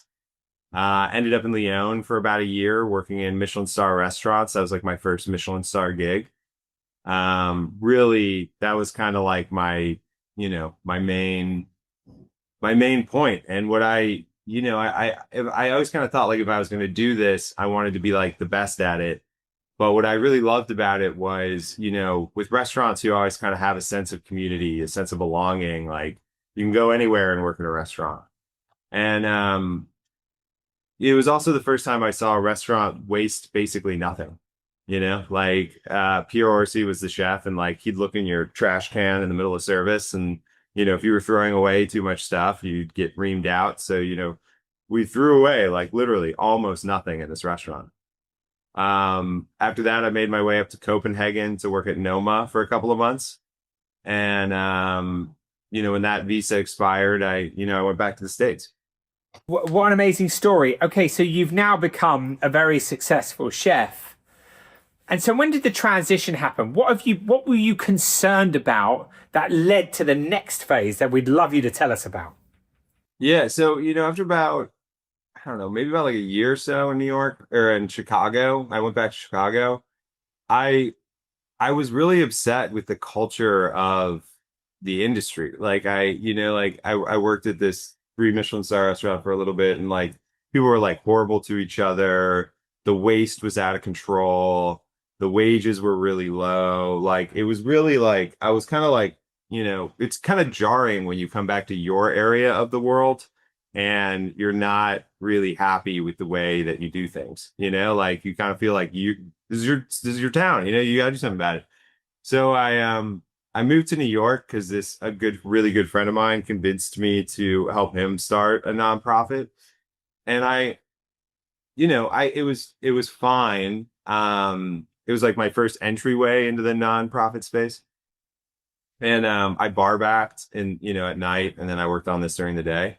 But my challenge with it was, being specific about what we were doing and what we were trying to execute, like it really kind of bothered me that we didn't have like clear metrics, clear KPIs, clear goals. Like this is what we're doing today. This is what we're trying to get done this week. And that's really how I operate. And that's really how I think. So it was kind of the combination of those two things, right? So I got a job at 11 Madison Park, and while I was trying to figure it out, and I was like, what bothered me was like, okay, like this is our culture. We're known as these like wasteful, mean, screaming, throwing saute pans at people chefs. And the nonprofit industry seems, at least the small portion I was a part, just didn't have really tight direction. So I was like, what is the thing that you need to do? What's the most important thing that you need to do? And at that point, it was just, let's make meals out of the leftover food. And that's kind of how the idea started. But it's always been rooted in practicality. Like Rethink's very practical. Like we do this very specific, clear thing, and that's what we do. And like we do it at a very big scale, and that's that. Matt, can you just talk to me a little bit more about Rethink Food? I mean, could you talk to us so we fully understand the mission, some of the things that you're actually doing, how it really works? Fill us in so we really understand what's going on. Yeah, it's pretty simple. Like Rethink Food does two things. One, we collect excess food, make meals out of it. We distribute them to community centers for free. And the second thing is that we pay restaurants, about $5 a meal to make meals for community centers. That's actually the biggest part of our program. So we fund restaurants at about $5 million a year across every borough, a little more than that, about 7. Across every borough, Miami, Chicago, Bentonville, like around kind of the East Coast area. And our mission is to create a sustainable and equitable food system. The sustainable part being, leveraging excess food, and the equitable part being, being inclusive about the people who can be involved. Like any restaurant can be involved. Okay, so it's incredible. So the excess food, how does it actually work? And how does that then get distributed to somebody else? I actually use a home analogy, right? Like, like at the end of the week, you have all the stuff in your fridge. Yep. Same thing. Imagine if there was just somebody, if you had two options. One, we would give you money to take it all and take 3 hours and prepare it into meals and then drop it off at a community center. Or the other option is we'll just come pick it up and we'll do that for you. Like it's, those are essentially the two ways you get involved. And then for the distribution is we rely on community centers, after school programs, homeless shelters, veteran affairs centers, older adult programs, schools, like all of those programs that need food and spend a lot of money on food. We partner with them. It's incredible, Matt. It's absolutely amazing. I mean, it's wonderful. How many meals have you given out? I mean, what are the numbers? We've given out a little over 34 million full, like My Plate, like, vegetable starch. We don't do the thing where it's 1.2 pounds of food equal a meal. Like that doesn't make sense to us.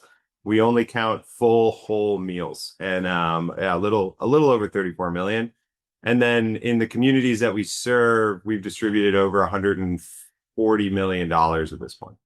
I mean, it's absolutely incredible. 34 million meals that you've given to people. What an accomplishment. Incredible. Matt, what do you think the major thing is that we really need to understand around food? I mean, if there were a few things that you would love people to know about, what are they?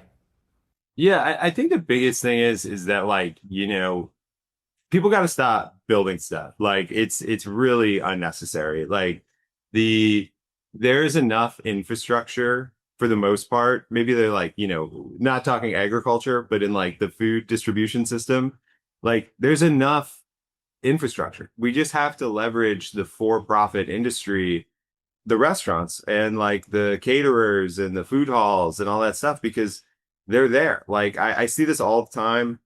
I see capital campaigns to like build new kitchens, and we're going to build a giant kitchen in like whatever neighborhood. And it's like, there's 50 kitchens, like they're right there, like we need to leverage the restaurants that are already there. And what can we do? I mean, at home, ordinary people like myself, right? What impact can we have?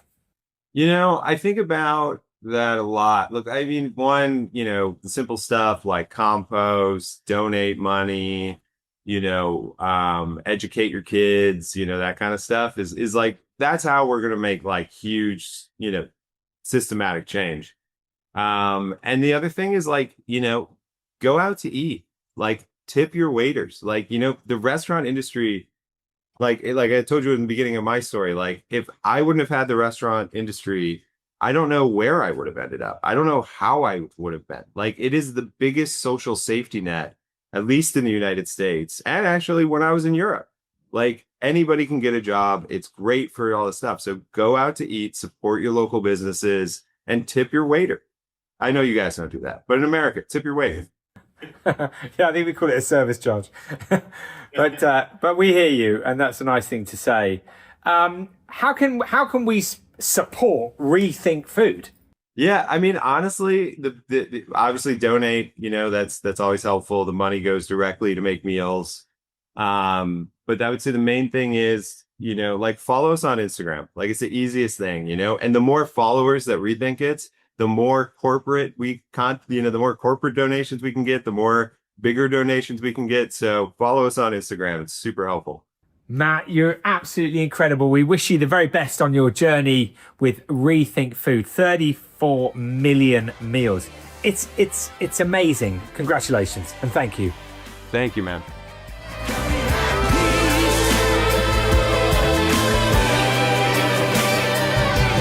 Just one day.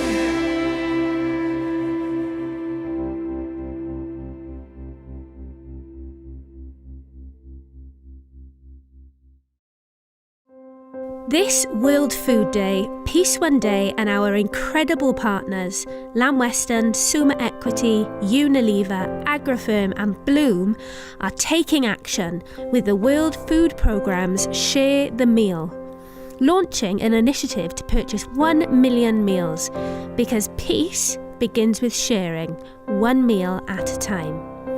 Tell your friends about this broadcast, share the link, spread the message because every single view helps. When you see the QR code at the end of this video, grab your phone, scan it and download the Share the Meal app.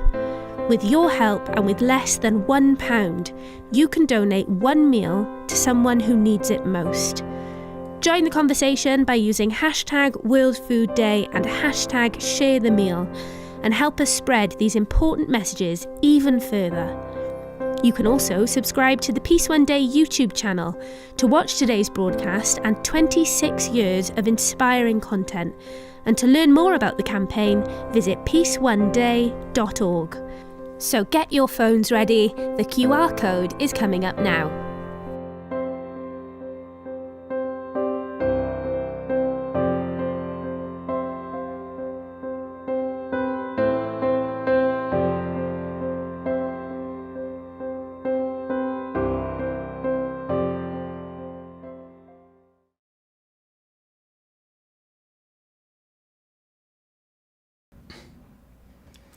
Giuseppe, welcome to hashtag World Food Day. Thank you for having me. Great to be here. Great. I want to ask you first, could you tell me a little bit about yourself and your journey to this point?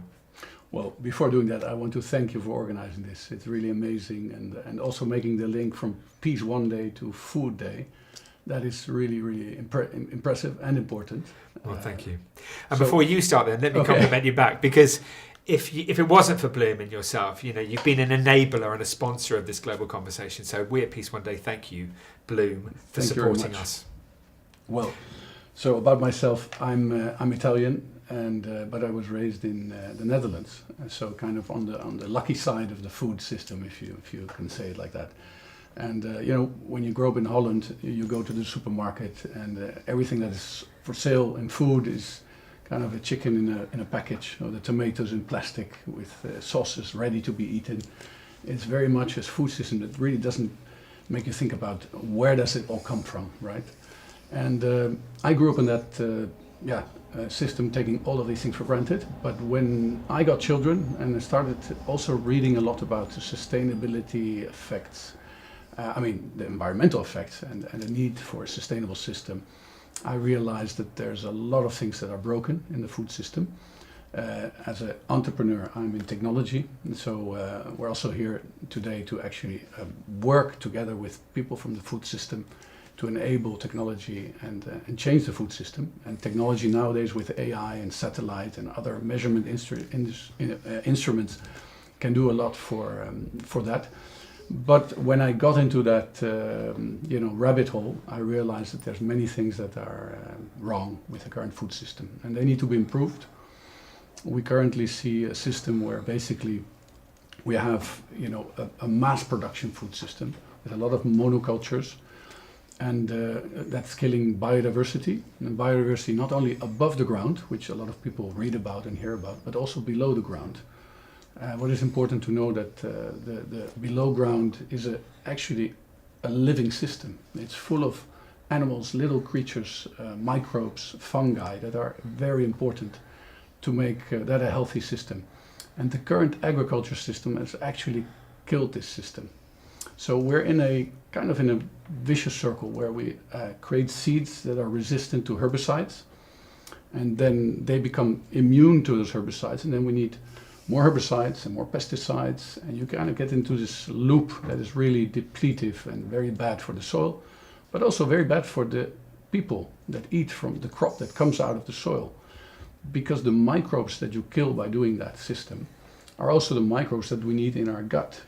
And we've lost biodiversity therefore not only above the soil, in the soil, but also we've lost a lot of biodiversity in our actually digestive system. If you think of that, it's actually crazy that we've built this system. And we called it the Green Revolution, right, in the 50s. But it's really not that green. I mean, it did a lot of good things, to be fair. I mean, it brought food to billions of people and lifted people out of poverty. But it also depleted the system. And so now it's really time to change that. Yeah. Talk to me a little bit about the gut, because you hear this all the time. You said an interesting phrase to me once on the telephone about the gut being like a brain. Could you just talk to me a little bit about that? I mean, yeah, the gut-brain connection is an incredible new research area, and the gut actually works a little bit like the brain. It has similar functionalities in terms of neurons, and people don't really realize, but the brain is not really only here in your head. But the important thing of feeding this system and the gut is really the microbes. And if you eat food that is constantly without nutrients, you don't get bacteria in your gut, then your immune system gets affected. And so what we see in the last 10, 15 years, probably even more, but research really focuses on the last years, is an incredible increase in autoimmune diseases.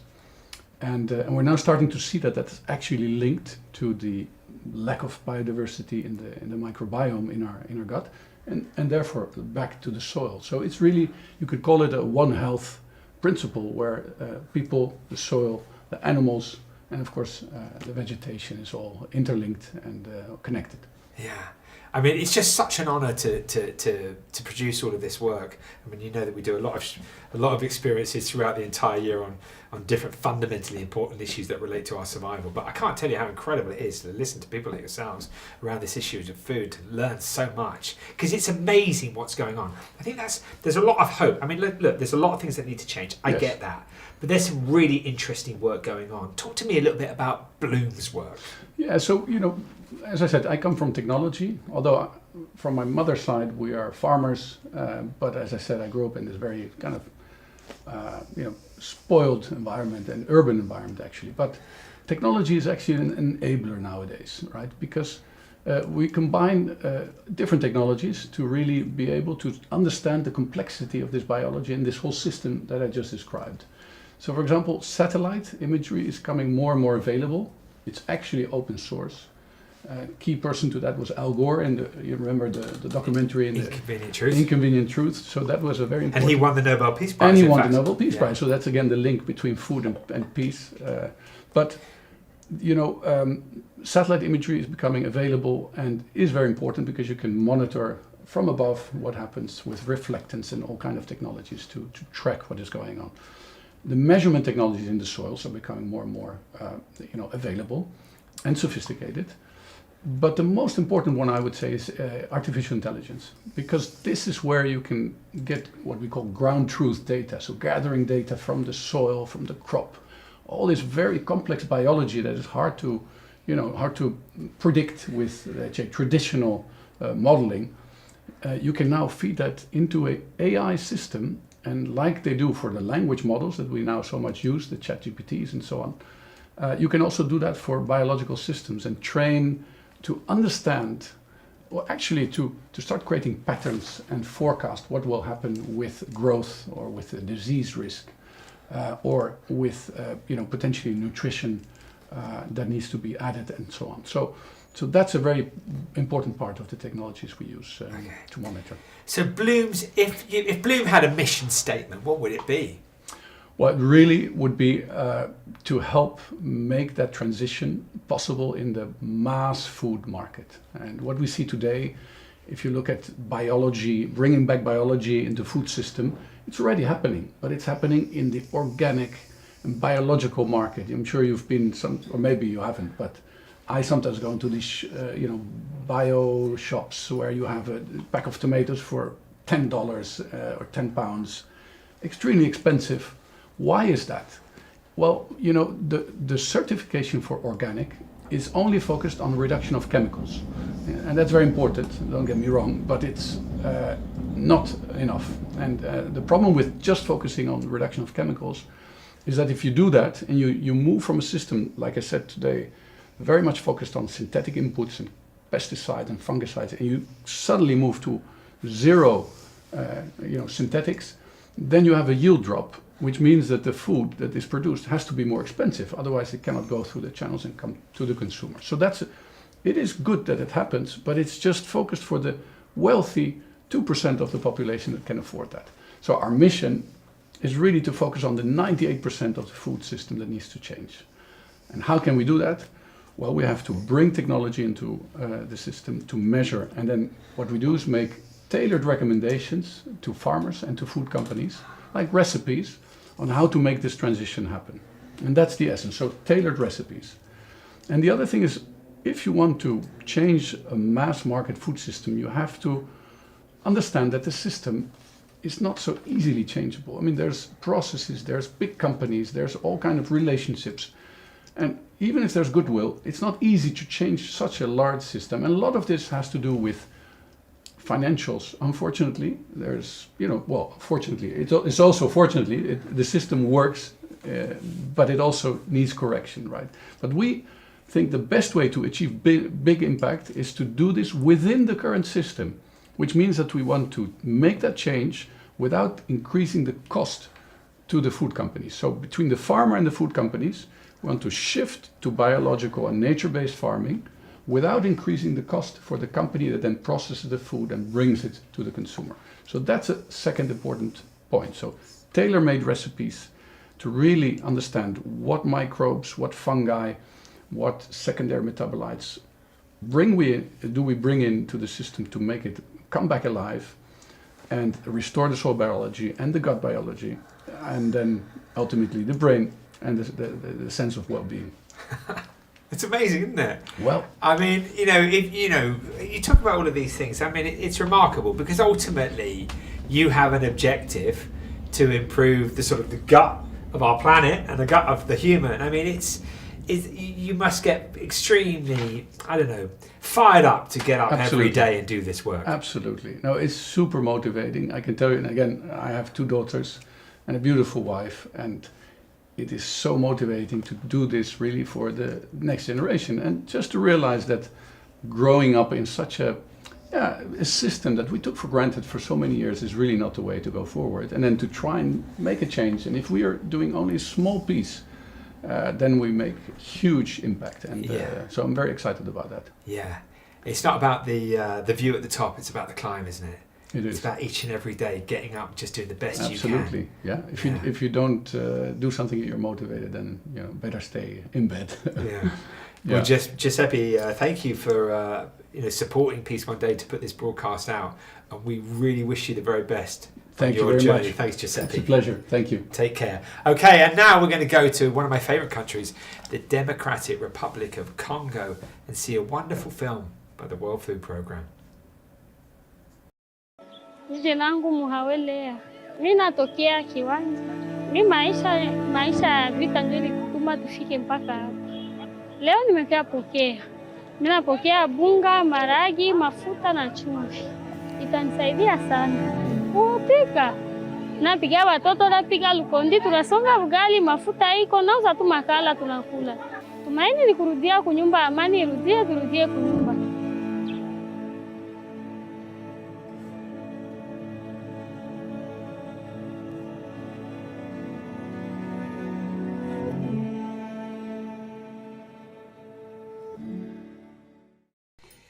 Inospi, welcome to #World Food Day.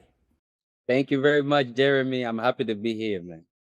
I want to ask you, we spent time in the Democratic Republic of Congo together and time in Goma, your home.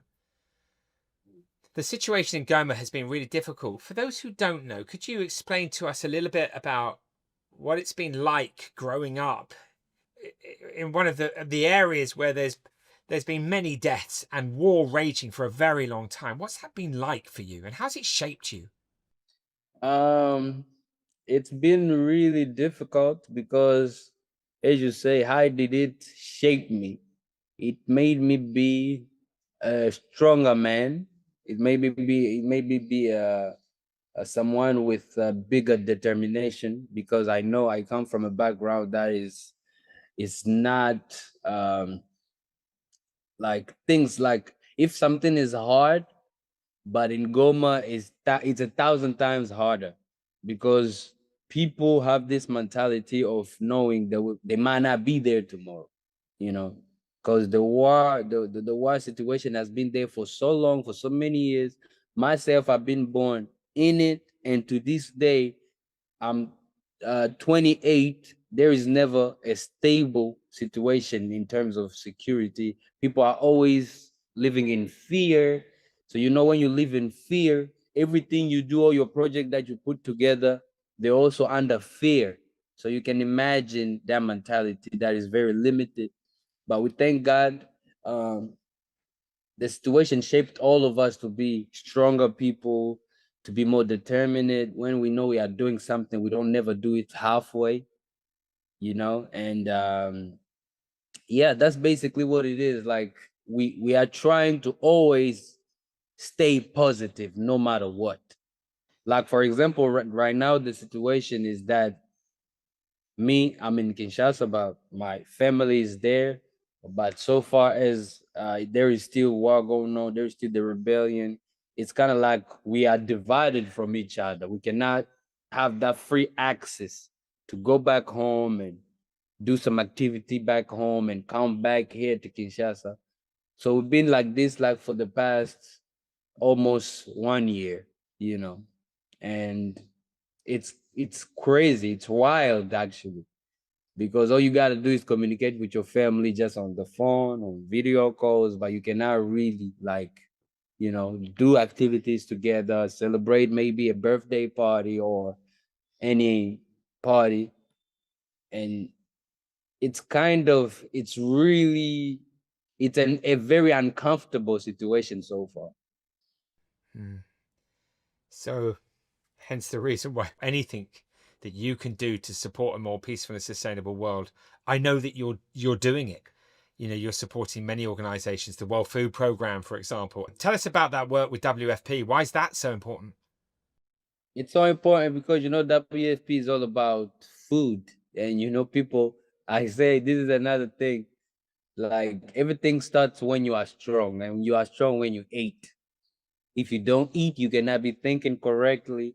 You cannot do anything. You have no energy. So to me, growing up, I always knew that food was like the base, like food was where everything started. So this partnership with the WFP has been just reminding me that I need to always be where the people are crying, so I make sure their message is heard. I always make sure this campaign of making sure everyone is not hungry, that's where I need to be, because I owe this to my community. My community has been supporting me for free, for years, and today I am who I am. So I use myself as a platform to make sure important messages are heard. And me being the ambassador of WFP is what I need to be doing my whole life, man. It's really a pleasure. It always feels good when I'm doing these activities. Well, as you say, no food, no peace, and no peace, no food. I mean, they're inextricably linked. Indeed, are in us why the WFP won the Nobel Peace Prize, right? Exactly. No food, no peace. No peace, no food. Yeah. It's hard to get food when it's bombing everywhere. It's hard. Inos, thank you. Before we go, Assalamu alaikum. You're going to show us that incredible video that you've made. Tell us about the song. Thanks for introducing the song. It's really a beautiful vibe, a nice song that I made recently. And Assalamu alaikum for all our Muslim friends. We say hi, and it as you all know, it means may peace be with you. So it's a song where you see this energy of us dancing and kind of like in the desert, and somewhere we switch places. It's like a movie, man. It's a movie. I did this song recently here, and I'm just happy that it's been going viral for the past days. And yeah, man, it's my way to wish you good energy, good dance from Congo. Inos B, here we go.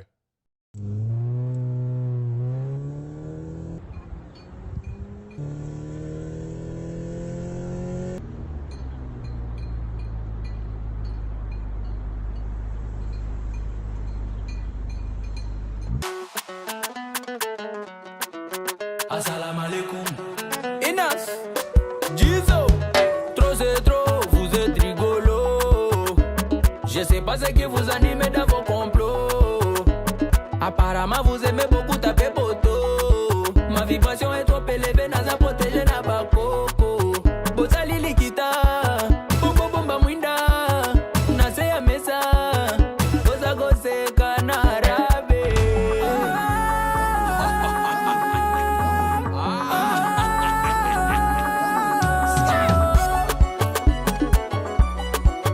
Assalamu alaikum. Assalamu alaikum. Assalamu alaikum. Mabea mama, mabea papa, bornanga, biloko leta, biloko famille, roi 12-12, fierté du Mali. Ogozalanga nini, ogozalanga nini, ogozalanga nini, ogozalanga nini. Na yenga moko tigre nzoko banga ganyao. Na gabelio riviere nzoko zako pa mai. Nyose kwe ina mai. Iya yo nyoso mai. Bazokola yo na mai. Na wakela yo pe mai.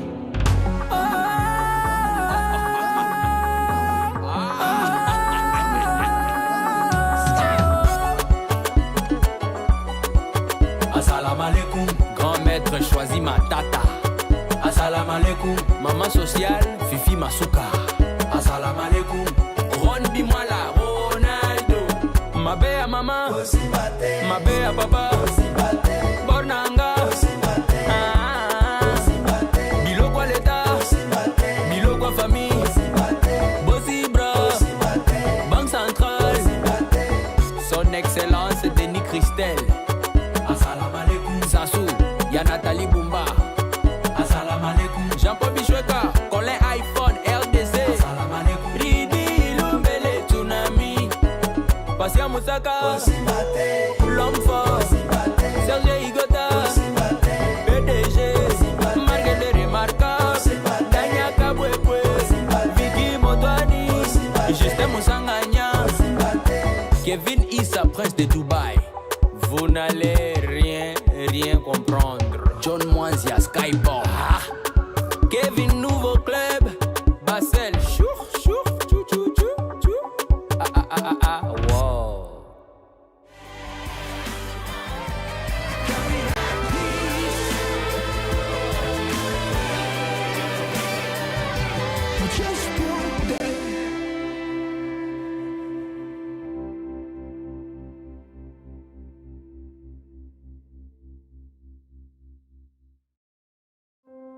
This World Food Day, Peace One Day and our incredible partners, Lamb Weston, Suma Equity, Unilever, Agrifirm and Bloom, are taking action with the World Food Programme's Share the Meal, launching an initiative to purchase 1 million meals, because peace begins with sharing, one meal at a time.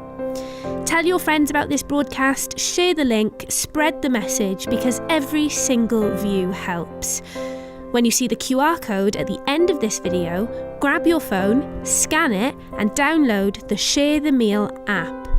With your help and with less than £1, you can donate one meal to someone who needs it most.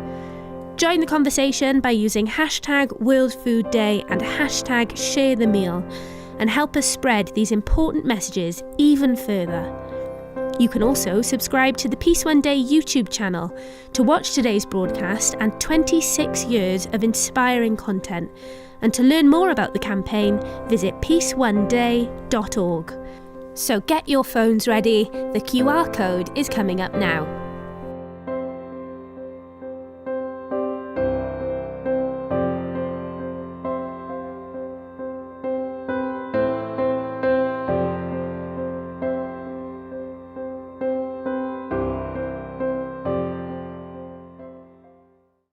Meta, Rasmus, welcome to hashtag World Food Day. Thank you. Thank you, Jeremy. The first question I'd like to ask you both is, could you talk about your journeys to this point? So if we go all the way back, I think for me, food has always been at the center of what I'm excited about, from growing carrots as a child and really kind of having a relationship with food, but then also growing up and traveling the world and seeing and discovering food cultures. And also seeing how central it is to what we talk about and how we meet and how we communicate and how we find joy. So joy, community, health, that really is one of my passions around food. So I have worked for a number of years in biotechnology.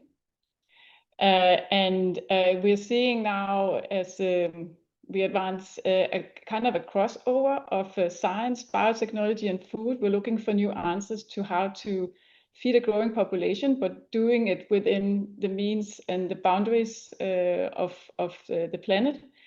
And with that, I got really excited about the opportunity there is to both honor traditions in food and food cultures and food we love, but then also using these new means and ways of making more out of what we have, and thereby cover more needs and bring more sustainable foods that are joyful and delicious to the world, by actually combining gastronomy and deliciousness, but then also with these new tools and ways of working with food, means of fermentation and other kinds of tools where we get inspired by biology and inspired by what nature does to kind of make more food out of what we have. Rasmus, what about you? I mean, what's your story up to this point? I mean, I'm from a quite conservative farmer family in Denmark, in Jutland, farming a lot of pigs, and there was nothing, I've never heard the word organic, I think, in my house, not cultivated in food. I've only been to restaurants like McDonald's until I was 15 and started as an apprentice as a chef. So food has never been something that was filling in my daily life. It was not something that I was excited about. It was just a nutrition that I needed to get to survive, kind of. So suddenly to become interested in the food world, become a chef, and also be passionate about it and be very ambitious about what I want to do was quite a change in my life, very radical, and. I started young as a head chef in different restaurants. I was 21 when I got my first head chef job back in England, and then going to start Alchemist, because I was a little bit tired of this restaurants philosophies where it was all of the same. It was kind of the same narrative for many restaurants. You need to have good products and need to be farmed by some everybody you knew. You need to have a ceramist that had a long beard, and then you tapped into that kind of reality, and you created this success. But it was also like it was not my reality. It was a little bit fake in a way, and I did a lot of charity work, and I got more excited about that. Got more happy, got more positive energy back, and I wanted to see if it was possible to take my medium and craft and use that in that way. And could you create a restaurant that will change the world through food? And that was the ambition for creating Alchemist, and later on also creating Spora, which is now a side project from that platform. I head up Spora. Rasmus and I started working together on Spora 3 years ago.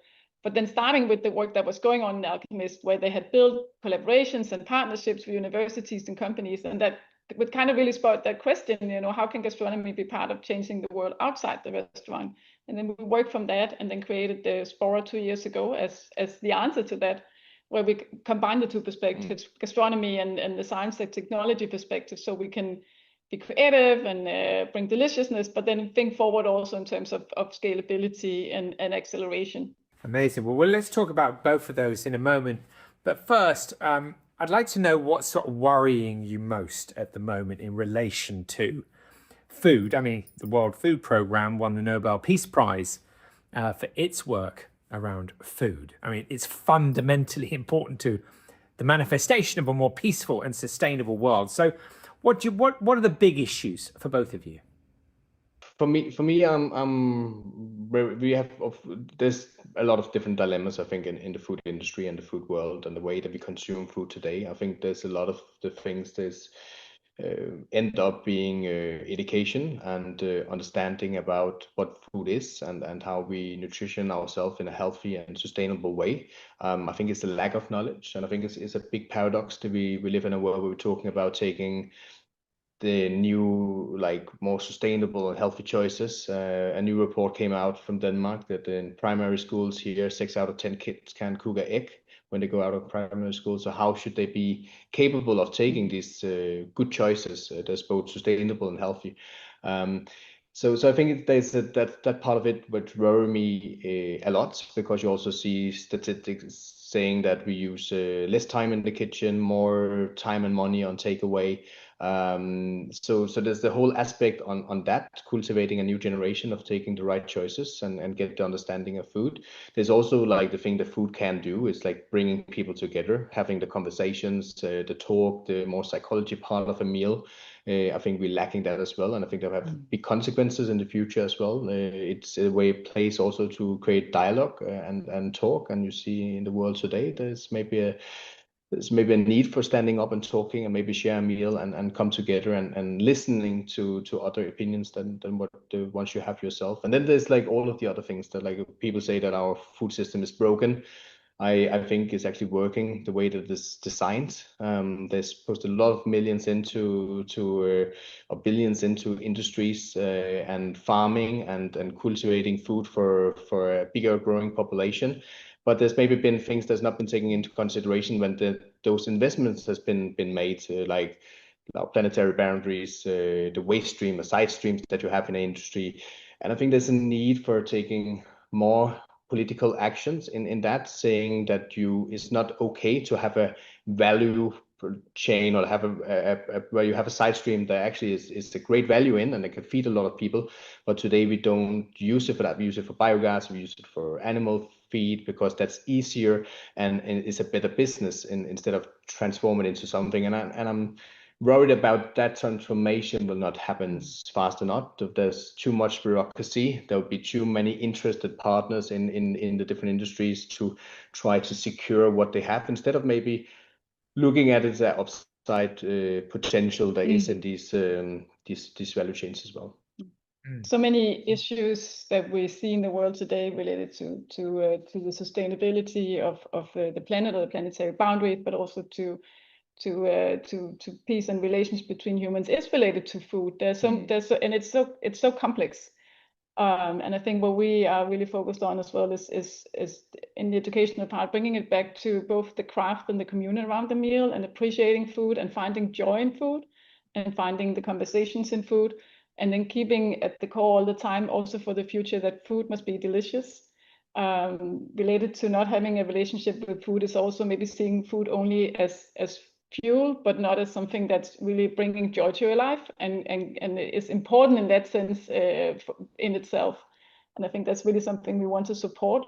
Also, when we talk about foods of the future and this transition that we need to get on to stay within planetary boundaries, if it's all doom and gloom, it's not really a future we want to, we're longing to be part of. And we really want to help make that transition into a more sustainable overall consumption of food that nourishes everyone, but also helps us stay within the boundaries, to make that future something that we can really look forward to, that can be joyful, delicious, that can also be healthy for your family, and then also be sustainable, so that it's not becoming a situation where you feel torn between what you know and love and then what you're supposed to do, and that you don't see those two connected. So it's really, I think, about bringing the future together in the sense of being joyful, something we love, food-wise, and then also being sustainable and healthy. Could you tell me, either one of you, what it is you're actually doing right now? Yeah, so what we try to do is we harness the creativity and innovations that happen in the chef world. So like in a restaurant like Alchemist, there's a lot of like innovations, a lot of creativity happening, but it stays within the kind of same sphere. So it's the same world where people and foodies traveling around and try to taste it and be excited about it. But I think, as you've seen before in this culinary world, that it dropped down to the masses. Like, so it come out in shops and stores around the world, but it takes around 10 years sometimes to do that transformation, and before the industry pick it up. So could we take some of the creativity and innovation that is scalable, but is also sustainable, and could we then pace that faster out to the majority of people? So we focus on harness that innovation and bring it into scale so it can impact millions of people. And I think especially like one of the things we look into is side streams in different value chains in the industry. And we're also looking at food waste. How can we utilize this? Because like we have a dish in the restaurant talking about hunger in the world. Like it's for me a big paradox that we have a world where we're living in, where 800 million people is facing that hunger in one way or another. And then we have 1/3 of all food that is produced for human consumption is wasted and discarded. And especially after COVID, I was like, this is crazy. The world can change. They can change behavior, things that you thought was not possible. Stop flying, walk in the same direction. We can agree on everything, and we put the most clever scientists together to create a vaccine. And here we don't need a new vaccine. We have it, and we produce too much of it. So if we had the same kind of urgency to a problem like this, I think we could change the world. And that's crazy that it's not there. But we're looking in specific to different side streams. We have one project going on right now, which I think is interesting. It's our rapeseed cake product. So rapeseed press cake, when you press canola oil or rapeseed oil, you have the seeds. And today we use around 40% of that, which is the oil. And then the rest of it, which is actually the proteins and fibers, we don't use. We put it for animal feed, for cow's feed. But instead of feeding it into a cow first and then eat it, maybe we should turn it into human food first. And we have done that with a new technology that we have, a biotechnology we made here in-house. And for me, I'm of course biased, but I think it's the best meat alternative I've tasted. It's 5 ingredients, so it's quite simple. It's not ultra processed. In that way, it's a very natural fermentation process as well. But then again, the process that we use existed thousands of years in Asia, that way of doing it. But in Europe, it's a novel food. So it will cost us 10-15 million to get this approved. It will take 3-4 years.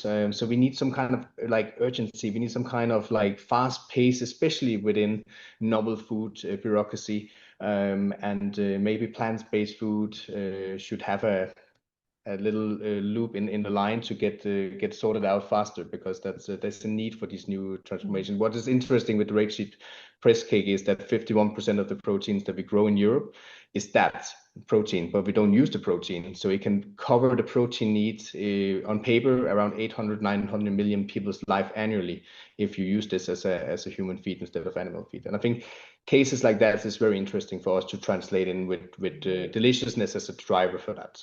That's very exciting. If people want to come to the restaurant or they want to find out about Spora, how can they do that?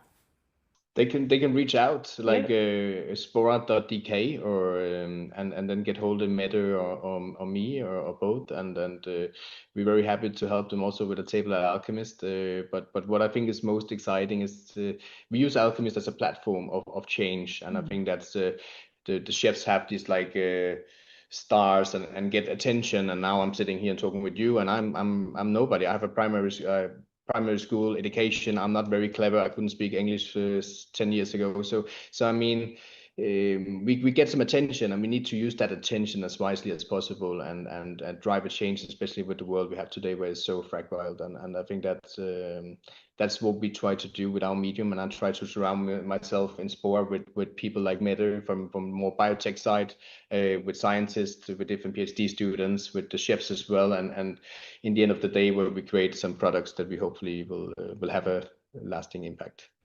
It's amazing what you're doing. Congratulations, and we wish you the very best on your amazing journey. Thank you so much. Thank you, Tim.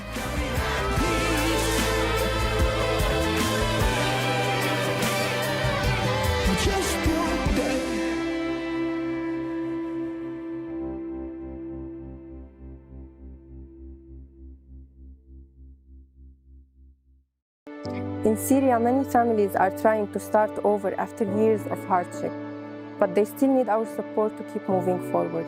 Years of conflict and economic collapse have left countless people without the food they need to survive.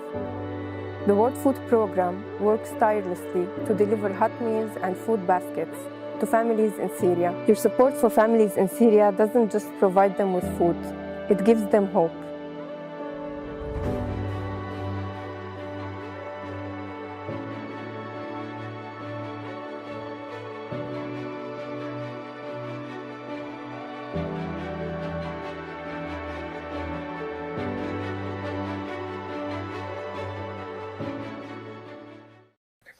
Mayank, welcome to hashtag World Food Day.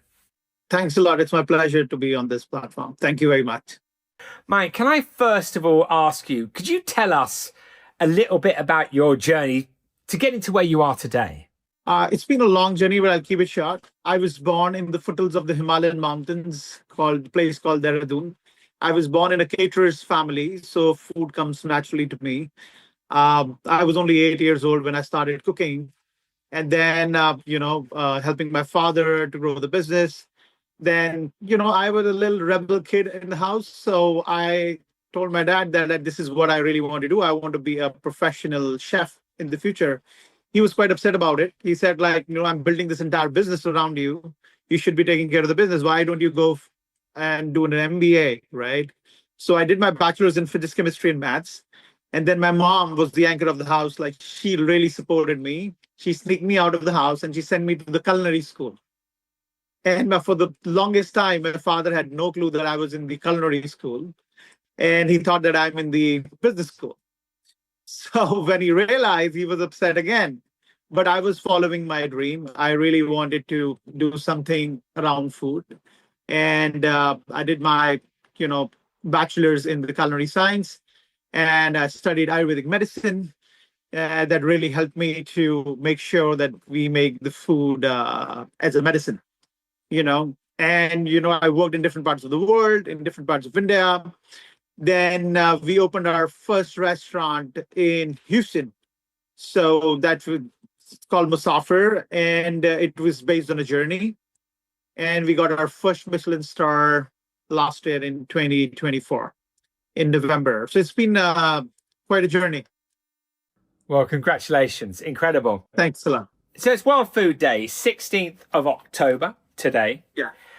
I want to ask you, what do you think are the great challenges that the world is facing in relation to food? Specifically, what I see right now is, living in America, everything is accessible, all the different produce is accessible all around the year. The problem is we need to make sure that we are doing sustainable cooking. We are changing the menus with the season that I don't see often in most of the restaurants. There are a lot of beautiful farms around, right? We should be working with the farmers, very, very important. And always follow the philosophy of 4 Fs. And how I define it is flora, fauna, farm, food. if you really take care of like the first three F's, you will definitely make sure that the end result, the food, will be phenomenal. So farm aspect of it, like how to rear the animals, how you're growing the vegetables, you at least know the source of it, right? Flora and fauna, like, there are a lot of, like, being in Texas, there are a lot of like hunting ranches around, right? The sustainable hunting is, like very much required. And you use the full animal if you are hunting, right? At the same time, you have to make sure I go foraging, and I do it seasonally. We try to forage different ingredients, that is the gift from the nature. We make sure like we take care of these three F's, flora, fauna, farm, and the end result food has to be sustainable. But the challenges are so many. There's so many chemicals these days while you're growing your vegetables. That organic farming is very important, definitely needs to be promoted. And what we do in our restaurant is we make sure that we buy the single origin spices from India. All these spices we make we have made this endeavor like to make this create connections with these spice plantation people in different parts of India. And we make sure that we buy seasonal spices. The season is changing, the produce changes, but also the spices which should change with the season. Because every spice has its own nature, cooling, warming, digestive, immunity boosting. So for the summer, we should focus on the cooling spices because it's a hot weather. And that's what you need according to the philosophy of Ayurveda. Then for the winters, you should be focusing on the warming spices. That's what your body needs. So spice box and the spice blend should change with the season. So I think that is one thing that definitely seems missing. We don't see like a lot of vegetables changing. A lot of chefs are being more conscious about it these days, but still it's a long way to go. And what are you doing? I mean, are you out there actively? Tell us a little bit about what you're doing on social and through the restaurant to see if you can kind of promote this culture that you're talking about. I mean, it's pretty amazing what you're doing and how seriously you take this. But what steps are you taking to be a part of the change? So when we started the restaurant in Houston, the first thing was we have to make connections with these farmers, the local farmers. It should be not more than like a 50-mile radius. We should be collecting our vegetables from around the farms because it's in the season, right? It tastes better, right? And, when people see all these vegetables in the menu, they feel great about it. I always give this example. There are different sources of vitamin C. But I don't realize why people drink orange juice entire season, like around the year. Like winters should be the time when we focus on the citrus fruits, not in the summers. Summers, you can have coconut water, like that is again a very good source of vitamin C. It's just an example. Like I think the produce should change with the season, and we have taken enormous steps in like making sure that we work with these farmers. We get our seasonal spices from India. These are single origin spices. And we make sure we promote it through the journey. Like there are a lot of videos that we post, like how we work with these farmers. And we also try to do our the spring soiree. That is something that we bring a lot of people at the farm so that they realize like how the vegetables actually grow. And they have this beautiful dinner at a farm. So it makes them feel connected towards the nature. When they come to this farm, when they learn about the sustainable practices, what these farmers are doing, they really feel amazing about it. Like having this amazing, we'll pluck the vegetables in the morning, we pluck the herbs in the morning, and then by like 5 o'clock in the evening, there's a special dinner ready for them. So we promote these kind of events seasonally. So they realize like how important it is to eat sustainable and seasonal. Why is World Food Day?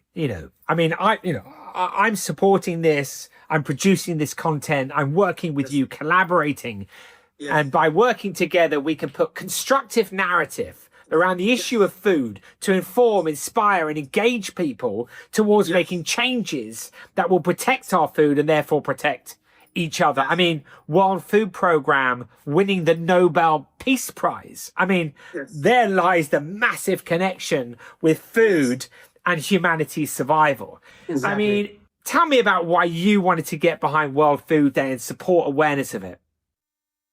So I definitely love the word peace and hope. These are two words that I really connect to really well.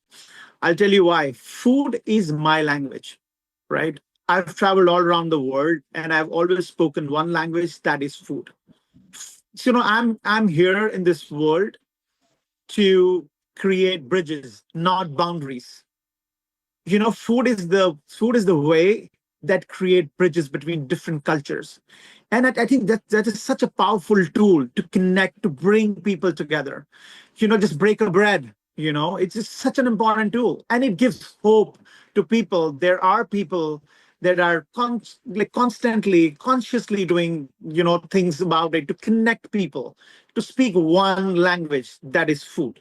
So I feel really proud that I'm able to do a little bit at a drop in the ocean, I'm trying my best so that we can bring a little change somehow, Well, it's very special that you say that. And, there's that phrase, piecemeal. And, as you say, what is it that really brings us together wherever you are in the world, whether it's drinking tea, whether it's sharing food, if we look at our families and the great festivals, spiritual festivals of all religions, food is always at the center of this moment that creates peace, which makes it incredibly special.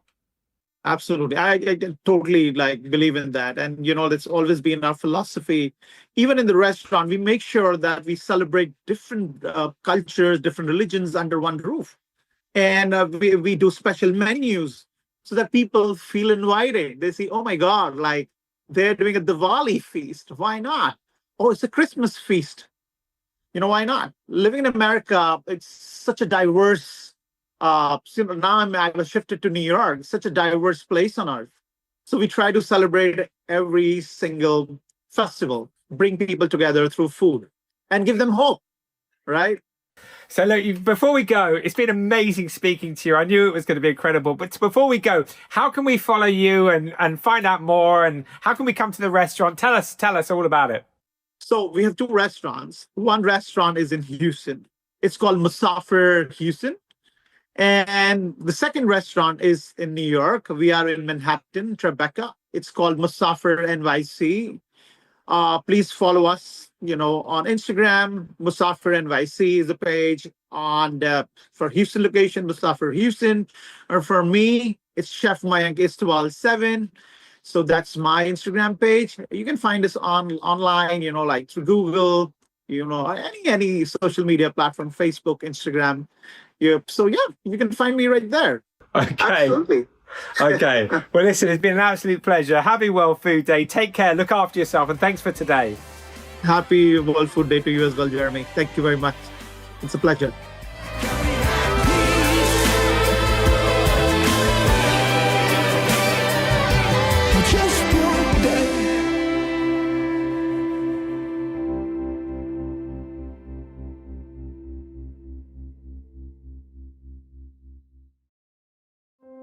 This World Food Day, Peace One Day and our incredible partners, Lamb Weston, Suma Equity, Unilever, Agrifirm and Bloom are taking action with the World Food Programme's Share the Meal, launching an initiative to purchase 1 million meals because peace begins with sharing, one meal at a time.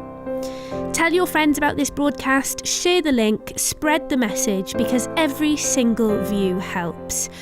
When you see the QR code at the end of this video, grab your phone, scan it and download the Share the Meal app.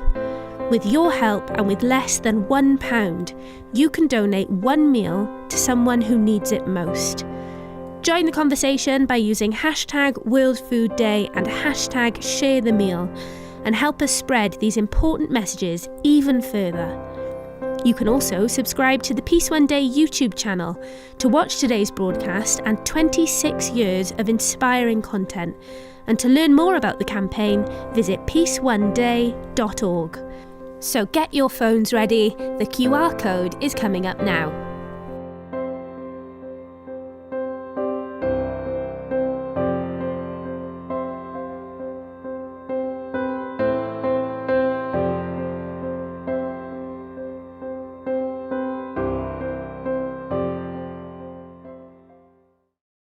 James, welcome to hashtag World Food Day.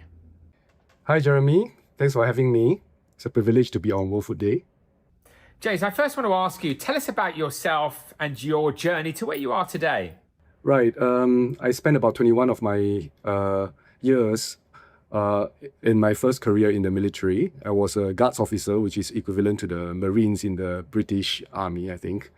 And then I was a combat officer. And that was a time that I was like protecting the nation. And then just about 4 years back, I was contemplating what to do with the second half of my working life.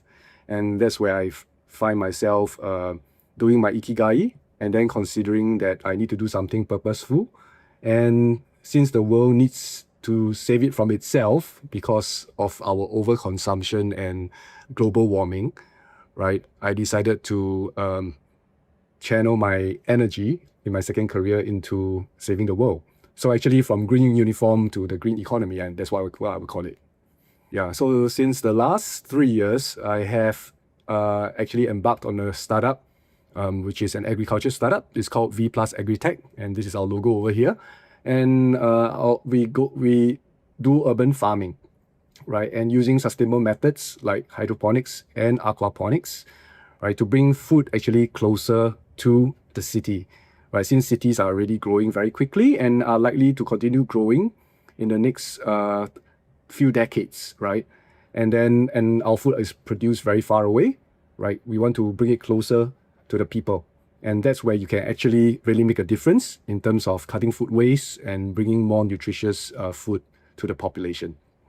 Other than that, I'm also teaching sustainability in the Singapore Management University, as well as I'm a fellow in the Lee Kuan Yew School of Public Policy.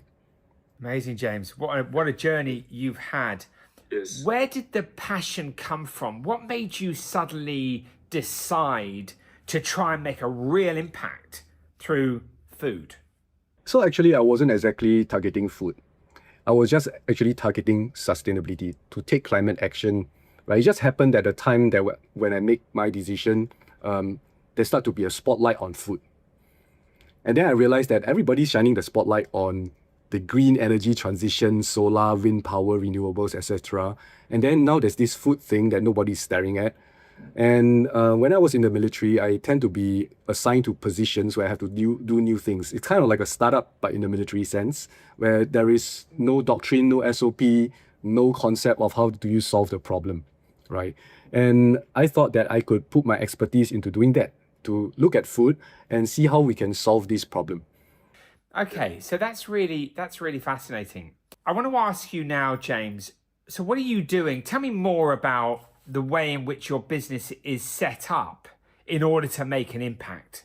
We are actually creating a new market, which is in urban farming. So, and our clients are actually places like schools, hospitals, nursing homes, charities, shopping malls that typically do not own a farm. And they just buy their food, right, from wholesalers, from retailers, and so on and so forth. But right now, we are trying to convince them to grow their own food. Because by growing their own food, you can actually do what you call import substitution. You substitute the imports with locally grown food. And in that way, you actually reduce the food miles, you bring food closer. The kind of emissions from the food miles are reduced. You reduce the food waste, which is a big problem because about 30 to 50% of the food never gets really to the consumer's mouth, right? Along the supply chain, right? Due to quality concerns, due to poor cold chain, right? The food actually goes bad along the way. So this is how we try to reduce the emissions, as well as bringing fresher food, which is better for health to the population. It's absolutely incredible. How can people find out more about your organization? Right, go to our website, vplusagritech.com. Right, we have our website there. We are also on LinkedIn. We are on Instagram, TikTok, Facebook, pretty much all the popular ones, YouTube as well. Fantastic. I want to ask you, what's the one thing that people could do? What changes could we make in our lives that would impact the opportunity or the possibility of a more peaceful and sustainable world, particularly as it relates to food? Well, I think people like us, I mean, I live in a first world country and yourself as well. We are so used to having abundance, right? And we do not know where our food come from.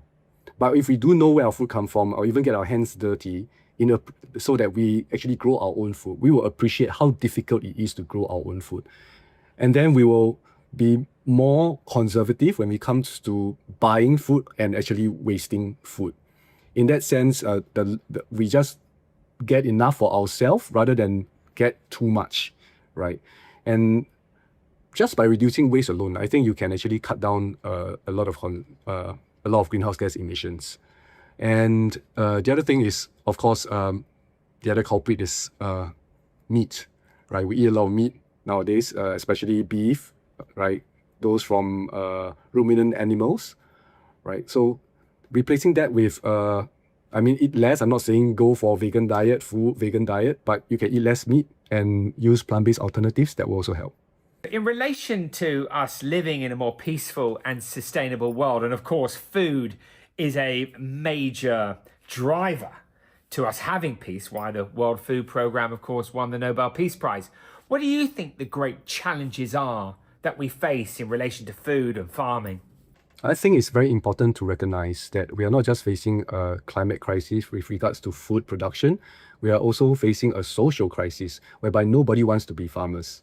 So no new blood is actually entering the farming industry. So what you have right now is in Southeast Asia, the average age of a farmer is like 55, right? In Japan, it's 65 years old. So you can just count in a matter of 1 decade, you can have current generation, they are farming, they retire or they pass on, right?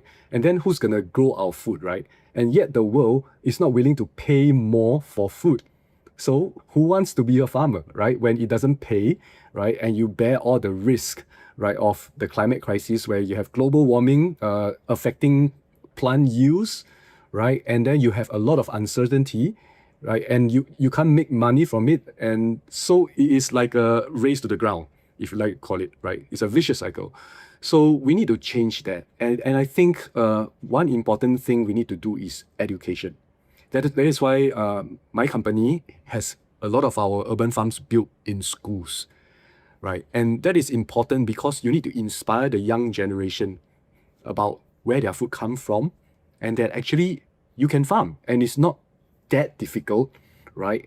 And hopefully you can make a living out of it as well, right? Of course, you need government policies to come in to try to subsidize, which many countries are doing right now.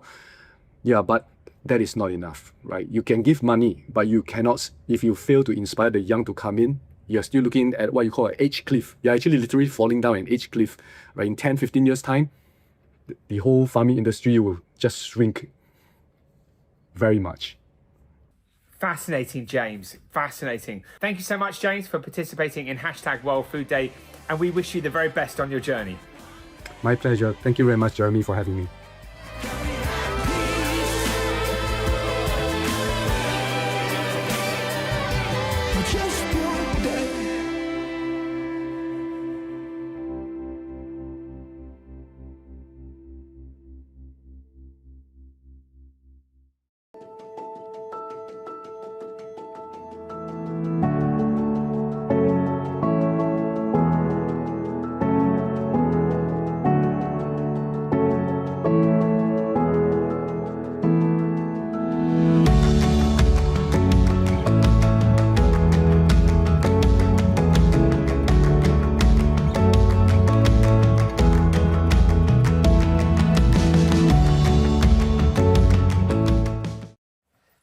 Mary, welcome to #World Food Day. Thank you so much, Jeremy. It's an absolute pleasure being here with you today. The first thing I want to ask you is, could you tell me about yourself and your journey to this point? Absolutely. So it's an absolute pleasure, like I said, for me to be here with you today. And as you said, my name is Mary Penrose. I'm a mum of 2.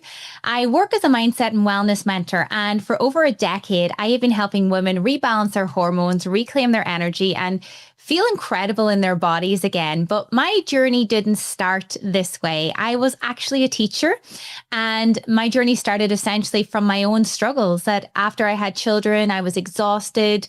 I was dealing with low iron, fatigue, and digestive issues. And Jeremy, to be honest, no matter what I tried, I didn't feel at home in my body. And it was only when I found simple whole food nutrition and paired it with mindset work that things began to shift for me. My health, my energy, and my confidence started to change. And that's why I've created my programs. That's why I'm so passionate about this. And because I know firsthand what it's like to feel stuck, but I also know what's possible when you give your body and the mind the right fuel. Amazing, Mary. Can I ask you, what's concerning you most in relation to food? Wow, that's a pretty big question, but I think the biggest issue we face today is this. Obviously, I'm a woman, and for women, especially busy working moms, I feel that a lot of them are stuck in survival mode and they're running on caffeine and stress instead of real nourishment. And food, I think, has really become fast and convenient, but often it's full of empty nutrients, and our body actually needs whole foods. And when you add in constant stress, poor sleep, and a culture that essentially tells women to do it all, the result is exhaustion, bloating, low mood, and a real disconnection from ourselves. But I don't believe that it's just personal, Jeremy. I believe it's global. Food is now, it's more available than ever, but less nourishing than ever. And we can very evidently see this split. One part of the world is overfed but undernourished, living on highly processed foods that's leaving them sick and inflamed, while another part of the world doesn't even have enough food to survive. And the truth is, everything is energy. And the food we eat either gives us life or, I believe, drains it away from us. And when women don't feel good in their bodies, I believe it impacts everything, our families, our work, and our community. That's why, essentially, World Food Day, it matters so much, because yes, we need to transform global food systems, but we also need to transform our personal food systems, like our daily choices, our small habits, the way we fuel and care for ourselves, because I believe when women flourish, whole communities flourish. Amazing, Mary. Tell me about your work. I mean, because I know that your work is about giving supplements to people, which is going to kind of cure part of the problem that you were talking about with our busy lives and not getting the right kind of things inside us. So talk to me a little bit about what you do and your passion for that.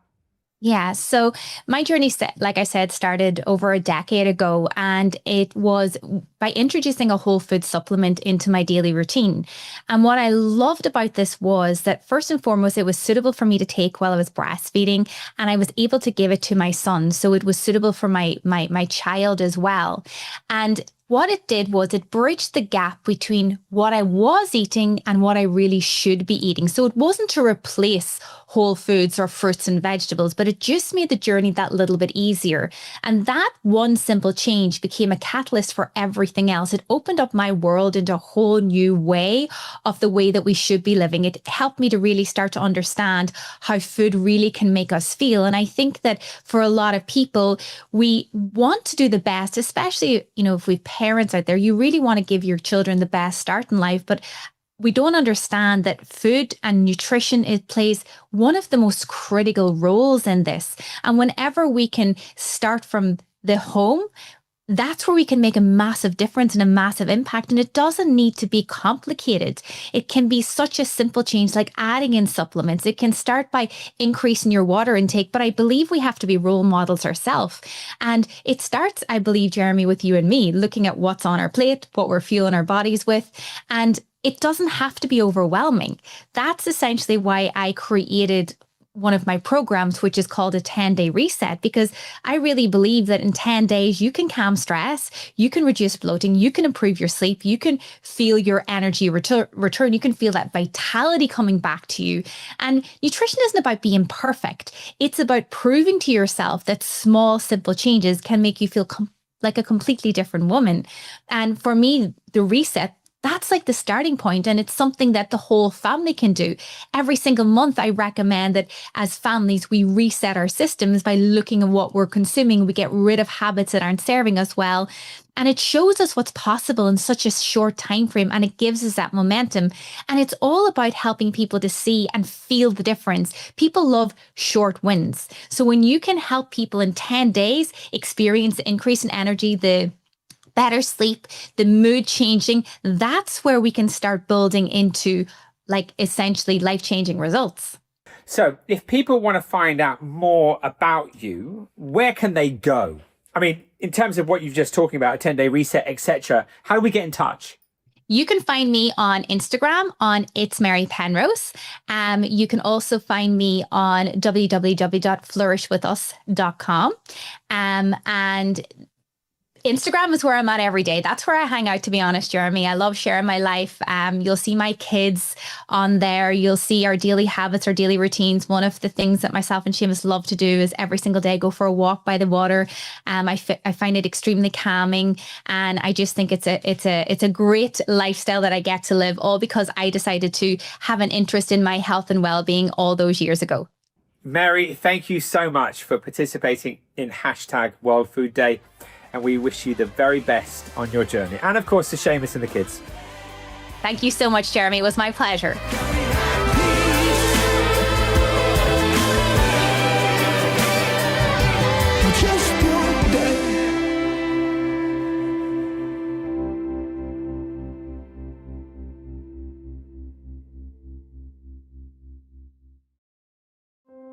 This World Food Day, Peace One Day and our incredible partners, Lamb Weston, Summa Equity, Unilever, Agrifirm and Bloom are taking action with the World Food Programme's Share the Meal, launching an initiative to purchase 1 million meals, because peace begins with sharing, one meal at a time. Tell your friends about this broadcast, share the link, spread the message, because every single view helps. When you see the QR code at the end of this video, grab your phone, scan it and download the Share the Meal app. With your help and with less than £1, you can donate one meal to someone who needs it most. Join the conversation by using #World Food Day and #ShareTheMeal. And help us spread these important messages even further. You can also subscribe to the Peace One Day YouTube channel to watch today's broadcast and 26 years of inspiring content. And to learn more about the campaign, visit peaceoneday.org. So get your phones ready, the QR code is coming up now.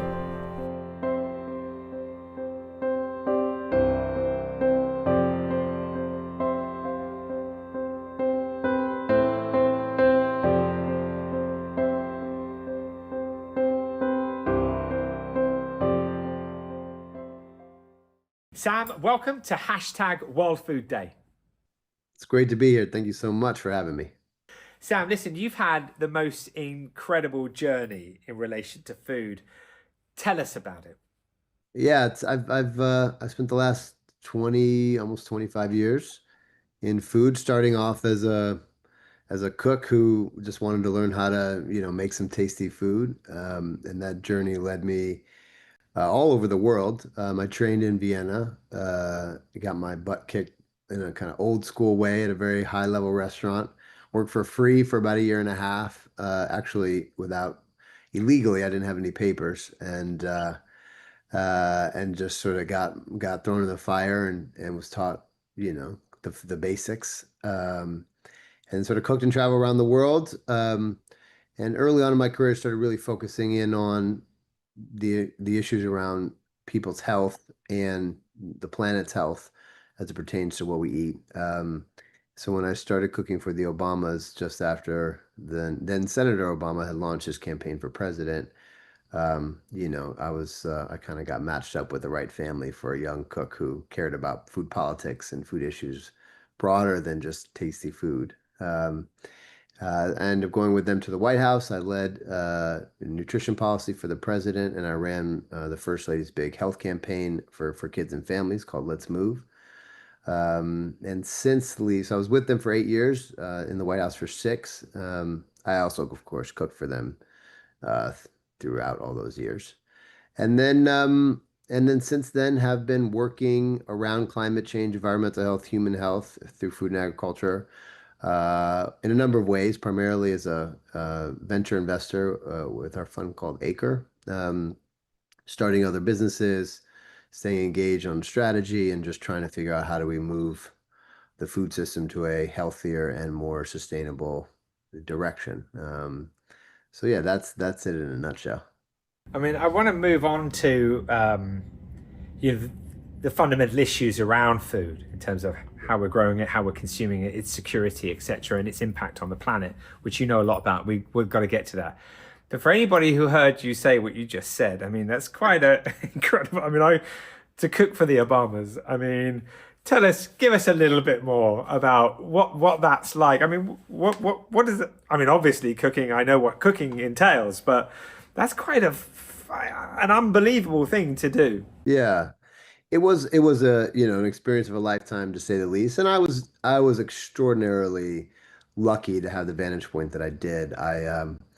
My days started off, I started my day with working out with the president and first lady and the trainer, just us three in the gym, and then running, getting dressed, taking a shower, putting on a suit, running policy, and so dealing with either big policy issues or negotiating partnerships with businesses, or trying to move the culture with big campaigns, whatever the case may have been for the initiative, and then running to get dinner on the table, sometimes at the last second because I was running late, and then I got to play 3 games of pool with the president as sort of a wind down of the day before he went off to read giant stacks of papers, trying to figure out the hardest challenges that the government faced.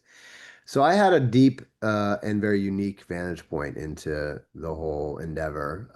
And, it was humbling and amazing and challenging and stressful, but it was truly a once in a lifetime experience. And they are, as you'd hope they would be, politics aside, they're really decent people who just try to do the right thing at every turn. And it was a ride for sure. Sound incredible. Are you going to write a book about something like that, or are you allowed to? Well, I have a book coming out on October 7th, but I will never write that book. There's some White House stories in the Last Supper, but the tell-all book will never be written. That's amazing. Absolutely incredible. You released a book, Sam, on the 7th of October, which has just passed. Tell us about the book.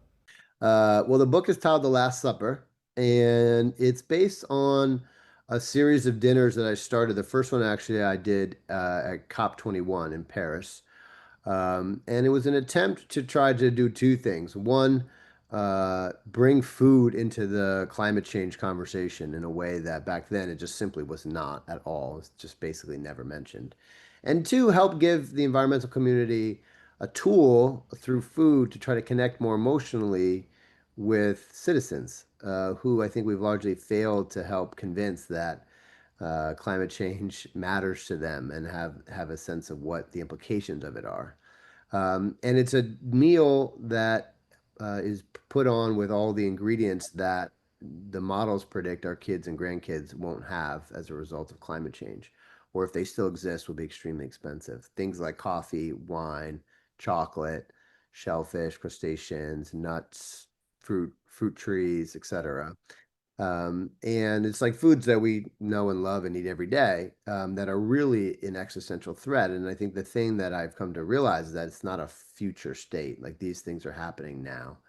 And we're seeing devastation every year in different parts of the world from climate change on our food system. And so it tracks a number of those stories. It also then talks about the role that food is playing in climate change and environmental degradation, like deforestation. It's the number 1 driver of deforestation, and land use change and biodiversity loss. It's the number 1 use of the world's fresh water, as well as being the number 2 emissions generator around the world from a greenhouse gas standpoint. So, those are some of the issues we have to tackle. But I really mostly try to focus on what can we do to try to solve these challenges, and what are those pillars of change, and And I think food is just one of those areas that's been overlooked that holds, I think, the only real solutions that we have to solve this problem in the time horizon that the science says we have.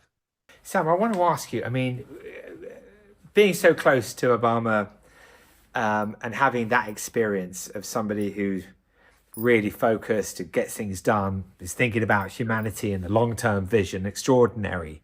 Can I ask you, what keeps you going? I mean, sometimes, listen, I've been on the road 26 years, committed to peace and create a lot of programming, constructive narrative that informs, inspires, and engages. My whole life is about storytelling because I really hope it has an impact and gets people to think, which is hence the reason why I wanted to speak with you. What do you say to the people when you know that the climate's being affected, who say it's not real? I mean, what keeps you going? When you hear people saying it's climate change doesn't exist, what do? What keeps you going? Tell us. Well, I will first say that I think it's a pretty small minority of people who really think that climate change doesn't exist, like hardcore. I think there's another set of people who have a very negative response to the language that, more progressive people use around this. So you talk to a lot of farmers, they'll tell you that they don't think climate change is a thing, but they do think the weather is changing. And you're like, okay, we can talk about changing weather then, no problem.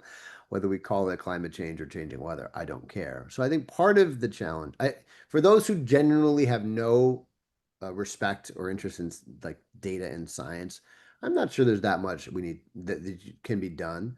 And I don't think it's actually that important. I think the vast majority of people are somewhere between either really caring about it and terrified, which is a whole other challenge, particularly with young people who are sort of like, this is so bad, there's nothing we can do. I'm just going to give up and live my life. So that's one set of challenges I think we have. And then there's the people who are more skeptical or just don't think it's that important. And that is where we have to help the people understand what's at stake. And that's why that's the whole point of these dinners, and where I think food is very, very powerful, is that it helps people understand what's in it for them.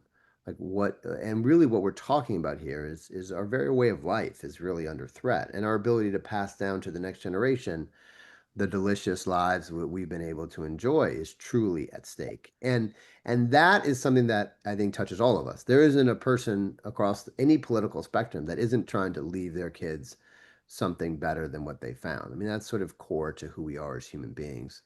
And I think we can help base our arguments on that human foundation, which is universal.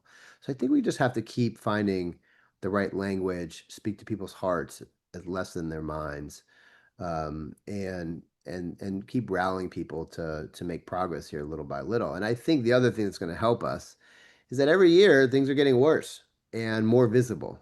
Floods and droughts and fires. It's getting increasingly difficult to deny that something's happening here. And so I think the story will be told on its own, unfortunately, and hopefully allow us to rally more action in the coming months and years ahead. Sam, what can we do at home? I mean, we know what you're doing. The book sounds incredible. You're devoting your life to this. You're out there talking about it, making a difference. It's really, commendable, and well done for what you do for the world. I want to ask you, what can we do at home? I mean, there's a lot of people watching. What difference can we make? I think what's powerful about food and doing, Food Day is a wonderful moment to sort of make some commitments to ourselves, is that we have the power to make a difference every single day, multiple times a day. Where energy is like, I don't know, I guess got to turn on my lights. Like, I don't know what you want me to do. We're making choices that have an impact every day.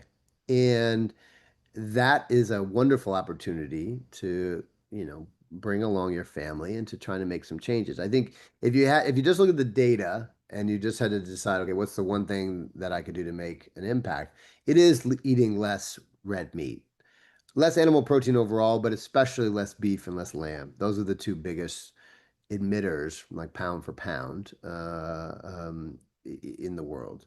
And so even just moving down the kind of animal meat spectrum, so to a pig and even better a chicken, that's helpful when it comes to emissions. Eating things like shellfish, which don't require any kind of feed, very helpful. So that's one thing everybody can do. I think we should also be supporting brands who are making claims around, regenerative agriculture or more sustainable, ingredients.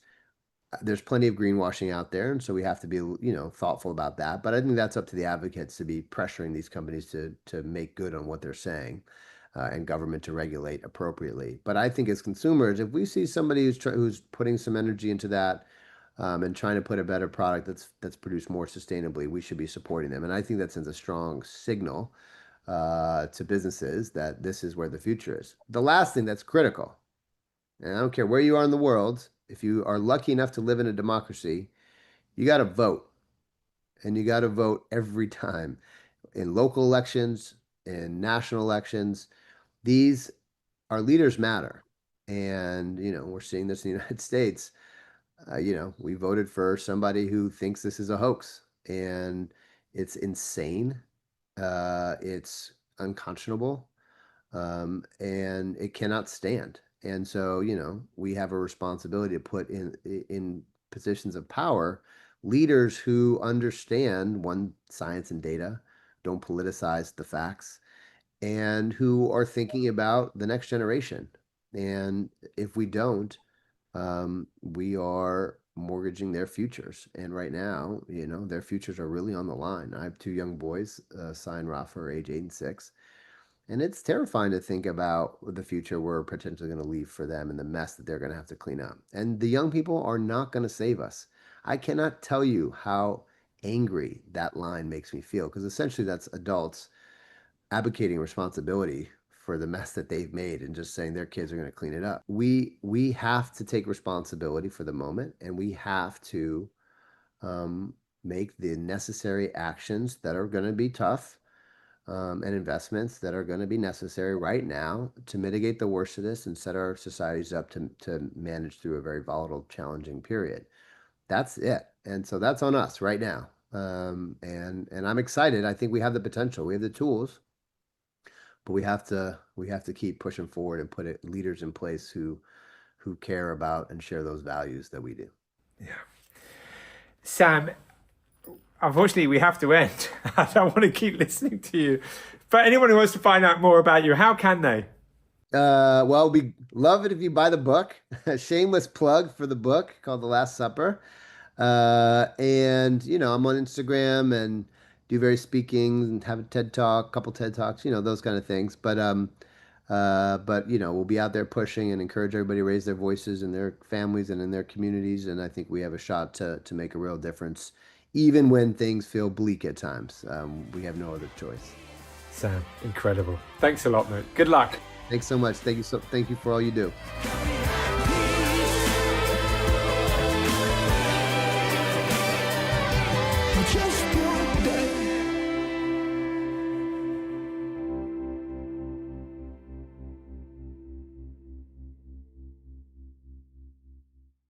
Humanitarian assistance can seem complicated sometimes, but this is very simple.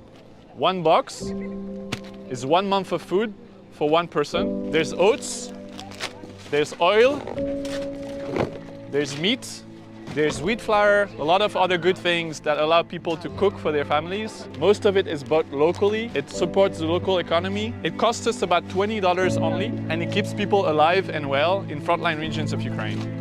Many of them don't have access to supermarkets, to shops. The shops are closed. They live under bombs and daily shelling. They can't go out easily. And a lot of them have lost jobs, they've lost income, and they live on about $50 to $70 per month. They depend on this for their survival and to feed their families.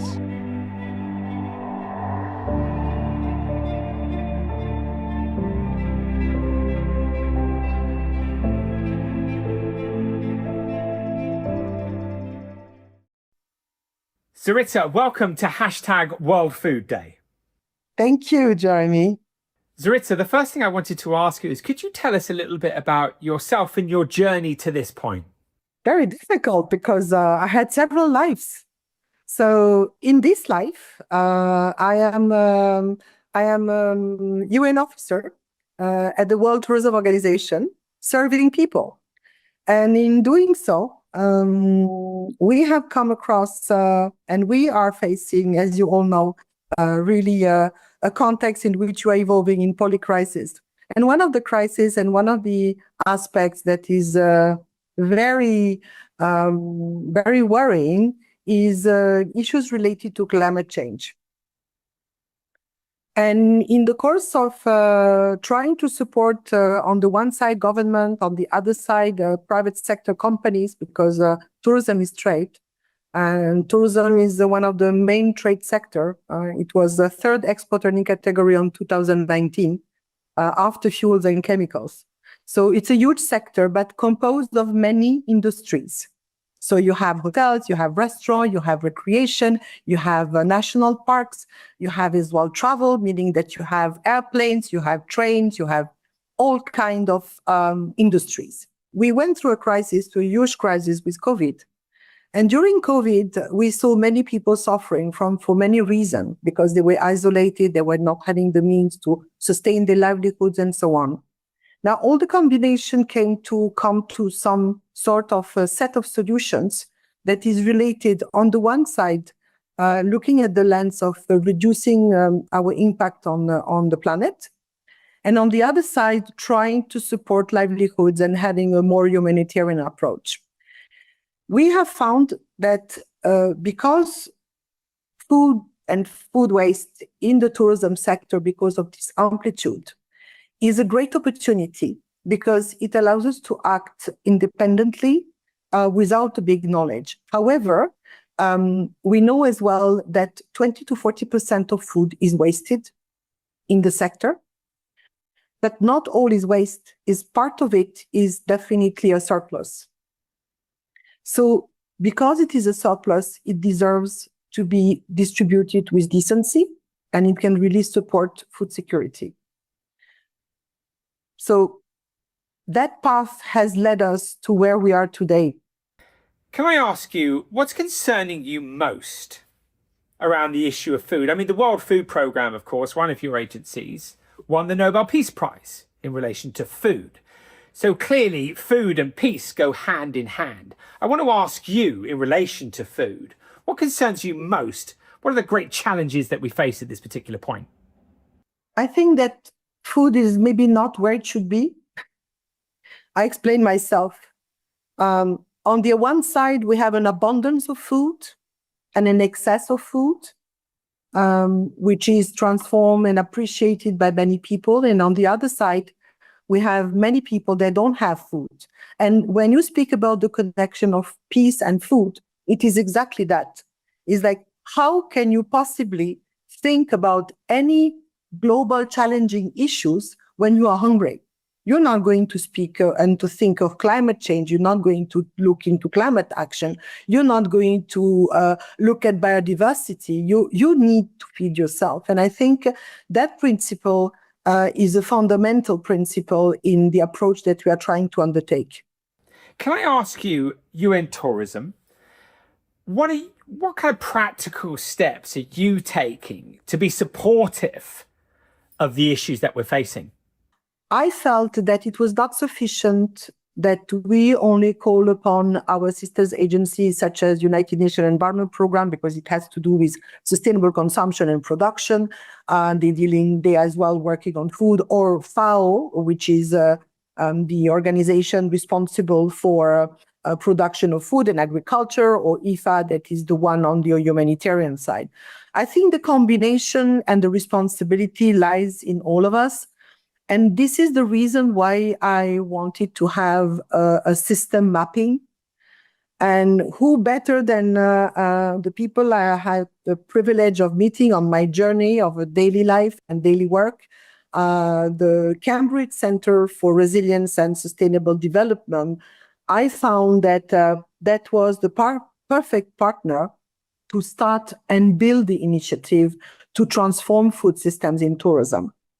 When we were having that ambition, of course, we need as well resources and capacity to initiate such process. We always need partners.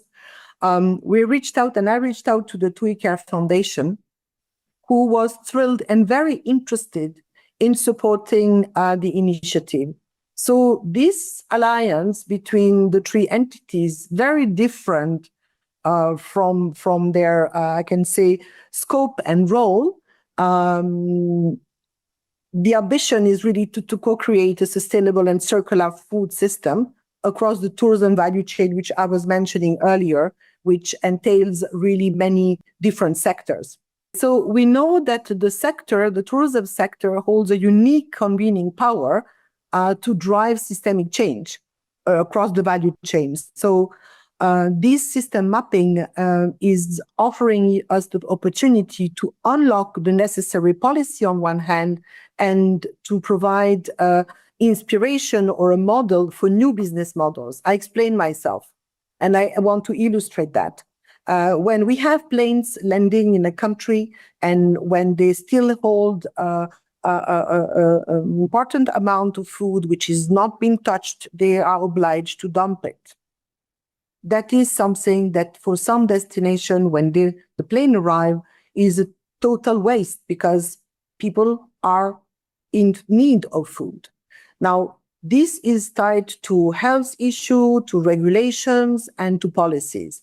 We, as a UN entity, because we are connected to the government and to other agencies in other area of influence, we want to work on those policies to try to unlock. The same for new business model.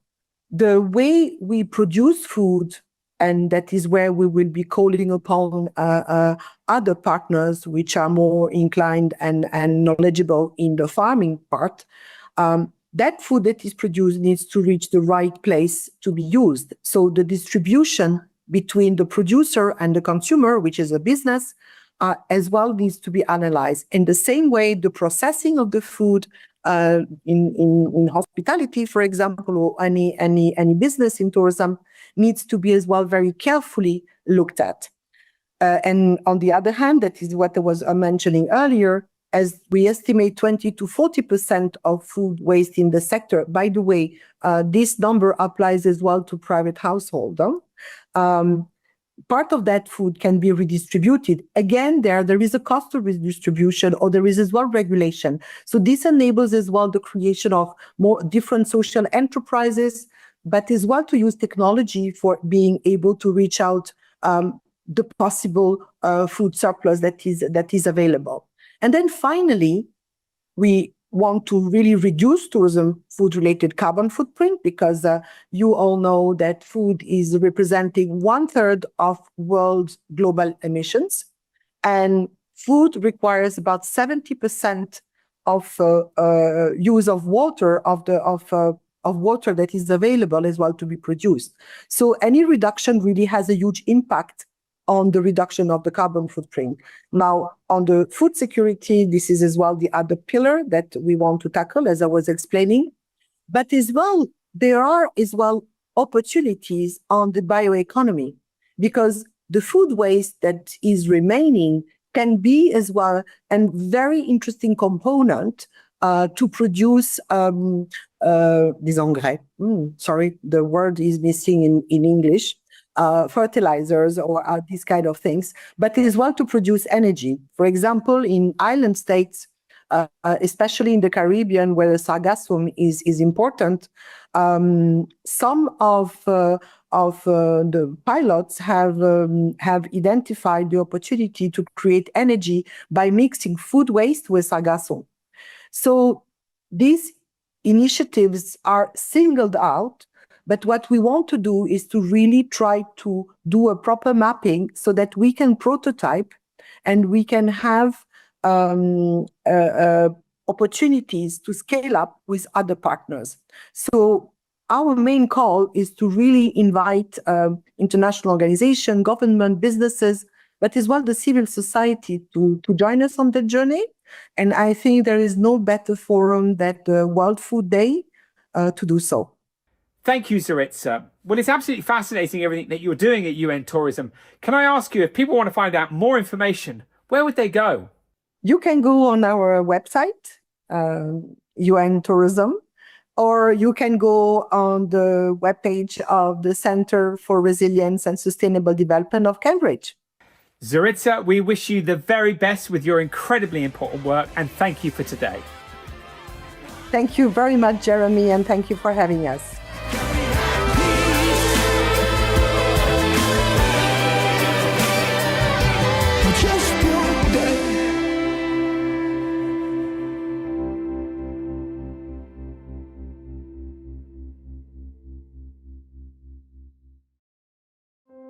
This World Food Day, Peace One Day and our incredible partners, Lamb Weston, Summa Equity, Unilever, Agrifirm and Bloom, are taking action with the World Food Programme's Share the Meal, launching an initiative to purchase 1 million meals, because peace begins with sharing, one meal at a time. Tell your friends about this broadcast, share the link, spread the message, because every single view helps. When you see the QR code at the end of this video, grab your phone, scan it and download the Share the Meal app. With your help and with less than £1, you can donate one meal to someone who needs it most. Join the conversation by using hashtag World Food Day and hashtag Share the Meal, and help us spread these important messages even further.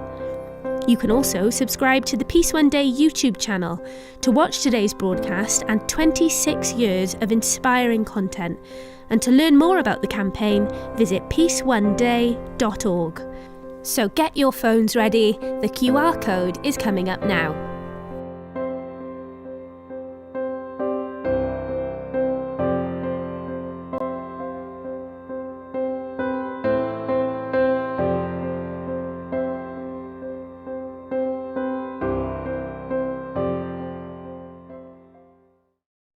Paul, welcome to hashtag World Food Day. It's so great to be here. Paul, I want to ask you, could you tell us about your journey? Because it's an amazing journey to this point. Yeah, look, it's a long journey and it is amazing. I feel very blessed to be in the position that I'm in. So I currently lead this Sustainable Development Goal 2 Advocacy Hub. So it's a network that works with private sector, civil society and UN agencies to really work around driving forward action around the United Nations Sustainable Development Goals. And how I got here, this was incubated in the World Food Programme in 2017. And I was at the time working for the World Food Programme in a short contract after working 15 years for a big international organization that worked in 110 countries around emergency relief. So I'd kind of come from a journey of I'm Australian, but I had come from working around the world trying to help people to really connect and engage with some of the big issues that we face in the world. You know, that came from a childhood growing up in places like India, in Malawi, in Bangladesh, where my parents worked. And so I've kind of had this global experience. And then that led me into this work where I was looking at a number of the issues that I'd seen in the world and saying, how can I make a difference? And so the work that we're in now is really working alongside, we work alongside chefs, we work alongside policymakers, we work alongside governments in really helping to kind of cheerlead some of the work some of the initiatives that are happening that I think are really making an impact, but also to help connect some of the areas of work. Because a lot of people are working very deeply in this space, but sometimes they don't look across and they don't see the work that's connected to theirs. And so we work across all of the kind of silos that happen in the food system and really try and help bring people together. Absolutely incredible. So look, you've got a real knowledge of the world and what's really going on right now, and you're in touch with a lot of people who are really on the front line. What's worrying you most right now about what's happening in the world? I mean, WFP won the Nobel Peace Prize, right? So as it relates to food, food is crucial to a more peaceful and sustainable world. More wars this year, Paul, than ever since the Second World War. You know, we're at a really major crossroads. What's driving you? What are you most worried about? What do you think we've got to handle? Yeah, look, I mean, if I come down to that question, there's a lot of the big stats are concerning, but what I really struggle with is the inequality that we're seeing. We're seeing a growing gap in inequality in our world. So between people that have, and they have extreme wealth, extreme access to resources, and then people that aren't having enough. and enough to even eat each day. And so you're seeing 720 million people going to bed hungry in 2024, and yet we have a major opportunity to feed them. There is enough calories and food grown in the world to be able to feed everyone, but we're still seeing these hungry people. And where we're seeing them is in conflict zones. We're seeing them as a result of climate. We're seeing them as a result of cost increases. And this is all happening at a time when also we're seeing challenges to multilateralism. So to people working together, that's what that kind of means, is like, how do people work together? We're seeing some countries say we should just focus on ourselves. We should just focus on our own citizens, our own space. And that's important. But at the same time, we also, when we look at the planet and you zoom out, we all live on this world, and we can only really enjoy food if we're all having the opportunity to actually have a nutritious, healthy, delicious meal. And at the same time, you know, one of the big things that I struggle with is the inequality in food quality as well. So at the moment, almost 1/3 of the world, 2.6 billion people in the world, cannot afford a healthy diet. And when you think about that, this means that actually eating the things that they need to be their best version of themselves, to then be able to, you know, work hard to compete in the world that we live in, means it's out of reach. They can't afford that diet that's going to give them the nutrients to thrive. And so you're seeing disease increases, you're seeing stunting and wasting, you're seeing lack of development happening because people just don't get the nutrients they need. You're seeing obesity rising, you know, all of these these causes, I guess, that are coming from this fact of healthy diet. So for me at the moment, this is a real challenge. I really think we need to diversify our food system as part of the solution. We need to look at how do we create safety nets for people. We need to be looking at, you know, programs like the World Food Program, which create a safety net for people that are in conflict, that don't have that access, but then also look at addressing the longer term challenges around how are we growing more climate sensitive, nutritionally dense foods? How are we looking at how we really drive and move that forward? And, you know, what excites me about this is that there are countries that have done that. So Brazil is a great example where through social safety nets and good government policy and investment, they've actually reduced the number of hungry people in the country very significantly, very quickly, to the point that they're now off the hunger map. They're, as of the last state of food security, they're out of that kind of space. And so to me, there's lots of learnings here that can give us hope that this is possible. It's actually, we just have to choose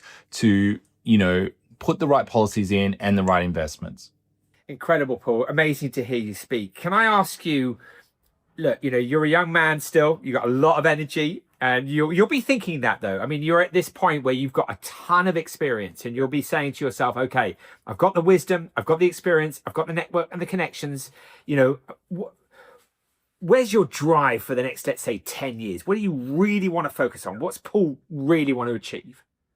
So I think for me, if I could see us really shift our food system towards more diversity and appreciation of the kinds of foods which are nutrient dense, they're great to grow in the soil, they help our climate, they use less water, and that they also celebrate the joy of food. I think this is what our food system needs. At the moment, we get 60 to 70% of all our calories from 4 crops. We need to completely shift the way that we're doing that. And so I think within 10 years, we can do that. There's so many different solutions out there that when we look back into the past and we look at the future, we bring science and the future together with the past, we can actually find the solution. So for me, diverse diets would be the way that we could go about doing it. It's not just getting calories to keep people alive. It's also about really giving them the nutritious, healthy diet that's delicious, that represents their culture, their place, their space in so many ways. What can people do, people like me, ordinary people, right? I mean, what can we do to make an impact? I mean, you know, I remember speaking to the head of Greenpeace a few years back and asking him, you know, how are we going to save things? How are we going to live in a more peaceful and sustainable world? He said to me, stop burning fossil fuels and go to a plant-based diet. We'll save the world. And I was like, it's as simple as that. I mean, but he was serious. Of course it's not as simple as that. But what is it that you think people can do in their own lives to have a real impact? So I think thinking about the food that you're eating is really critical, because the food you're eating, the choices you make with the dollars that you spend actually have a big impact. And I think we need to be shifting to foods that are actually really driving change. And so we're running a campaign called Beans is How, which is all built around beans, peas, and lentils as a solution. It's not because you should only eat beans, peas, or lentils. It's because beans, peas, and lentils are affordable, they're delicious, and they're available.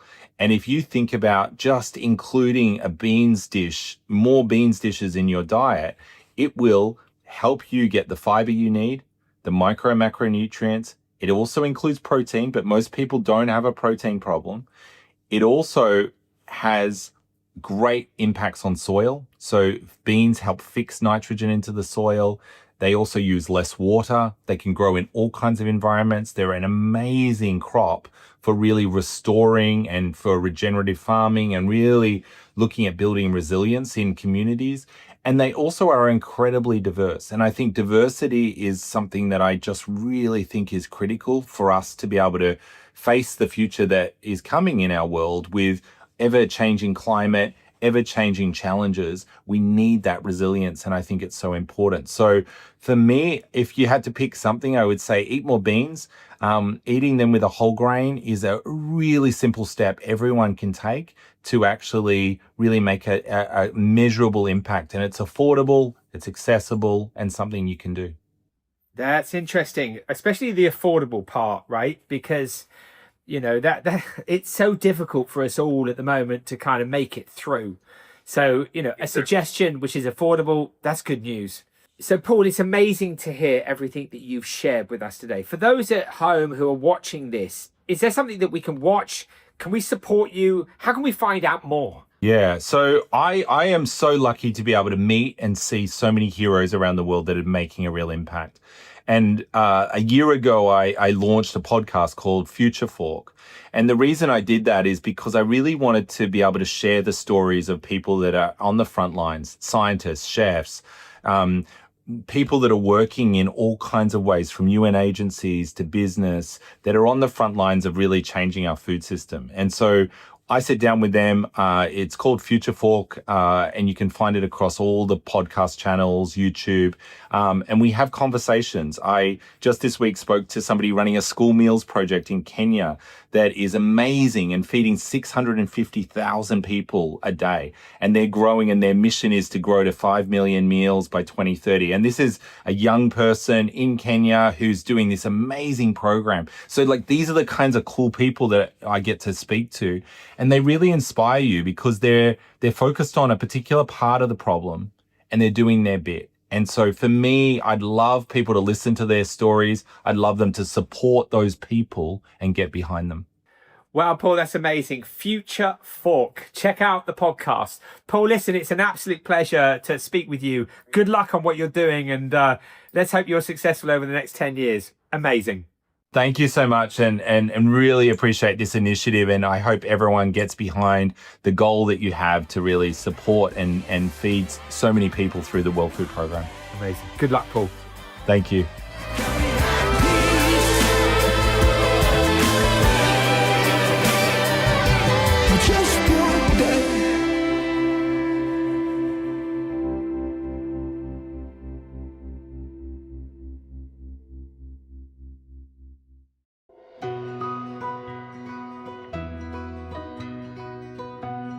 From just one fundraising goal in 2015 to more than 15 in 2023, Share the Meal donors from around the world have supported WFP operations in more than 45 countries. Donors can choose what type of operations to support, including emergencies and nutrition, or choose to help projects reach their goal. If they can't decide, they can always choose to have WFP decide where their donation is most needed.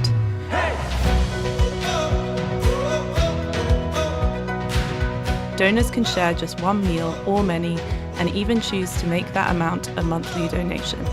With just a few taps, they know they've made an impact. We'll keep them updated on how their donation is being used and what it means to families in need. Together, our community can help end global hunger.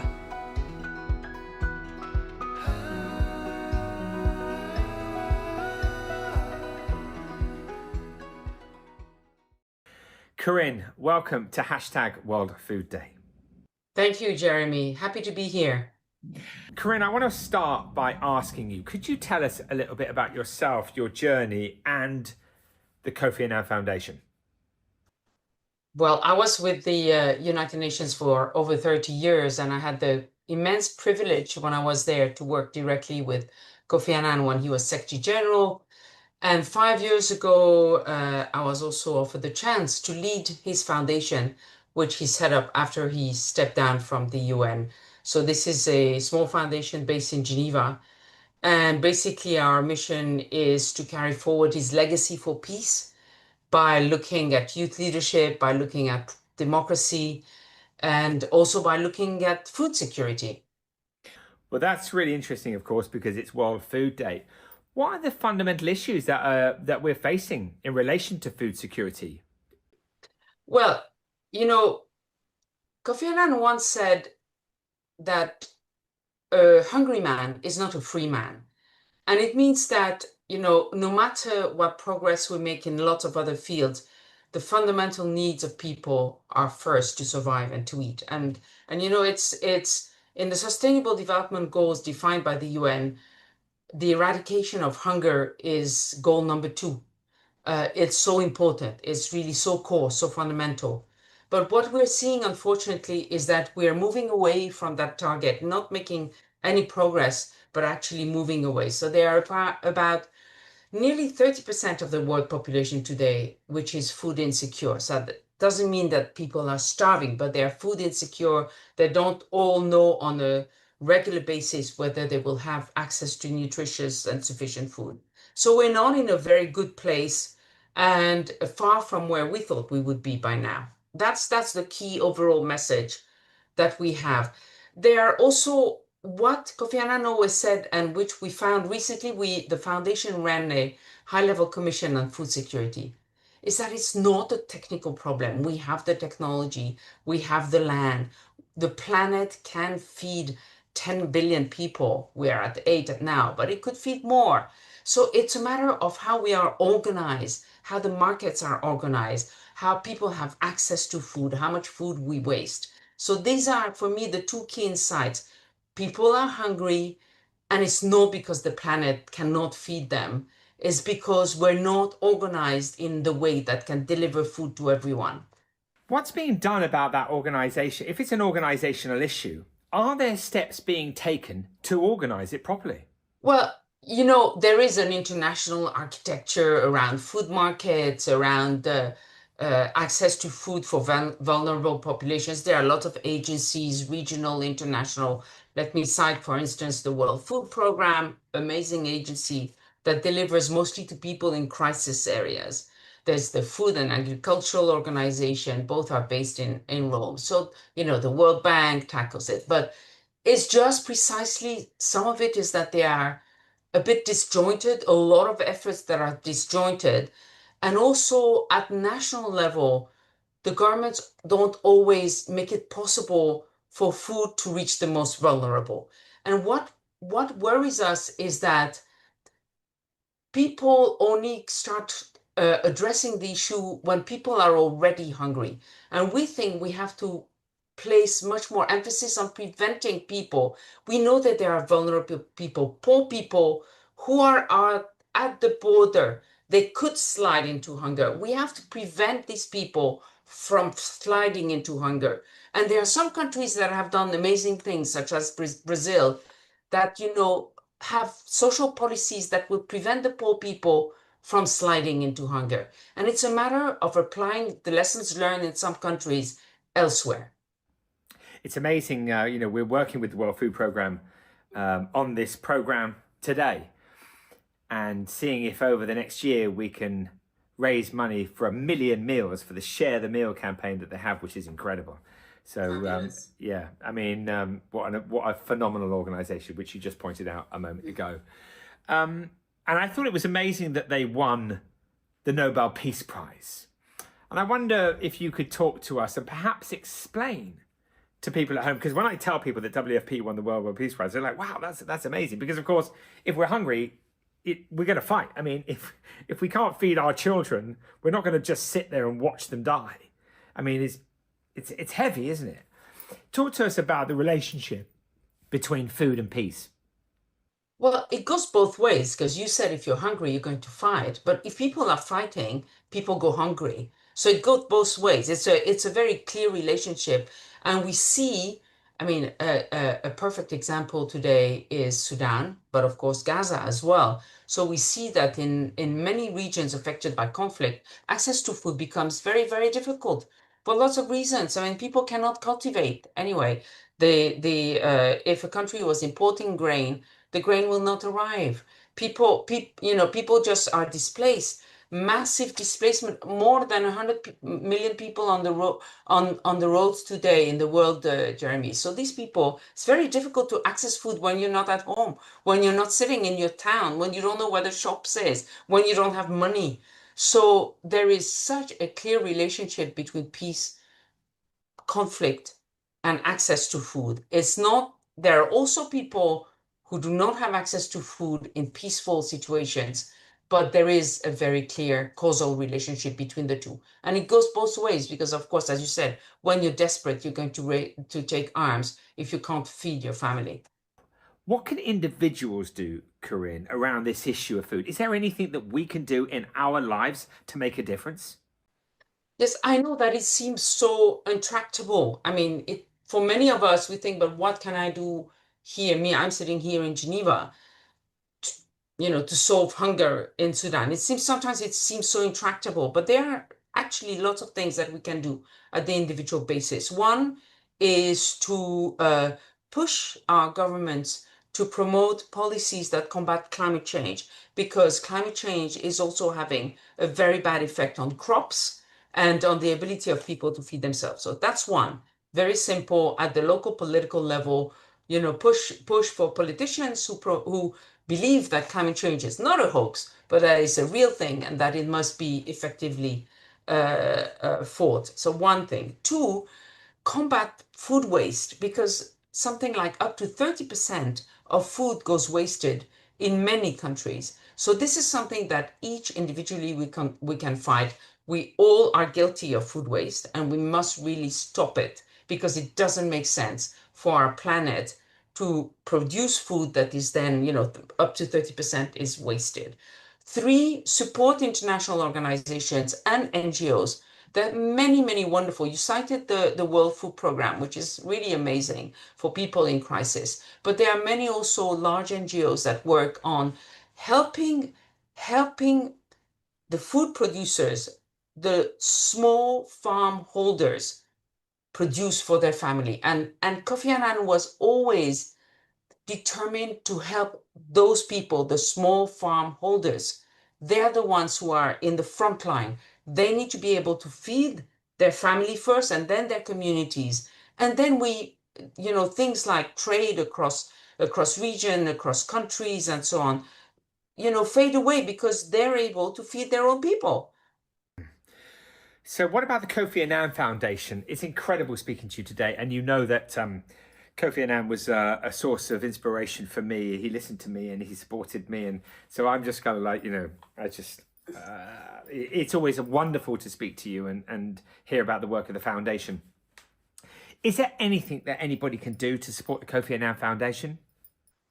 Thank you, Jeremy, first of all, for being such a good friend of the foundation. And the inspiration goes both ways. You do an amazing job. Listen, to support us, first of all, learn about us. We have a website, kofiannanfoundation.org, and you have everything there. Follow us on social media. We're very present both on Instagram and LinkedIn, not on other platforms for a number of reasons.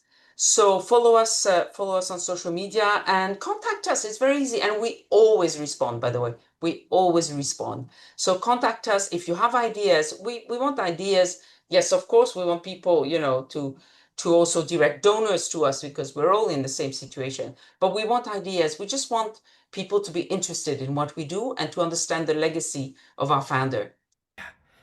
It's lovely that you say, we always reply if somebody contacts you. And it made me think about, I wrote to Kofi Annan and he replied, so it's lovely to see that. Exactly. It's lovely to see that his ethos has continued. Fantastic. I wanted to ask you, sorry, before we go, there's a lot, you're doing a lot for young people, aren't you? I mean, you have amazing ambassadors. Just tell us briefly about that incredible work. Again, I mean, I sound like a broken record, but it was really Kofi Annan's impulsion, momentum. He was so close to young people. Even when I knew him and he was already not a young man, he always drew young people to him and he always tried to listen to them on a completely equal basis. So we have continued this work. We work on youth leadership for peace, but youth leadership in general. For instance, recently we gathered 30 young leaders in mental health in East Africa, which is a very underserved region for mental health. We brought them together to discuss how can they help each other at the regional level. What are the latest best practices in mental health at the community level? So young people are half of the population of the world. If you don't use their energy and their ideas, you're not going to go anywhere. So we always try not to train young people because they don't need our training. We just try to give them the access and the networks and the visibility they need. And the encouragement.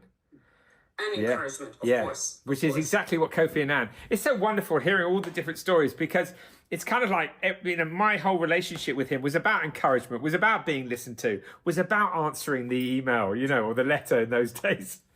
And you were a young man, still are, of course. I've still got the energy of a young man.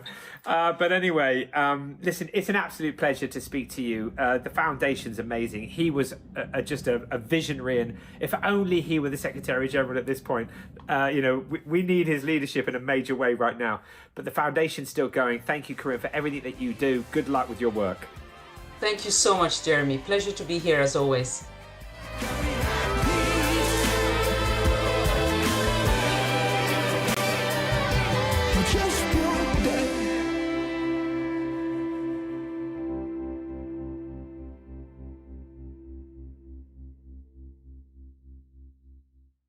Hi everyone, I'm Rami Kridli, the CEO of Share the Meal.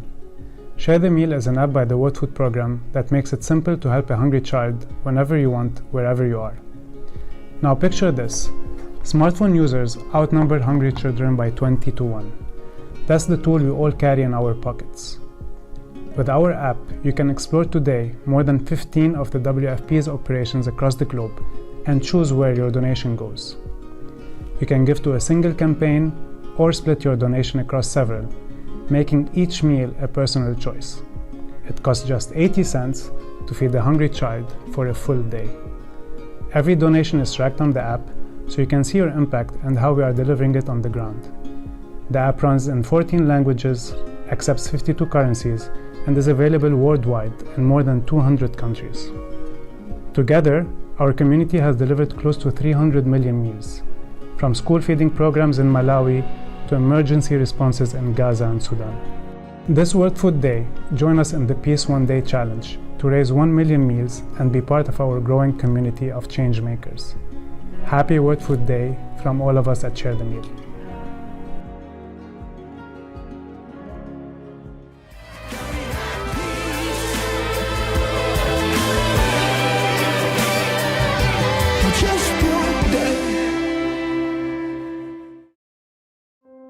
This World Food Day, Peace One Day and our incredible partners, Lamb Weston, Summa Equity, Unilever, Agrifirm and Bloom are taking action with the World Food Programme's Share the Meal, launching an initiative to purchase 1 million meals because peace begins with sharing, one meal at a time.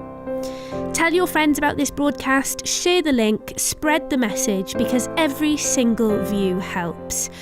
When you see the QR code at the end of this video, grab your phone, scan it and download the Share the Meal app. With your help and with less than £1, you can donate one meal to someone who needs it most. Join the conversation by using hashtag World Food Day and hashtag Share the Meal and help us spread these important messages even further. You can also subscribe to the Peace One Day YouTube channel to watch today's broadcast and 26 years of inspiring content. And to learn more about the campaign, visit peaceoneday.org. So get your phones ready, the QR code is coming up now.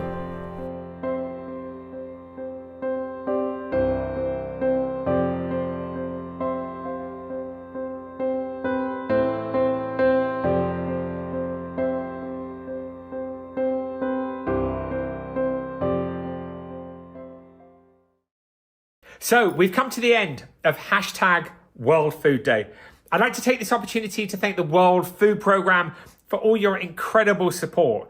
To our sponsors, Unilever, Lamb Weston, Sumer Equity, Agrifirm and Bloom, who enabled this global conversation to take place, one that we hope informed, inspired and engaged you. Thank you to all the participants and of course to you, the audience. Our next show is the elimination of violence against women on the 25th of November, and we have something extremely special planned. We're going to end today's broadcast with a song that's all about peace by Dave Stewart and Daryl Hall. We hope you enjoy it. Thanks for watching.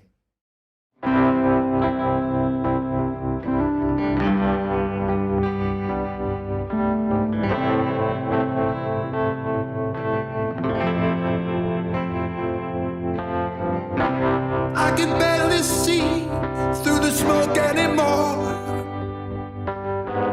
Is it there on the screen like so many times before? The noise is so loud I can barely hear. It was far away, now it's really near, and all I hear is people say, can we have peace one day? One day. All I hear is people say, can we have peace one day? But just one day. There's a clearing down there, you can see it from the sky. That's not a good place for children to hide. What a decision to have to decide when there's buildings collapsing with families inside, and all I hear is people say, can we have peace one day? Just one day. And all I hear is people say, can we have peace one day? But just one day.